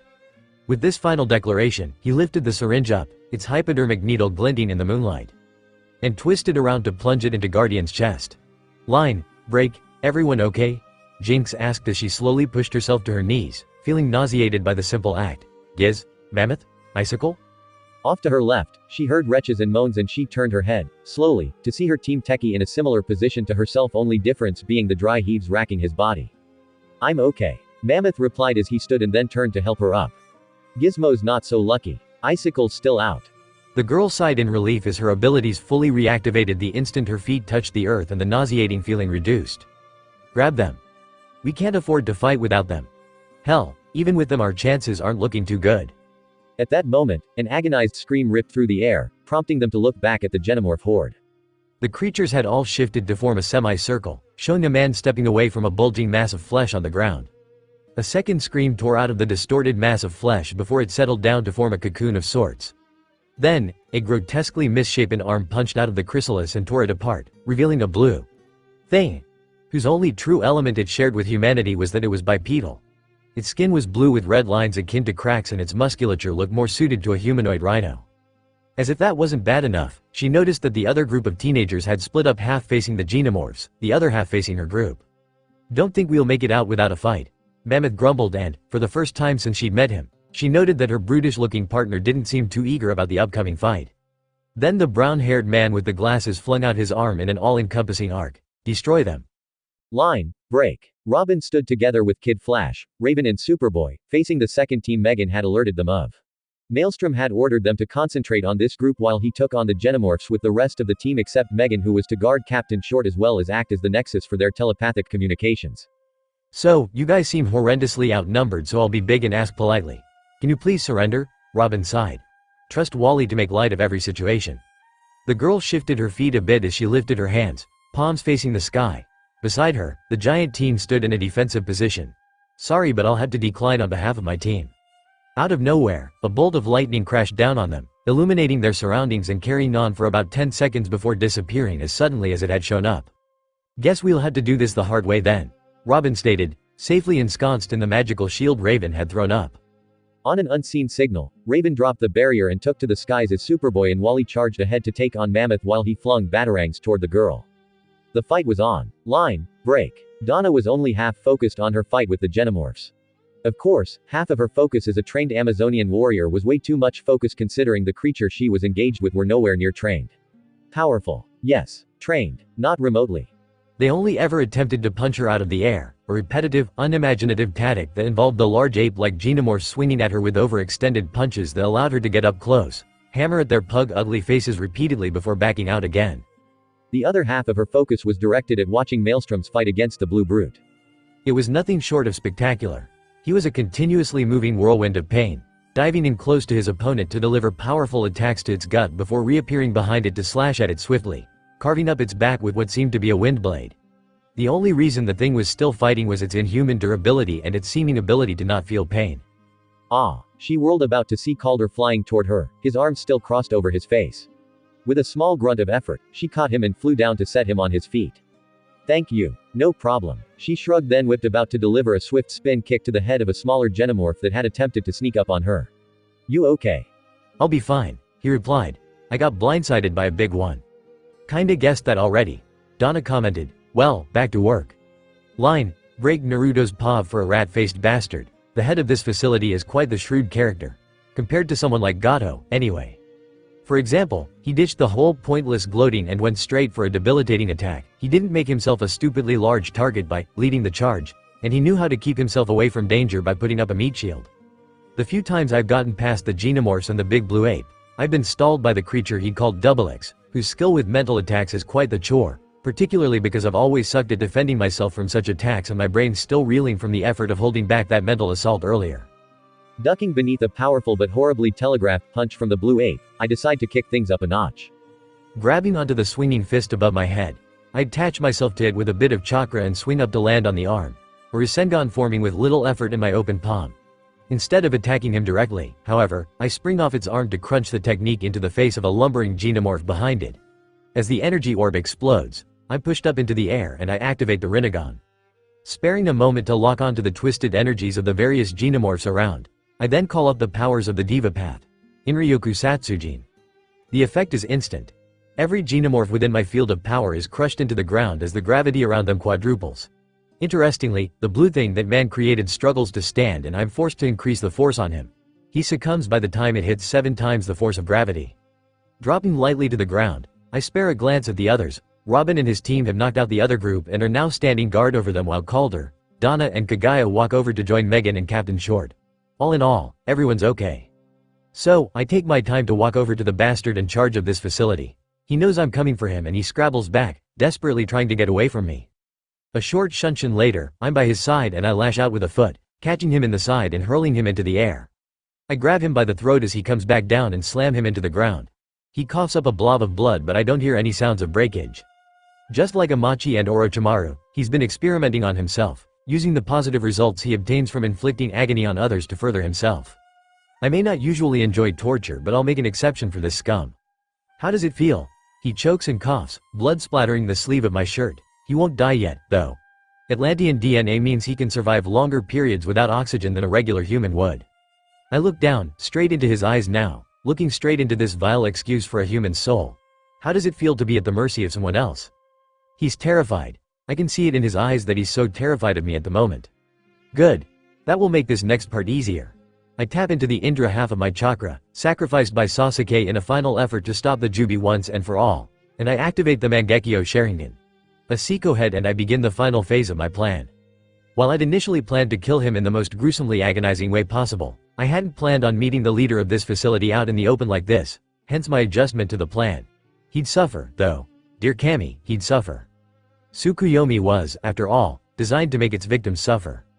A rush of memories disrupted my concentration as one of the many clones I'd set up around dispelled itself. Batman and his merry band of friends had arrived. Finally, it had been well over an hour since I'd activated the beacon he'd given Kaguya and I.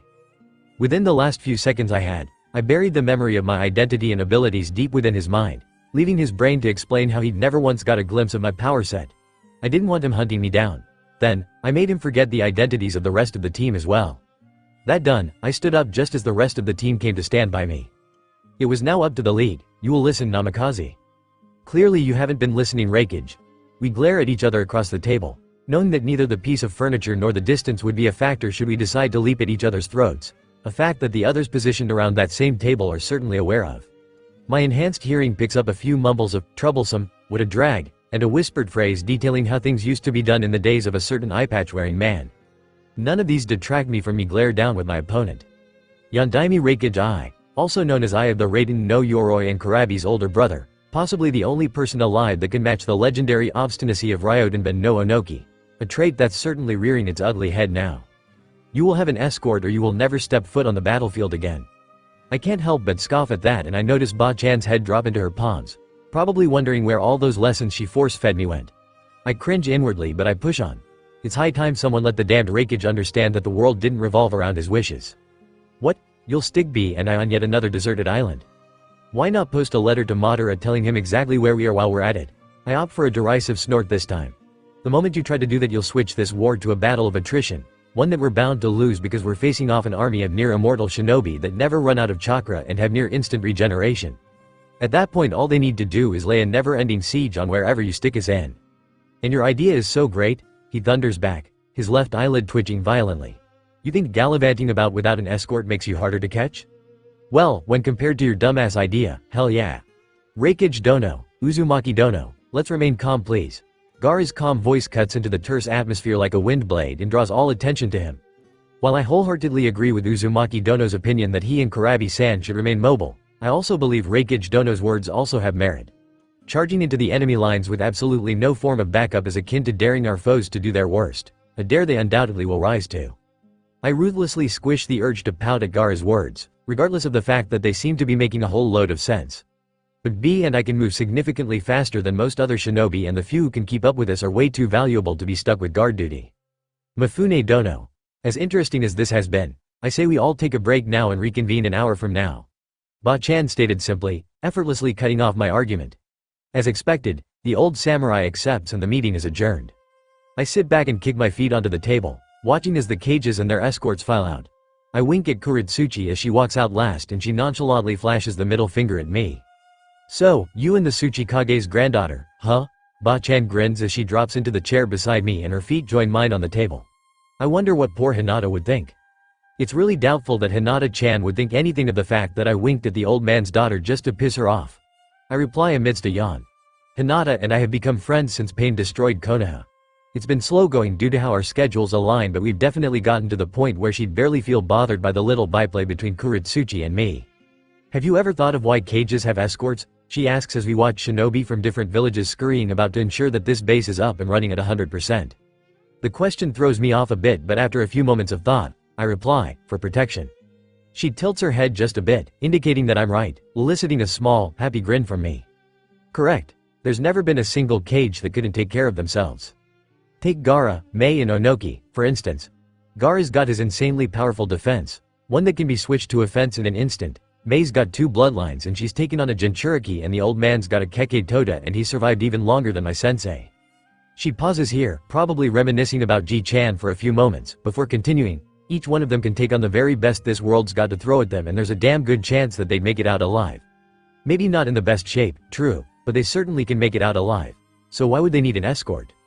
I realize that the question isn't rhetorical, so I spend a few moments trying to figure it out before coming up with a possible explanation. They can still be defeated. Gaara's sand slows down upon contact with water. He's thrown gold dust into the mix, so that's a moot point. She counters instantly, destroying that line of argument. Mei has 3 out of the 5 elements under her control, meaning that she's got the advantage over practically any element you throw at her because she can manipulate another element to counter whatever you throw at her. And Onoki? He's got more battle smarts than even I do, and he's also got 3 elements down. My mind whirs at high speed to figure it out. There's no way cages are invincible. If they were, then the Sandame Reikage would be alive. Yet he was beaten because, the answer clicked right then. Cages are not invincible. Even with the points you listed, a well-prepared strike force can take out any cage. A powerful enough area of effect chakra dampening seal will turn it into a taijutsu battle, allowing either taijutsu or kenjutsu masters to have a shot at the cage. It may not be easy, scratch that, it will not be easy, but if sheer numbers could take out the Sandame Reikage with full access to his jutsu, then adding in a chakra dampening seal is overkill, even for shinobi. Very intelligent answer. She smiles at me. Glad to see that you absorbed at least some of the stuff we taught you. A PRT of me wants to go into a hissy fit, but I've got to admit that she's got a point. Since the time I returned to the village with Ero Sennin, herself, Shizune-chan and Sakura-chan all took it upon themselves to further my education, and, after a certain mission involving me horribly failing at obtaining intel for a client, Anko threw her lot in with them, as did Hinata after we became friends. Kiba and the guys ensured that they were around as much as possible during those learning sessions to, as Dog Boy put it, support a brother. Yeah, right. Damned assholes laughed at me every step of the way. Cages have escorts to provide a secondary layer of protection. Typically, our escorts include a sensor that usually doubles as our long-range communicator, a close-range fighter, could be a kenjutsu or a taijutsu user, and an unknown. Unknown. She nods. An unknown is someone who's not even listed in the bingo book. Having an unknown can easily render most enemy plans obsolete because they have no clue what the unknown's capabilities are and its possible effects on their plans. Realization gradually dawns on me.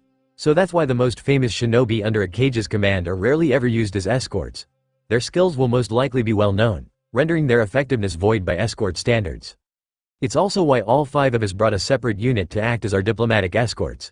In our system, one must always show the strength of the village while never revealing its secrets, hence the diplomatic escorts being some of our most powerful and renowned shinobi. Well damn, I had no idea, but what's all this got to do with me? I ask, not seeing the relevance of discussing escorts. The answer to my own question hits me just as she reaches out to slap the back of my head. Really? Sorry, it just clicked. But I don't. Another, slightly more painful, hit Kanashi's skull. Naruto, you're one of the two most important elements in this war. If you get captured, it's all over. There'd be nothing left to fight for. I knew precisely what the unspoken part of that statement was, because we'd all be enslaved eternally. Bachan, I can't have an escort. I'd have to split my attention between helping them and fighting. Do you really think we'd send our most important resources into battle without worthy backup? She asks with an arched eyebrow. Suna's already offered their most skilled sealing experts and Kiri have given us a list of swordsmen, most of whom already border on hitting Chojiro's level. Iwa and Kumo have already offered us their shinobi and I've personally vetted 4 Yamanaka, one of whom has been trained by Inoichi to utilize a technique that allows the two instantaneous communications regardless of distance. Why are you so hung up on the whole escort thing anyways? I snap at her. I'll be facing quite possibly the greatest threat since the creation of our world. I cannot afford to hold back anything while I'm fighting, so there's no way I can have an escort, Bachan. I can't risk other people's lives for my own. She doesn't reply immediately. Instead, she stares at the wall as her eyes take on a glassy look. It seems my words triggered some sort of recall. Jiraiya said the same thing. I turned to her so fast my neck cracks. Well, he didn't call me Bachan. I'd have ripped his balls off for that, but just before he left for AIM, did you know that you and Kakashi were to work with him on that mission? My heart stops for a moment there. I was meant to have followed Ero-sennin on that ill-fated mission. But I never had a clue. Why didn't I follow? We fought that night. He was all prepped for his journey when I caught him. One of the last things he said to me before he left was that he didn't want to risk anyone's life for his own. My head was spinning as I tried to take all this in. Why? Why the hell did that old pervert reject Bachan's idea? He didn't want to risk my life? Did he really think I couldn't take care of myself? TCH, typical human mind. Don't even start with your snarky comments, Kurama. I snap at him. What does being a biju desensitize him to the pain of others? Seeing as how you're being a huge hypocrite, I think I actually deserve to make these snarky comments. He replies. Wait, I'm being a hypocrite. You are so upset by that pervert's death and the newly revealed circumstances around said death that you can't see yourself towing the exact same path. Oh hell no, I'm different. How? Have you even stopped to think of the effects of your denial on that blonde senju? She's lost everything, brat. Her brother, her first love, her sensei and her best friend. Only you and that dark-haired medic are keeping her mind together. You more than her apprentice. You restored her faith in herself. You showed her out of the darkness that threatened to destroy her. Now you're pushing her sanity to the brink by denying her the one thing that'll settle her mind when you're beyond her reach. You were so blinded by the death of your sensei that you never noticed the abject pain she suffered at the loss of her teammate and best friend. I want to reply, to throw some furious words at my very own demon to shut him up, but I can't, because he is so startlingly right. Through all that's been going on since Ero-sennin's death, I've never actually thought of its effect on anyone but myself. Kami, I've been such a fool, Bachan. I steeled myself up and looked her straight in the eyes. There would be no half-assing this. She needed me to accept this escort thing and I'd had enough of my own selfishness. I gladly swallow my pride to set her heart at ease. I'll do it. I accept the escort proposition. Line, break my brain, and my senses were on full alert before I'd even known that I was awake. A habit formed during my months on the hunt with Kurabi and our, now late, escort after that one time a Shirazetsu infiltrated our camp. I could hear the soft sounds of another person breathing a few feet to my right, accompanied by the drip-splat sound of water falling and impacting the ground. Lack of noticeable shifts in the air currents meant that whosoever's presence had roused my consciousness had not moved and the person carried the scent of honeysuckle and jasmine. Upon opening my eyes, I relaxed. It was Kaguya, standing in the doorway, holding on to a glass of cold water and looking decidedly hesitant about something. Well, that's odd considering that she's been showing herself as one of the most confident people I've ever known. A quick decision to help her out has me greeting her and inquiring as to what she's looking for here. Good morning Naruto-ku. I brought this over when I heard you tossing and turning. Thought you might need it. Holy ramen above, Kaguya Otsutsuki stammering? Was the world coming to an end? Thanks. I smile at her as I take the glass for a long, not to mention refreshing, drink and I think I'm seeing a light dusting of pink on her cheeks but I simply blame the light beams of sunrise filtering through my screened window. With a lazy yawn, I lay back in my bed, idly noting the fact that I'm bare from the waist up. Maybe that's the reason for the blush? I discard that thought with a mental snort. Like she wouldn't have seen much better than me. So, Naruto, yo, Kaguya, she seemed to want me to go first but I wagged a finger at her. Ladies first. Bachan taught me better than I let her think she did. Oh, well, I just wanted to ask what your dreams were about. I mean, you don't have to tell me or anything, but I'd like it if you did. That. Really? That was all she wanted to say yet she sounded so hesitant? Looks like Hinata inherited both the Byakugan and a distilled form of Kaguya's hesitant side. Who would have guessed? Well, it was honestly more of reliving old memories, really. It was of my first time actually being placed in full command of a group of people. She shifts about a bit until I hand her a pillow which she receives with a smile. Setting it on her laps, she hunches forward, resting her chin in her palms and her elbows on the pillow. Huh. I was thinking she'd have reclined or something. What was it like, your first time? Somehow, though he's dead and I'm a whole dimension away from his grave, I felt Arrow's Senin grin the way he always did whenever he heard something with a sexual connotation. HMPH, perv. Well, it started off with me being my usual obstinate self and not wanting to have an escort team. I spend the next couple of minutes describing the events that led to that particular memory as well as the memory itself. Finally, Kurabi and I had an escort of 6 people. Kuragane Gajeel, a shinobi from Iwa possessing a bloodline that allowed him to manipulate metals, Tasaka Rin, a Kiriku no Ichi that was, interestingly, skilled fire manipulation and her own brand of taijutsu that allowed her to move and strike out with speeds and force nearly equal to Guy and Lee with their weights halfway off. She was also our backup sealer. The next 2, Rangaku Matsumoto and Hisagi Shuhei, were blade masters from Kumo, Matsu with her, Hinata, and Hisagi's with his, Kazushini, Levi-chan. From Suna was our seal mistress / medic and Yamanaka Gowther was our sensor and communications link to the rest of the Grand Shinobi Alliance. Must have been interesting, huh? Yeah, I guess it was. I sure as hell wasn't going to tell her how Hisagi had died covering our asses the one time a Shirazetsu had managed to infiltrate the camp while I was conked out, or how Levi had lost the use of her legs when Kabuto had ambushed us, getting close by using senjutsu to conceal himself. No, even though she puts up a good front, I can still see that she struggles at times to come to terms with the fact that it had been the Shinju, and not she that had caused all those disasters. Alright, so last night, you said neither you nor I have the rabbit horns thingy popping out of our forehead. Spell. You do know you shouldn't be ordering your princess about, don't you? She seems to be returning to the Kagaya I've gotten used to as she glares at me with a faux reprimanding stare. However, I suppose I should just chalk it up to excitement. I just arch an eyebrow. Fine, geez, don't be such a spoilsport. She huffs before slipping into what I've termed lecture mode. My theory is that neither of us shows any of the traits of the avatar of the Shinju because neither of us has its full power. That doesn't sound right. Sasuke transferred all of Indra's chakra into me and Kurama stripped that thing of all its power. Indeed, you did. However, at its peak, the avatar of the Shinju had, not just the power of the Rinne Sharingan combined with the vitality of its chakra-empowered body. No, it had those combined with the devastating durability of the Dead Bone Pulse, the disintegration abilities of the Ash-killing bones and the sight granted by the Byakugan. Since then, no one has ever the same amount of power the Shinju possessed. While you have more than 90% of its power, you split a shard of it into me, leaving me with the Shikatsumiku and the Byakugan. Well, thank Kami I split off that bit of power into you. I can't imagine myself with a pair of horns. I can, considering all you've told me of your bullish stubbornness. I hit her with a playful punch.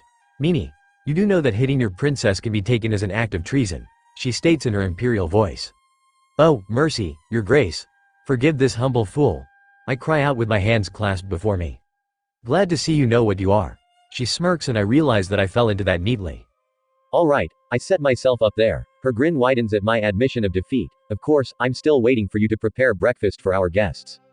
The way her face cycles between emotions is simply hilarious. Then, she settles on a determined look. HMPH. I'll have you all begging for seconds after all. How hard can it be? Line, break Kaguya's pav apparently. Cooking is significantly harder than I'd ever thought it could be. I'm just glad that I took Naruto's advice to start off with breakfast for just the two of us before moving on to the meal for our expected guests, or I'd be more embarrassed than I am right now. And it is really embarrassing to hear the damned blonde idiot laughing his guts out at all my efforts. Gah, fine, I yell in frustration as the stinging pain of hot oil splashing onto my skin hits me once again. I give up. I honestly don't think he can hear me, considering that he's just too busy laughing, holding his belly and making me feel worse, prick. Okay, fine, maybe it's not so much the act of laughing as it is the laughter itself that's making me feel worse. And not worse in a bad way. I meant the good kind of, feeling worse. It's just so bloody deep and rumbling and rich and warm and comfortable. Great, why don't we can write a 100-word essay about Naruto's laugh to my growing skill set. Enough. I try to sound composed and disapproving, but even to my own ears I sound like a frustrated child. Kami, damn it, Naruto, get to cooking already. Alright, he wheezes as he staggers over to join me by the cooker. I'll get right on it. After all, how hard can it be? I don't even attempt to reply this time and I head over to the sink to clean myself up. As the water flows over my hands, I regain enough mental clarity to think coherently again. Apparently, enough time has passed that he's no longer guffawing and instead gotten himself busy. Finally, it's not good to waste anything, Heim. His voice shocks me out of whatever pleasant trance I was about to fall into as he reaches past me to turn off the tap. Even a princess should know that. Don't sneak up on me like that. I hiss through gritted teeth as he heads over to the worktop, laughing all the way. Oh, geez, Heim, calm down. Besides, if you'd had your guard up, then you wouldn't have been scared by a simple look-see, him. It takes a few moments for me to rein in my wildly erratic heart rate and look at him. He looks completely at ease with himself, as at home cutting up vegetables as he is on the battlefield. So, Naruto, I turn to him as I lean back on the sink. Why exactly did you agree to this in the first place? Them coming over, I mean. Oh, that. Well, I just felt it'd help them trust us. I mean, it isn't like we've got anything to hide from them, and by the time we've got things to hide, I plan to have moved beyond requiring our bat-themed friend's aid. Ah, yes, Naruto's plans. I'm not sure if it's just lack of trust or the way he was brought up, but he's been very vague about them. All I know is that between the clones he's been sending off to the temporarily relocated Sumdak facility and the information he ripped out of that scientist, he's been slowly laying the groundwork for whatever the plans are. So, have you made any sense of the information you pulled out of the scientist? He shook his head as he moved over to the cooker. Partially, learning the intricacies of using powers linked Indra is significantly harder for me since I'm linked to Asura. That sounds oddly confusing. Ah, I haven't said anything about that. Well, Hagoromo, your son, had 2 kids of his own. Indra, older, very mature and serious outlook on life, and Asura, younger with a really carefree attitude. Close to the end of his life, Hagoromo split his abilities and powers between them both. Indra got more of his shrewd intellect and his dojutsu. Asura, on the other hand, got all of his pop's physical attributes plus a shit ton of chakra. Time skipped to when Sasuke and I fought the Jubi's avatar. Sasuke realized that it was slowly overpowering him and would soon be defeated, so he ripped a hole through the ether to create a temporary dimension of his own where he transferred as much of his yin chakra as possible into me to allow me access the Indra half of my heritage. I'm dead certain that he continued talking from that point, but I was hung up on a simple phrase. The Indra half of my heritage. Well fuck. Now I've somehow managed to develop feelings for a guy who's not only technically younger than me but who's also my grandson, multiple generations removed. Why can't my life simply remain uncomplicated? Line break. You sure this is it? Yes, Wally. This is it. You sure about that? 'Cause the last time you were certain until Alfred opened the door. Great. You too, Rachel. The shortest of the 3 sighed with a slump of his shoulders. Look, all I knew was that 2 safe houses were currently active. How was I to know that Alfred was in one of them? Well, if you're certain that this is it then. Wally broke off mid-statement to deliver a quick tattoo of knocks to the door they were all standing in front of. We should knock. Rachel Raven threw a wary glance at the brunette.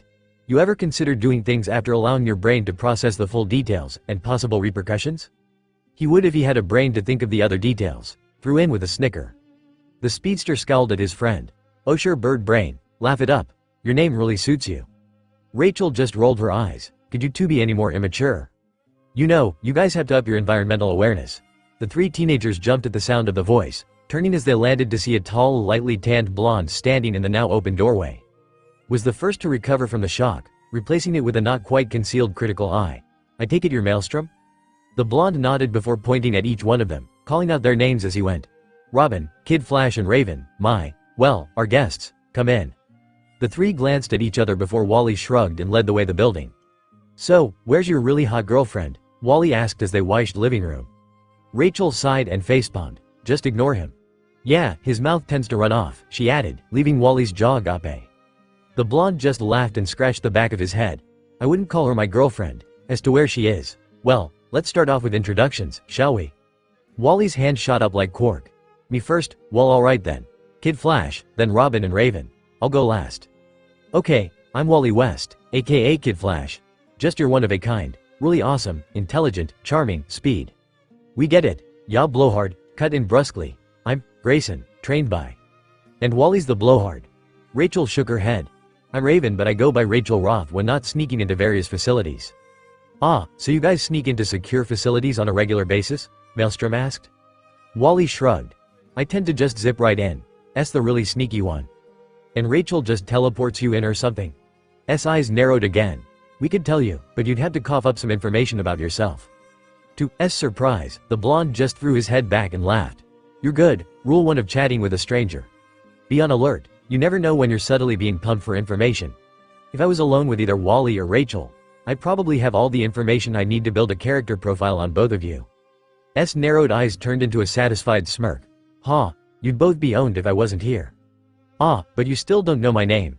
The blonde grinned, his cheeks stretching the whisker marks on his cheeks until they gave him an almost vulpine appearance. Gotcha. Ladies and gents, the prodigy of the bat. It was Wally's turn to smirk at his friend and he took to it with great joy.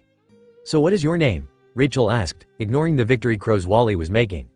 "And the lady gets the prize for remaining focused." He smiled as he sat back in his chair. "I'm Uzumaki Naruto."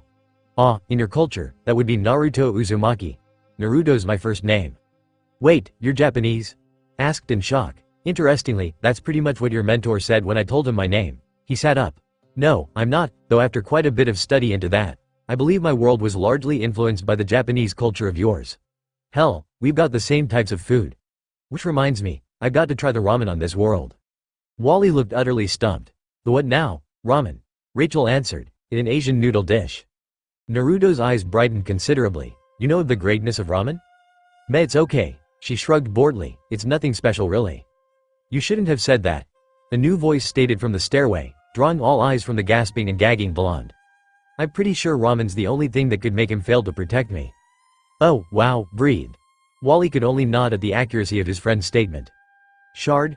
Rachel asked the white-haired lady descending the stairs. "Kagaya. Otsutsuki Kagaya. Line. Break, that's the last of it," Cyborg stated as he initiated the final activation sequences for the Mount Justice base. "All systems are now running." "Excellent." Wonder Woman smiled as she walked into view with Aquaman at her side. "I must say, the base is looking significantly better than the one time we had to use it." "That's because it was never meant to be a capital command base. It was just one of those backup bases should we ever be pressed to need one," Batman stated before turning to Cyborg. "Where's Flash?" he. "Here, sorry." The Scarlet Speedster apologized as he sped into the room. "I was in their training room. Do we have tech like that in the Watchtower? Because the immersion software I saw is bleeding edge stuff." "We do," Batman replied. Taking a moment to allow the Speedster to regain his breath, he then continued. "There has been a small addition to the supervisors. Red Tornado will be joining them. He'll act as their live-in supervisor." Cyborg grinned. "Guess I won't be totally lonely then." The Dark Knight shook his head. "Recent developments, some of which we are about to discuss, have me believing that you'll be needed more on the front lines. Or, at the very least, straddling the line between covert ops and frontline action." "By recent developments, you don't mean the whole Cadmus takeover, do you?" The Flash asked as he sat up, fully alert. "Amongst others, yes." The Dark Knight inclined his head. "Care to share your thoughts?" The Speedster nodded. "The very first thing that jumped at me was the speed and efficiency of the takeover. The Sumdak group could easily have thrown some pretty incredible spin on that story to ensure that they'd come out, well, maybe not smelling like roses but with significantly limited damage done. Second point. We have not come under a single iota of blame. And that's a good thing. Why?" Aquaman asked. "It is a point of note." The Amazonian replied. "Every action we have taken to date has come under heavy criticism from many sources, the flag bearer being Senator Finch. In this case, they had every right to criticize us. We charged into a private facility without any prior notice. We disrupted various beneficial research going on. How certain were they that we hadn't simply planted the falsified evidence and then charged in to take the glory under all the smoke? They could have stacked a pile of criticisms that would have crucified us regardless of our efforts to convince them otherwise. That we have not been portrayed in a negative light even once seems absurd. And then there's the fact that Cadmus is simply Sumdak in reverse." The Flash continued. "That's one hell of a coincidence. My guess is, either Sumdak works for Cadmus and sending in a rookie team forced them to move their timetable, or the reverse, that being that the Cadmus group's just a front for Sumdak. A backup should the shit hit the fan." Batman nodded once. "All valid points, particularly when the fact that Cadmus was only started 10 years ago but have solid holdings in many countries worldwide, all of which had the highest number of parademon sightings during the war, and that 16 of its 25 board members all tied into the monetary trail Cyborg cracked a while back. Of the 16, 12 have been spotted in underground auctions, both buying and selling various forms of armaments." "So, Sumdak's the underling of a much more sinister organization?" Cyborg asked in a matter-of-fact tone. "Yes," Wonder Woman stated, a small frown creasing her forehead. "And, apparently, they've set their targets squarely on us. Right now, I'm really glad we have a splinter group that can take care of the Black Ops." The Flash stated. "What about that other group they faced? I know they got away, but do we have any leads?" "None so far," Cyborg replied. "However, that wasn't their first gig. It's taking more effort than I anticipated, but I will pull up something substantial soon. At least the kids gave us a heads up on a possible new player." Flash sighed. "So, when will they get here, anyway?" "They'll arrive in about an hour," Batman stated. Kagaya and Naruto will be shown to the Happy Harbor Zeta 2 point by Robin, Kid Flash and Raven. Meanwhile, I am certain both of you," he gestured to Wonder Woman and Aquaman, "would have told your protégés exactly how to get here. Martian Manhunter will arrive with his cousin." "And the clone?" Aquaman asked. "She's resting in a room she's been allocated." She's adapted well to the world around her, but she's certain that she doesn't want to work with the team just yet. Cyborg answered. She wants to see the world for herself. She promised, though, that she will not use her abilities for anything negative. Says it'd be dishonoring her sister, and yes, she considers Donna her sister. He added, answering Wonder Woman's unasked question. Just then, a holographic image of the Martian popped up in the center of the room. Manhunter to M there. Cyborg here, Manhunter. The mecha human stated as he walked into the hologram's line of sight. What's your status? We'll touch down in 15 minutes. We picked up Miss Troy as well. Understood. The hangar will be prepped for your arrival. Cyborg turned to the rest of the present League members. Guess it's time to get this show on the road. Line, break. Standing in a sterile, white room deep within the bowels of the Cadmus Dakota Research Center, Mark Desmond waited patiently for the beginning of this meeting, using the opportunity to casually study his newly assigned bodyguard. Standing somewhere between 5 feet and 5 feet 3 inches, the young woman had bright blonde hair that stretched all the way down to the middle of her back. She was possessed of a classic sort of beauty, with angled cheekbones, dazzling blue eyes and a heart-shaped face. To the rest of the world, she was just his pretty-faced assistant. No one would ever suspect such an innocent-looking girl to be capable of what she was. At that moment, the lights in the room dimmed as 8 holographic images flickered into existence. As was the norm, all the images appeared simply as blurred white silhouettes, but each belonged to a different personality, as noted by their voices. Desmond. The voice came from the voice directly opposite him, and he recognized it as the possible leader of these beings. Hail the light. He bowed as he greeted, noting once again that they neither acknowledged the presence of his appointed assistant nor did they take any offense that she never once seemed to take note of them. How goes the takeover? Another voice asked, sounding more clipped and straightforward. The transition has been perfectly smooth. Though the plans had to be hastened, there has been no negative impact on the overall operation. And the people's reception to this action? The question came from the only female voice in the group. There have been questions asked and various inquiries as to the possibility of other facilities working on similar projects, all of which have been dealt with. Dr. Banerjee and Dr. Crane have been most supportive in this. Excellent. The first voice stated calmly, all proceeds as planned. At this point, Desmond shifted just a bit, so nervous was he that he couldn't maintain the air of complete confidence. Forgive my impertinence, but I feel I must ask what we are to do as regards the clones we had developed. Both are currently with the League and one has actively decided to follow in his source material's footsteps. And why is the League left out of the spotlight? Surely there are those who believe that the League were once again operating above the law. A sibilant voice asked before laughing softly. There certainly are. They have been silenced, with good reason. But, question not our objectives, Desmond. The first voice warned brusquely, you are not indispensable. Besides, wouldn't it be better if we surprised you every once in a while? A significantly more childish voice yet unspeakably cruel asked with a perverse giggle. As regards the Genomorphs, well, suffice it to say that they have their own purposes. A cold, mechanical voice grated out. And that is enough for now. Proceed with your assignments as planned and take the next base. The tools required will be delivered within a week. The first voice commanded. Should there be any new development deemed of importance to you, you will receive. Then, as one, all the holographic portals flickered out of existence, the room returning to its stark whiteness. Come on.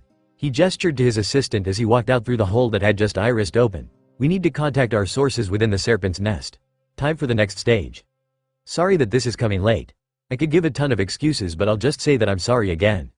I know the chapter may feel a bit filler-ish and slow, but it was a necessary hurdle to cross so we can move into the next phase. Things should get a lot more exciting from here on out. To those who won't just let it go about the first-person POV that I'm sticking with for Naruto and Kaguya, well, I'll try to explain. This is not the vanilla Naruto that you're used to in canon. He's fresh out of a war, stuck in a whole new dimension with the girl that tried to kill him, and there are a bunch of people who basically want him policed. Oh, and his mindset's been subtly altered by a whole new infusion of yin chakra. Kaguya, on the other hand, has been trapped in her own mind and is now coming to terms with the fact that atrocities had been committed in her name while developing feelings for the guy who saved her and trying to figure out if she's simply attracted to him because she is or if it's a hero worship thing. The one POV is because I feel I need to show some of their mental workings. To the generic writer, the Holly short thing was just a thing I did so I wouldn't have to create an OC for what amounts to a cameo. Her character fit what I wanted, so I utilized her character, safe in it. The whole, I'm repeating the YJ plotline. Yes I am. Why? Because, in the grand scheme of things, Naruto's arrival hasn't changed much of anything on a universal scale. Bats would still have assembled the YJ team whether he was there or not. Plus, it's not even a faithful, rinse and repeat, plotline. The whole, merging of the DC animated movie universe, means there have already been changes to the plotline. Spot them out, will y'all? Think that's it. Thanks for sticking with me. I'll continue soon enough bar anything else cropping up. Read and review please. The Ethereal Lord, Interlude. Farewell. The first thing Naruto noticed when he arrived in his mindscape was the absence of the cracks on the pipes. It was a little detail in the morose grandeur of the sewer system he had always known, yet it was the first thing that jumped out at him. As he looked on, he noticed even more changes. The walls were a lighter shade of red, there were fewer pipes in total, the walls supporting the ceiling gates were gone, and the water that had always sloshed beneath his feet was completely dried up.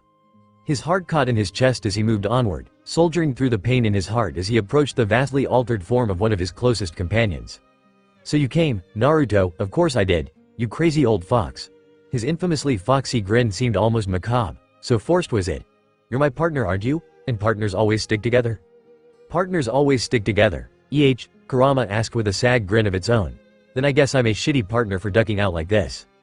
Don't say that, Naruto shouted, his voice cracking as the weight of the situation finally broke him. Tears spilled out of his eyes as he slammed a weak punch into the fox's paw. Don't you ever say that. Kurama squeezed its eyes shut and sighed, knowing that it was over. So it has finally come to this, old man? The great and terrible Kyuubi no Yoko, the nine-tailed demon, embodiment of rage and hate, looked worse than it ever had. Its once luxuriant fur was now naught but tufts of stringy hair. Its once vibrant eyes had dulled to milky orbs, and the titanic creature was now barely larger than a workhorse.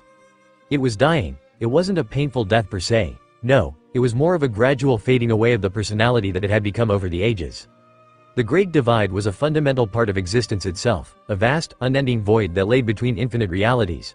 One could not just cross the divide, its very nature railed against the very concept. For all the power Naruto had gained, not even he should have survived that journey. Come now, partner. Where's that unending optimism I've come to expect from you? The fox teased with a tired grin. You haven't even uttered your old catchphrase? Don't joke about this, Datbeo. Though he sounded incensed, they both knew what the blonde was doing. Take this seriously, baka. Now there's the annoying and I work to save. Even in his weakened state, Kurama's grin was as strong and proud as it could ever be. Now that's the Uzumaki Naruto I know, and don't you dare change him. Naruto threw his arms around the fox and sobbed into its shoulder. You shouldn't have done this for me, Kurama. Yuki, Matabi, son, you shouldn't have done this for me. Well, it was either our minds for yours or we all die and be consumed by the divide. For the man that was willing to face down eons of spite and hate in order to save us, it was an easy choice. But what do I do now? He cried. How'd I go on without you? How did you get so far without me? Kurama asked in return as it drew away from his embrace. Never forget, Uzumaki Naruto, you are a force to be reckoned with. You stood up to the hate of a village and made them acknowledge you. You stood up to Nagato and Obito's hate and you gave them hope. The fox paused as it recalled its experiences with the blonde. You stood up to my hate and now here we stand, the greatest of friends. I have only done for you what you would do for me, Naruto. A fresh round of tears slipped out of the blonde's eyes upon hearing his friend's words. I don't want you to go. I don't want to leave either, but I'd rather the world has the light of the greatest human I have ever known. In exchange for you, Naruto, this is worth it. Kurama smiled gently at his friend as the tug at the edges of his mind grew stronger. It was almost time. You remember what I told you about Kaguya? Naruto nodded firmly. I swear, Kurama, I'll protect her with my life. I expect no less from my best friend. Kurama sighed. The time is at hand. For the first time since the death of his father, Kurama found himself weeping. I only wish I could have met your kids. I'm sure they'd be the death of you. Naruto threw his arms around the fox and burst into tears again as it gradually began to fade into motes of light. I'll make sure they know all about the greatest friend I could have asked for. You walk a blessed path, Uzumaki Naruto, and I am proud to have shared in your journey. The last thing Kurama felt were the tears of the greatest human he had ever known, Naruto's path. It's always interesting to see how different this place has become, considering the fact that I had gotten really fond of considering myself the only person who could easily say that I had my mind in the sewers without thinking of anything remotely dirty. Now, though, as I connect my mind with that of one of my clones deep in my mindscape, the place has changed. What was once a dilapidated sewer system is now an immense meadow that extends as far as my eyes can see. A porthole flickers into existence in front of me, and within it, all I see is white. Then, a hand moves across it and begins writing. A few seconds later, there's a message written in an old anbu code. Roughly translated, it means, standing by.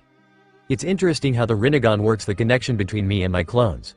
While my clones can't use the rinnegan to access any of the paths, as that seems to require an actual flesh and blood body, the shared vision works perfectly, and I've been using it to communicate with the few undercover clones I've got in a similar manner as to now. With barely any effort, I create a roll of parchment and a pen and write my response. What news? Mark Desmond remains as Cadmus head. Banerjee and Crane given new identities while old replaced by xenomorph clones. As expected. More? Yes, Desmond has new assistant. Only my knowledge of the fact that these clones wouldn't joke around stops me from rolling my eyes. And? Strange girl. Exceedingly quiet. Has access to the forbidden room. Also, sense that she has potent connection to nature. Okay, that is something worth watching out for. Why does Mark Desmond have an assistant that has access to the one place he won't let even his head of security get into? And a possible connection to nature? Does that mean she's the presence I noticed a few days ago in Gotham? Or is she someone else? Continue observations. Report in if anything new comes up. Understood. The porthole flickers out and I dematerialize my writing materials. Things were going as I'd expected since the Cadmus takeover. With Banerjee and Crane given new identities, their xenomorph clones would undoubtedly suffer some mishap that would lead to the loss of their lives, a quick and easy way of disposing the baggage while keeping the resources. Add on the fact that Desmond's new assistant seemed to be a whole lot more than a paper pusher and the unknown function of the Forbidden Room, as my disguised clone had dubbed it, and that was a disaster waiting to happen. Just as I was getting deeper into my thoughts, I felt a strange sensation running down my spine. It took a few seconds for me to realize that it was the feeling of water being trickled down my back, Kaguya's favorite way of dragging me out of my own head. I closed my eyes for a few seconds as I evened my breathing before opening them again to find myself staring at a blank wall. Back? She asks as she sits on the bed beside me. Or do I need to get you any wetter? Thought it was the guys that got the girls wet? The statement was out of my mouth almost reflexively. Kaguya's blush makes Hinata's embarrassed face look pale. Apparently your godfather's perverted influences run deeper than you imagined. Sorry, it came out faster than my brain could process it. My hand subconsciously finds its way to the back of my head as I get reaccustomed to my environment. We're in the room we've been allocated, deep within the bowels of the mountain. It's a pretty Spartan place with only 2 beds, a pair of chairs and a table and a single light bulb.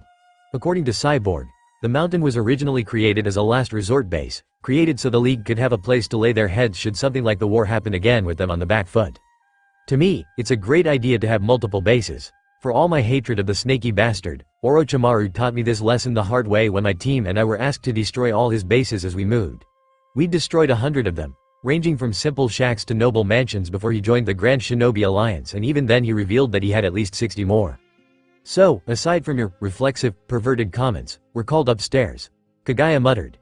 Guess she's still a tad bothered by my comment. Gonna have to keep Arrow Naruto in check. The Black Canary just returned and she wants to meet the team.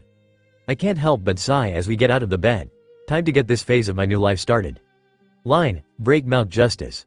Briefing room, glad to see you've finally joined us.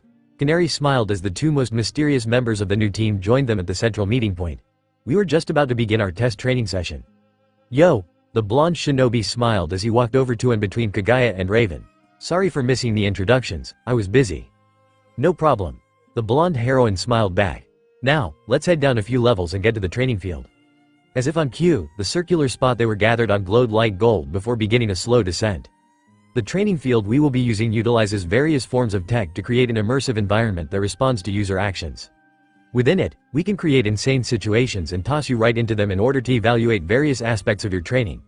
At selected moments, Martian Manhunter will be around to link you into the system to ensure that you do not consciously remember that it is, in fact, a simulation. It will be the location of all our physical training bar, those that I believe should be conducted elsewhere. At that moment, the platform stopped moving and, as the glow of the platform dimmed, the lights around them brightened until they were able to see that they were in a large, perfectly spherical room.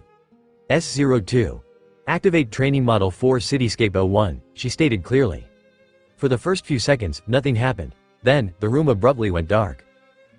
Was that supposed to happen? Wally asked as he stared around in the darkness. Hold on. I see lights. Raven stated, and true to her words, pinpricks of lights appeared in the distance, growing brighter as the darkness lifted to form images. By Hera. Donna breathed as the darkness cleared. It's a city, we're in a city. Yes, we are. The Canaries smiled at their odd expressions.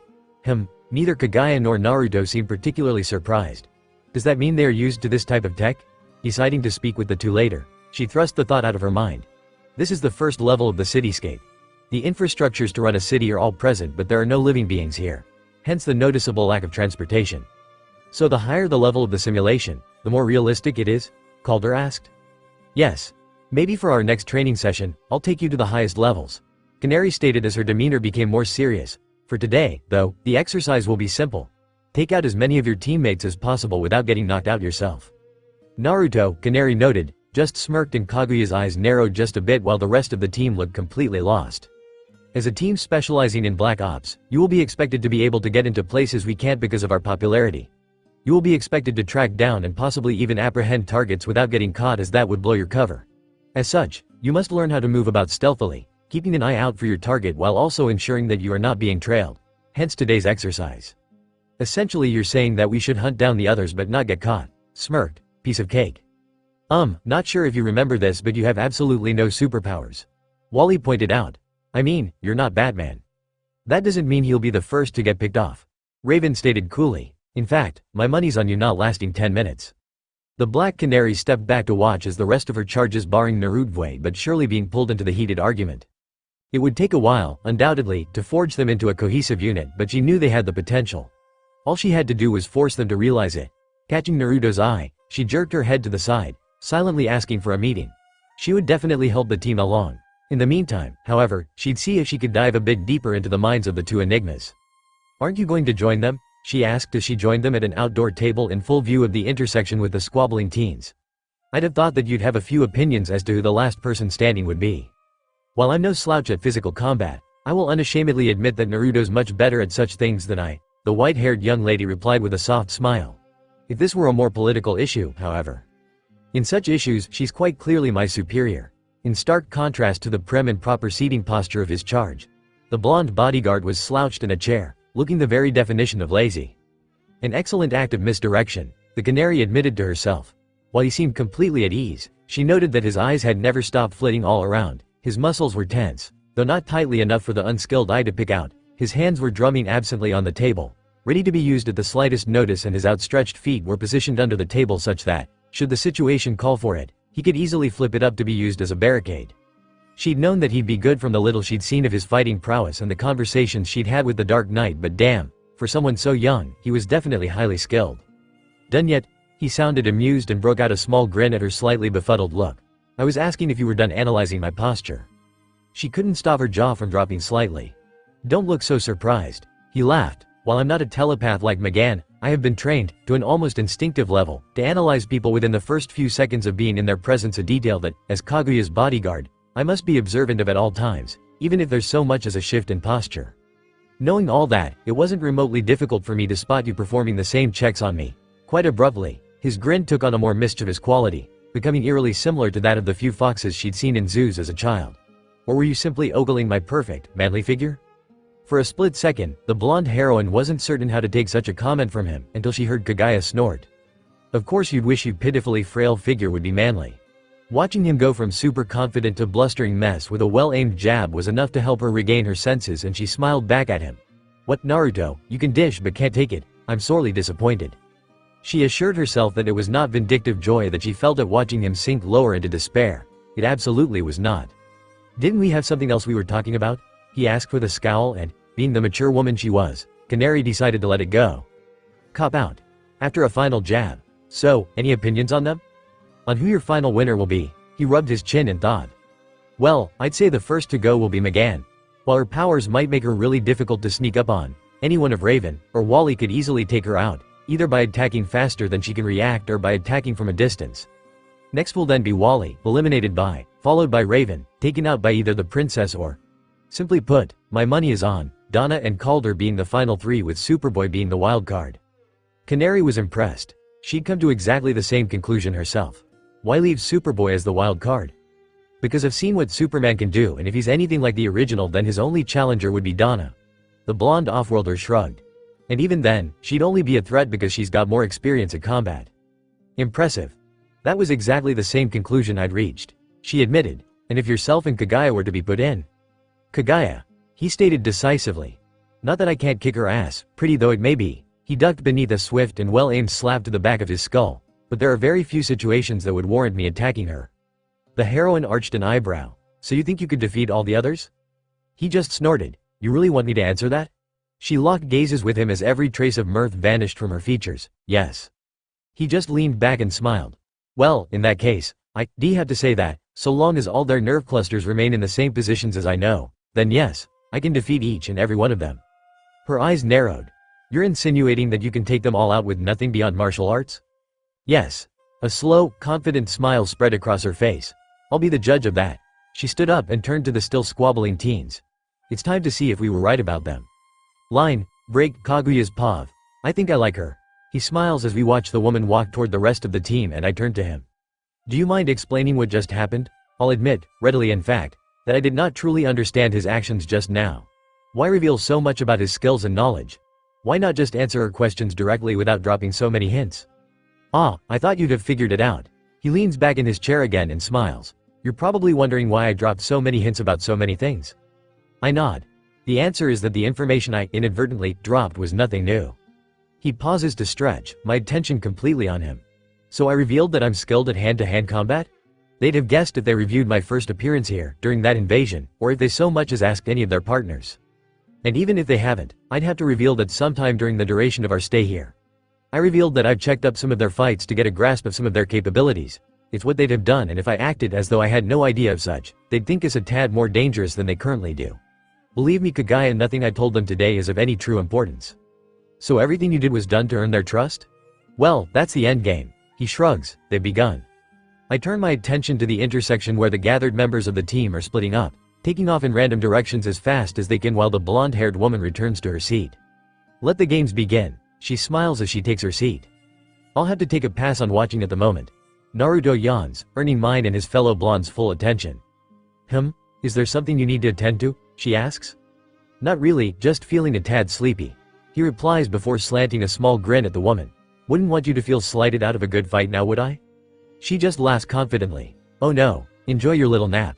Maybe you'll find a lucky win in your dreams before I bring you crashing back to reality. Line, break, not bad for a first attempt, I guess, Canary murmured as she eyed the beaten and bruised forms on the ground before her. Though none of you managed to impress me in the end, you did go a bit further than I'd expected. On the ground, Raven retreated further into her cloak as Magan tried, and failed due to exhaustion, to make herself invisible while Wally and sat back to back, standing behind them, though looking every bit as haggard were Calder, Superboy and Donna. Normally, I'd probably consider asking each of you to tell me what you think you did wrong and we'd all go over how to do it better. That way, the team CTE strategies and you'd all have similar ideas to be used in the field, promoting teamwork. The blonde explained. But for this first run, you can head back upstairs and relax. I'll be joining you shortly. What about Kagaya and Naruto? Raven asked. They weren't with us during the exercise. Indeed. The Black Canary agreed. They didn't join you because I held them back. Superboy, who had already unresolved feelings toward the blonde of the duo, felt affronted by this. How come he gets a free pass? Simple. I need to get a personal feel for their combat capabilities. I've worked with the league long enough for me to have a decent idea how the rest of your abilities work, but both Naruto and Kagaya are total blank slates. I'll need to gain at least a baseline of their abilities in order to fully plan out team exercises. So, where are they? Magan asked. The blonde heroine's words perked up interest from everyone standing around her. They are preparing for our spar. Line, break. Naruto's pav. You just had to blow it out of proportion, didn't you? I ask as I perform a few pre-workout stretches. We're standing opposite each other on the exercise mat in the Mount's gym, surrounded by the rest of the team, their excitement all but palpable. What, are you suddenly afraid of getting your butt handed to you in public? She smirks. I could take it easy on you if you want, give you a blizzard's chance in hell. I'm barely able to rein in my tongue before saying something about her ass. Not like I'm afraid or such, but I don't want to seem disrespectful in front of the rest of these broads. On a totally unrelated side note, I think I've discovered a trans-dimensional constant. Ladies that are involved in constant battles must have really hot bodies. Like I said, unrelated. Ready? She asks as she settles into a pretty basic Muay Thai fighting stance. Something seems off about that though. Found it. It's a false stance, something Bushy Brows Sensei taught me. It involves utilizing one fighting style to hide another. It works well for throwing off an unaware opponent. Too bad I'm well aware. I settle into the opening stance of the Nagaleru Ken, one of the many styles I've studied. I'm good, shall we? For the next couple of seconds, the rest of the world seems to fade as I lock my attention onto the woman standing in front of me. She's still, almost unnaturally so, giving me a clear-cut picture of exactly the kind of person I'm going up against. A pro. She's off like a shot, coming in with a swinging right fist and a combination between a hook and a cross. It seems almost like a textbook attack until the rest of her body is taken into account. She's ready for practically any counter, her left hand unclenched, ready to grapple, punch, attack with the knife edge of her palm or any one of 100 other possible moves. Her legs are spaced perfectly to allow balance and stability even if she has to lean on a foot. It is, all in all, the perfect opening against someone whose skill level you are uncertain of. My respect for her rises as I move in, my left hand coming up to push her arm out of the way while my right hand shoots toward her abdomen. As expected, she stops my punch with her free hand and brings up her left foot to attack. I decide to retreat, as my chosen fighting style works better with dodges than blocks. The dance continues for the next few minutes, her continuously aggressive movements countered by my ever-flowing, ever-dodging defense. Her attacks are smooth, a harmony of various fighting styles merged into this subtly deadly product. Her blows are deceptive, seeming soft and frail, but the displaced air from those attacks have me know that a single hit would open the doorway to a slew of combos that will keep piling on the damage until her foe, me in this case, is down.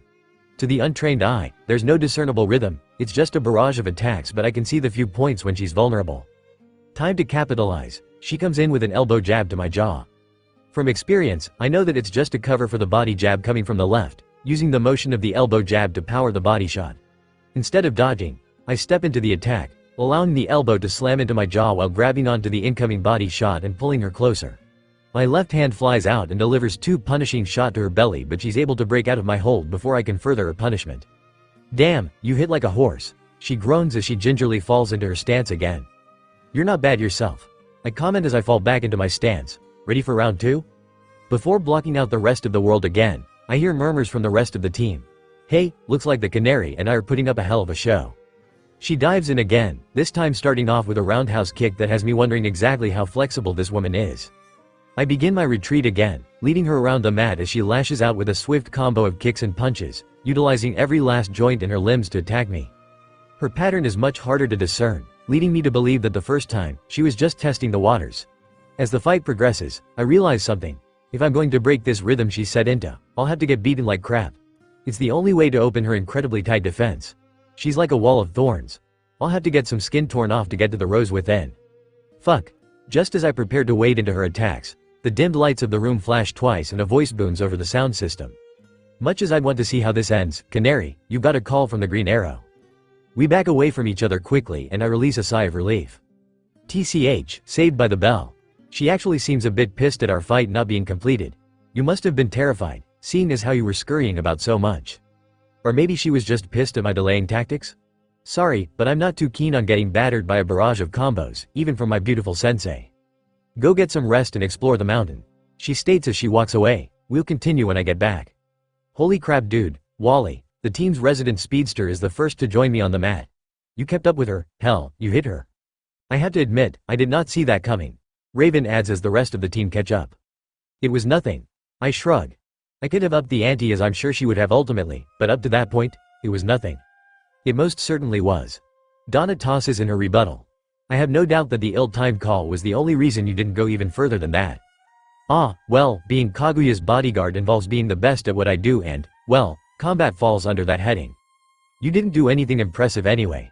Superboy grunts with his arms folded across his chest. All that pansy dancing around isn't really fighting if you can't hit your target. Wait, what? Oh hell no. Is he still pissed that I kicked him in the chest back at the Sumdak facility? I apologized for that. Well, whatever. Fuck him and fuck his anger. I am not dealing with some bullshit teenage rivalry. So, what do we do now? McGann asks, and I'm once again struck by just how cute this green-skinned alien girl sounds. It's like listening to incredible naivete, innocent trust and girl next door adorability all rolled up in one. Cammy save me if she ever decides to ask me for something in the future. I can barely imagine the devastation she can wreak if she combines her aura of cute with the original cutesy weapon. The Chogata Inu Inu no Mi. The extra-large puppy dog eyes. Q shudder.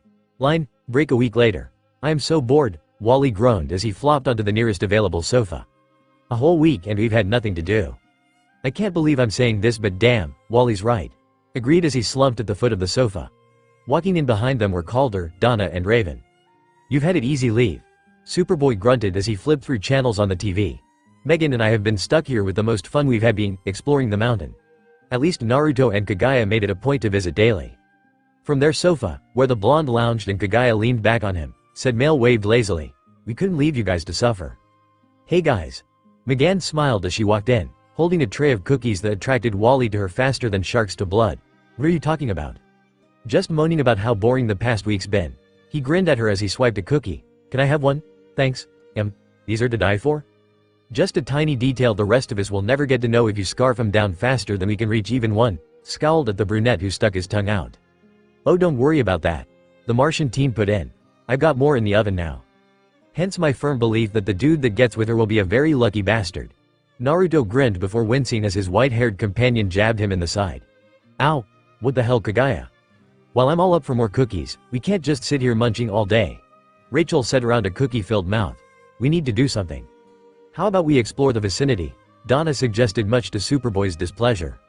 We've already explored the mountain, what else? Ah, but our vicinity goes beyond the mountain, the Amazon grinned. Calder was the first to respond. Well, it certainly beats staring at rocks. Agreed. Naruto nodded. Plus, there's a lot to take in, we probably won't finish in a day, so there's also a chance for a repeat performance. As more and more nods of assent rolled in, Wally clapped his hands together loudly. Right, let's go meet the neighbors. Not to rain on anyone's parade, but has anyone considered how we're going to get there? Asked. We're supposed to be a secret group, so we can't be seen flying out of what is supposed to be an abandoned base. Hello, Megan. Megan exclaimed with a little head bop. Uncle Jean dropped by earlier in the week to drop off the bioship. It's in the hangar right now. Wanna see? If it will help us get off this island, most definitely. Wally performed a little bow. Lead the way, my lady. Megan, Naruto called as they turned to leave. The cookies in the oven? Yipes. The girl exclaimed before running back into the kitchen. Line, break Happy Harbor docks. That was awesome.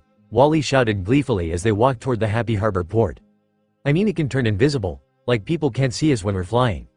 We know, Wally, we were all there, Rachel groaned. So, now that we're here, where do we go first? Superboy asked. I'd say either the mall or the arcade. Suggested. Mall's the best choice in our case considering the fact that we're all fresh out of cash. Window shopping, huh? Naruto chuckled. Well, which way to the mall? We'll waltz around till we find it. Shrugged. In the meantime, we need a name for Superboy. Said Kryptonian clone looked affronted. I have a name, thank you very much. Indeed you do.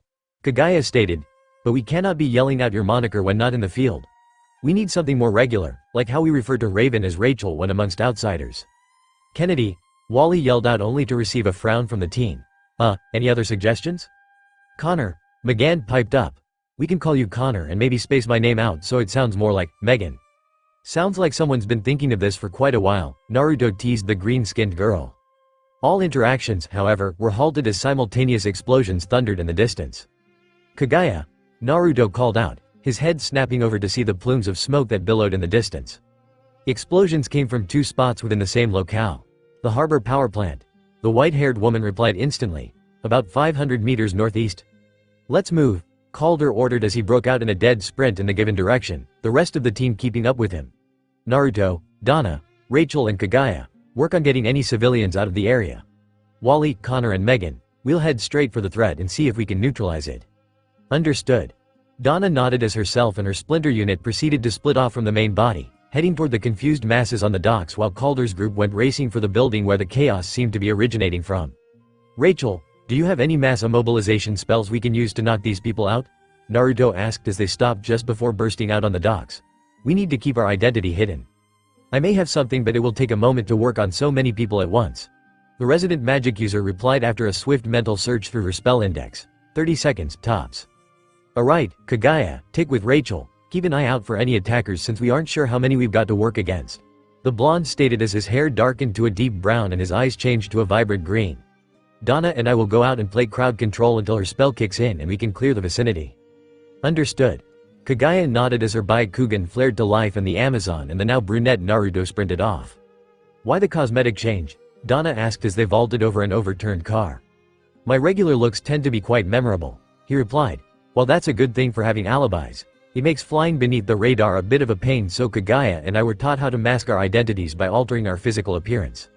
Hence the raven hair at the Sumdak facility. Yes, any idea how to perform crowd control? Donna nearly lost her footing as she ran. Thought you'd know how to do that. Kagaya does. I'm more of the dive-in action guy than the people person, he admitted with a shrug. I'll do the talking then, Donna stated as they approached the closest group of people. You just help me move them. Got it. As it turned out, they didn't need to do anything as the immobilization spell Rachel had chosen, a mass unconsciousness spell, kicked in much sooner than they'd planned, sending the group ahead of them off to La La Land just as Donna opened her mouth. Naruto, of course, just couldn't let such an excellent opportunity pass him by. Wow. You can put people to sleep just by opening your mouth. Guess we didn't need Rachel, huh? What? No, upon seeing the grin on his face, the Amazon scowled and bent to carry two of the collapsed women, ass. Yes, yours is amazing. The off-worlder shot back with a cheeky grin as he hauled 2 men onto his shoulders. Let's go drop off these guys and finish clearing up. Line, break. Wally was not having a good day. No, that was a tad inaccurate. He'd been having a great day right up to the point where the damned tornado had thrown him into the Happy Harbor power plant's wall. From that point on, it had been a stormy ride, pun totally intended. Now, sprawled on the ground, he watched as the android they'd erroneously thought of as being Red Tornado charged up a second, even larger lightning bolt than the one he'd blasted Superboy with. Well, children, it's been. Well, I'd be lying if I said it was fun, so I'll just kill you and get it over with. Maybe I'll get to challenge a real leaguer as a result. Toodles. The speedster could only watch as the bolt of raw electrical energy zapped toward himself and his friends, unable to move due to the sprain he'd gotten in his ankle after a wobbly landing. Then, like a magician, he saw a brown-haired teen, wearing a plain blue pair of jeans with a dark orange t-shirt and a scarf wrapped around the lower half of his face, appear right in the path of the lightning bolt before, almost contemptuously, backhanding the energy, sending it flying off in another direction. Holy, the thought trailed off as he felt Megan Mentuiet and still. You know, it's actually quite callous to attempt to kill a bunch of broads just to further your own poor excuse for a vendetta. The brown-haired guy said in an almost lazy drawl. And a red android with weather manipulating abilities? Imitation might be the best form of flattery, but you still managed to make it shoddy. And who might you be? Mr. Twister asked, sounding as condescending as it could. Just a passerby. The strange teen shrugged. Oh, by the way, watch your back. The android spun around just in time to catch a powerful hit to the jaw from a black and silver blur. Wally's confused thoughts were once again stifled by Megan as he glanced about rapidly, trying to find the source of the hit but seeing nothing. Meanwhile, up in the air, Mr. Twister had finally stabilized himself amidst a whirlwind. That was quite the powerful hit. I think I'll let this fight go for now to analyze things for a bit. I'll be back though, and I will certainly enjoy a rematch. Maybe you'll be good enough to stress my servo motors more than once. The swirling winds around the android intensified for a moment before bursting outward violently, revealing that its creator was gone. Hey, Megan began haltingly only to be cut off by Connor. Oi, who the hell are you? The brown-haired teen turned his head to face them. Geez, you guys have really bad memory. It took a few seconds for them to process the sound and tone of the voice. Naruto, not so loudly. He winced as he helped Calder to his feet. Yeah, it's me. What's with the cosmetic change? Asked as he struggled to his feet. Same question I asked. Donna stated as she appeared behind Megan and Wally, arms outstretched to help the two up. Apparently, it's a trick he can use to avoid being noticed in a crowd. What happened to you guys? We got our asses handed to us, that's what. Connor scowled as he punched the ground in frustration. And it was all because Miss, I can read people's mind, couldn't do the one thing she's supposed to be good at. Naruto, whose features had returned to normal, narrowed his eyes at the sight of the green Martian flinching with each of the Kryptonian's words. He was about to speak but was beaten to the punch when Calder spoke up. Enough, Connor. The Atlantean snapped with a furious glare. Yes, she made a mistake, leading us to believe that Mr. Twister was simply Red Tornado in disguise as a test for us. It was a mistake. I sincerely doubt that even the most powerful telepaths can read the minds of androids. Did she put us on the wrong track? Possibly, but we willfully followed. Not even suspected that Mr. Twister was an actual villain. And you never suggested anything different, so you and I are as much to blame as she is. Yeah, Connor, we all got outclassed a bit. Stated and placed a hand on the clone's shoulder. Instead of infighting, we should work together. Don't call me that. He snarled as he twisted away from. She called me that. None of you even asked if I liked the name. You just assumed I liked it. Well, I don't, and I'll just go find that damned android myself and rip it open. With that, Superboy kicked off the ground and launched himself into the air, away from the team. No, Naruto held onto both Donna and Wally's arms before they could take off after him. He needs to work off some of that anger himself.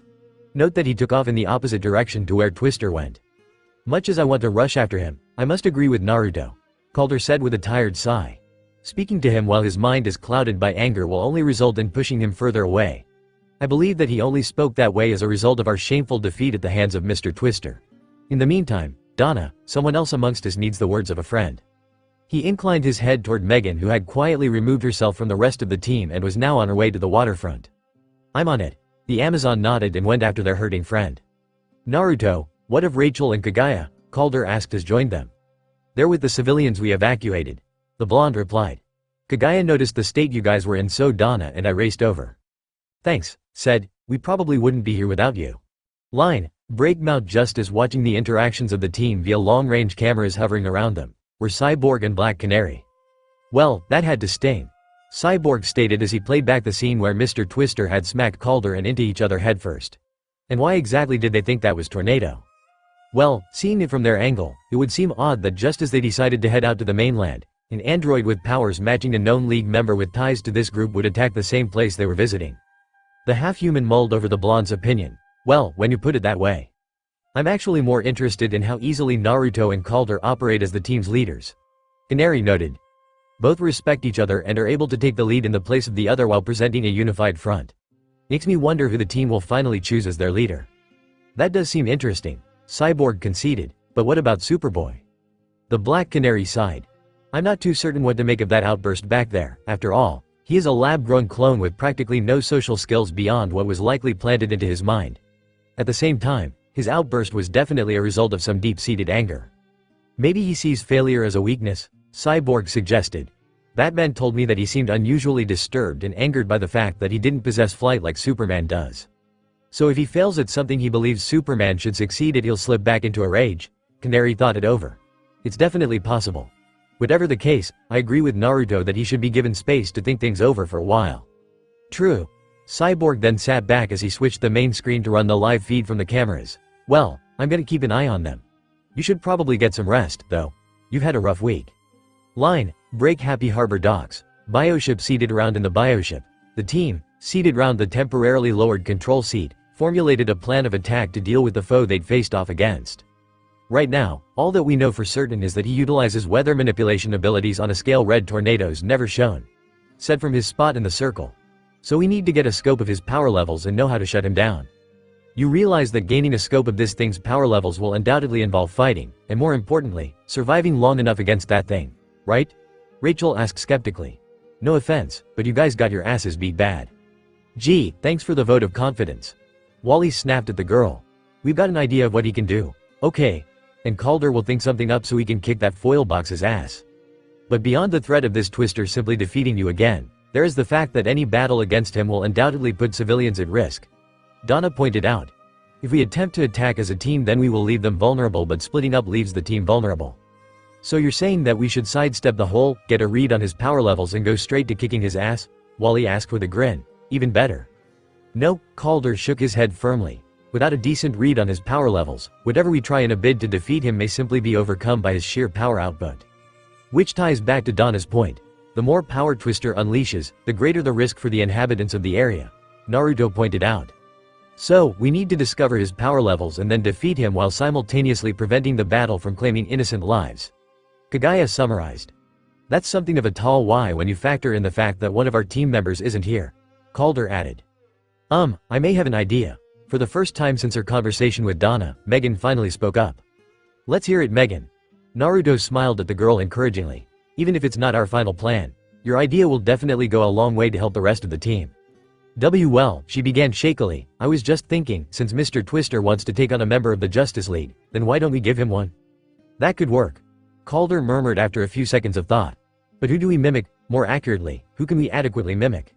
How about Black Canary? Or maybe Supergirl, suggested. No, we'll fight fire with fire. Kagaya smiled deviously. Or more accurately, wind with wind. Turning to the Martian, she asked, can you shape-shift into Red Tornado? No offense, Kagaya, but I'm pretty sure that you were here when she said she couldn't shift into male forms.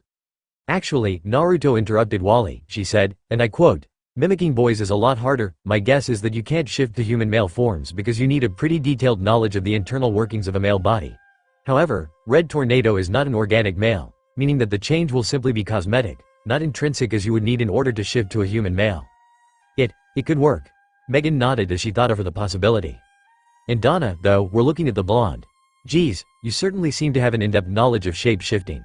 The Amazon stated, to which the blonde just smiled enigmatically. I have an in-depth knowledge of a lot of things. Okay, so we have a working plan to deal with Twister. Rachel started with a small frown, but how do we get the bystanders clear? We'll have to switch things up a bit. Answered. Since Naruto can manipulate the elements, he'll be with Wally, Calder and Megan facing off against Twister. Meanwhile, you Donna and I will clear the civilians from the area. You can replicate the spell you used last time, right? Yeah. Rachel nodded thoughtfully. I'm guessing that Kagaya will be on lookout duty? That would be the best use of my abilities. The white-haired woman nodded. Naruto? The blonde glanced at his charge, and a hidden message seemed to pass between the two, and the blonde sighed and nodded tiredly, like he'd just been through an all-too-draining argument. Just alert me should anything happen. Kaguya's smile had a tinge of victory to it. Understood. While Donna and Calder seemed to understand what had just transpired between the two, Megan and the others seemed utterly baffled.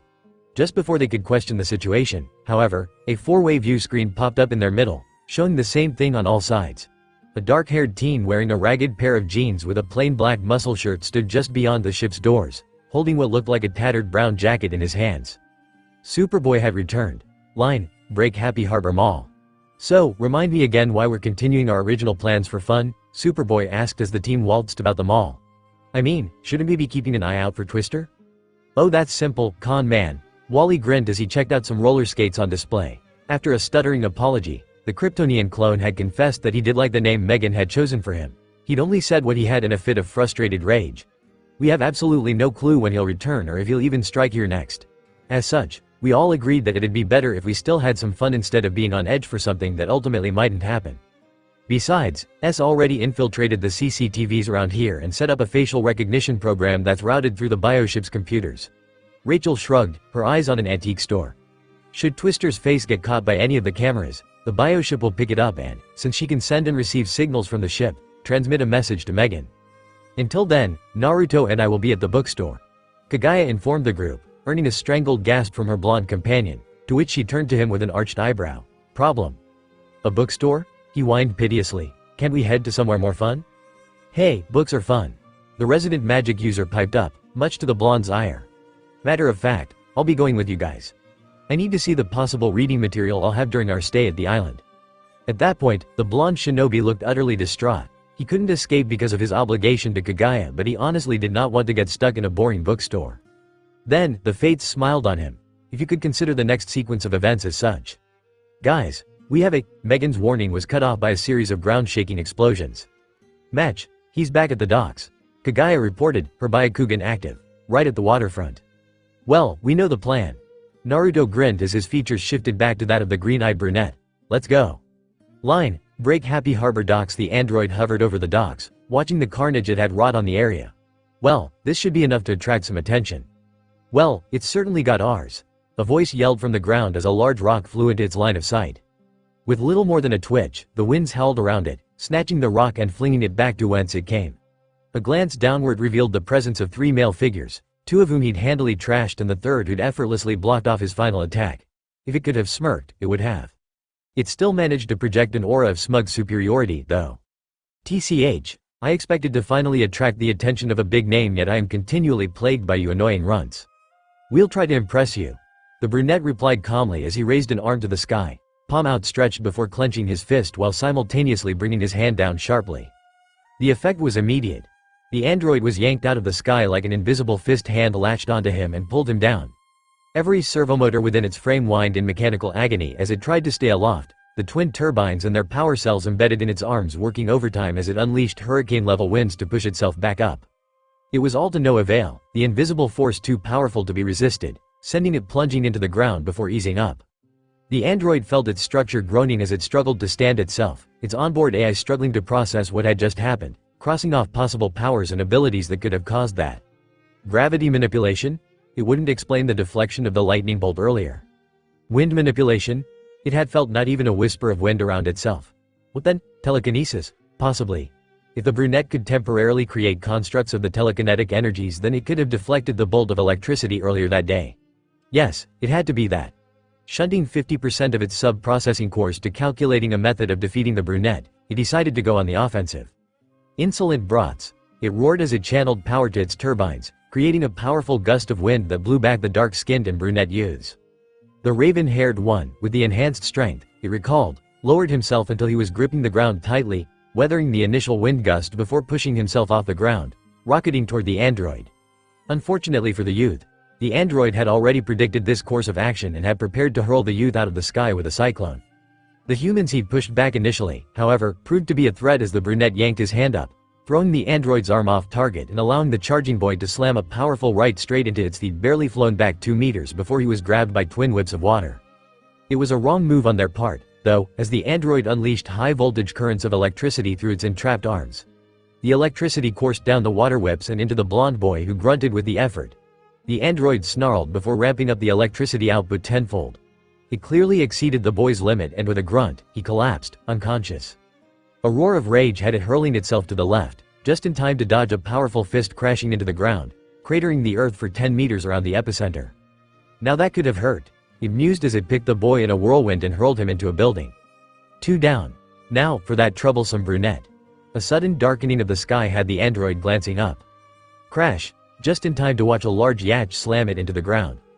Ha! The brunette gasped, hands on his knees as the incredible strain of the feat he'd performed took its toll on him. Time to get the guys. Was that supposed to tickle? The android's voice boomed from the wreckage. A moment later, a violent whirlwind erupted and it rose in its eye, unscathed. Forgive me. I have no human tactile senses, so I must ask to clarify if that was meant to tickle. The brunette stumbled back, stunned by the fact that his foe had survived. The android once again wished it could smirk. Well, you seem afraid. I must commend you, though. Both of your attacks managed to stress my servomotors. The android charged up a bolt of electricity in its hands. For that, I'll grant you a swift death. With pinpoint accuracy, the bolt was hurled forth, a jagged lance of death that was sure to hit its target. A rock levitated off the ground and took the hit. I believe you asked to face a big name? A mechanical voice stated behind Twister, and, before he could react, he was hurled forward by a powerful blast of wind. Following the motion, Twister turned until it faced its new foe, blasting gusts of wind from its feet to stabilize itself. Red Tornado. Honestly, I couldn't have chosen a better leader to embarrass. Stop this madness, Twister. Damage on property is one thing, but going out of your way to kill is unacceptable. Then make me stop, Twister snarled as he charged up 2 tornadoes and sent them toward Red Tornado. A single swing of the hand had the two merging into one before being thrust back at Twister at twice the speed. Knowing that his adversary would undoubtedly halt the attack, the leaguer released a gale of wind toward his adversary, following it up by calling up a powerful cyclone that was loaded with debris and flung it at Twister. With an annoyed grunt, Twister wrested control of the largest attack and used it to plow through the others before letting it dissipate. This battle is pointless. Tornado stated calmly, we are too evenly matched. Says the outdated model. Twister scoffed before hurling a quickly charged bolt at his foe faster than he could react. The strike was true, hitting Red Tornado dead center of his chest. To think I expected better. Now, let's see what lies in those memory cores. 5 thin USB cables extended from Twister's fingertips to attach themselves to the defeated Red Tornado's head. Accessing memory. What? No memory, The android grunted as it was smacked away by a powerful punch to the abdomen. As it tried to stabilize itself, the android felt the telekinetic force of the brunette grip its lower limbs before crushing them. Unable to stop, the android flew into the water. As it sank, it came face to face with the dark-skinned youth. Shirtless, the black eel tattoos on the boy's skin glowed an ominous blue as his eyes before the water wrapped around him and slingshot him out of the watery depths. Mid-air, it was struck by the same black and silver blur that struck him earlier in the day. As it crashed sewn, it saw a girl in black pants and a silver top hovering over it. As it attempted to roll over and activate the turbines in its arms but was pinned into the ground by 6 long slim, bone-white spears. Looks like we did it. The brunette walked over with a satisfied grin on his face. Now, for the big finale, if you would. A young red-headed female walked into view and stretched out her hands in a pose eerily similar to that of the brunette when he'd pulled the android out of the sky. Yanking her hands back, she tore off the chest plate to reveal. An old geezer? The strength-enhanced male growled as he walked into view. Then the metal blocked out your ability? Nope.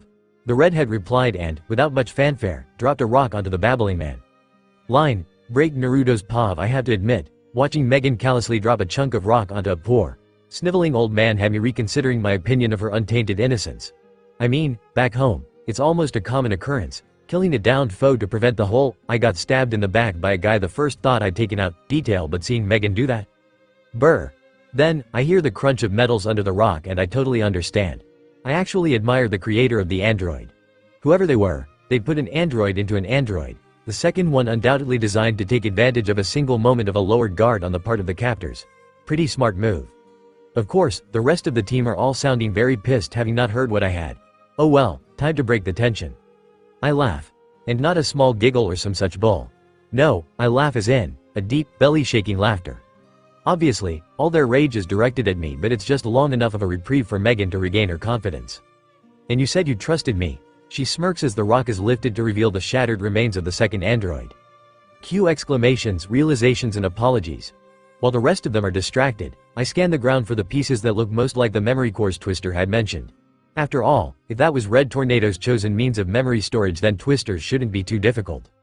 A few seconds without success and I activate the rinnegan, simultaneously casting a disguise on my eyes so nothing seems different. Accessing the power of the Shirado, my mind is filled with all sorts of information about the devices littering the ground around me, and locating the memory cores is easy. A quick glance around shows me that they are still distracted, so I swiftly grab the 2 cores and slide them into a storage seal designed on the inside of my pants pocket. Something about this whole thing seems strange. Barely a week after Batman formally creates the team, and Happy Harbor, a place almost untouched by the weirdness of this world, suddenly gets attacked by an android that mimics a Leaguer's abilities. A Leaguer that also happens to be one of the team's instructors. And that's saying nothing of the fact that the android attacked on the same day we decided to take a quick jaunt over to the mainland. Call me paranoid, but that is a lot of coincidences.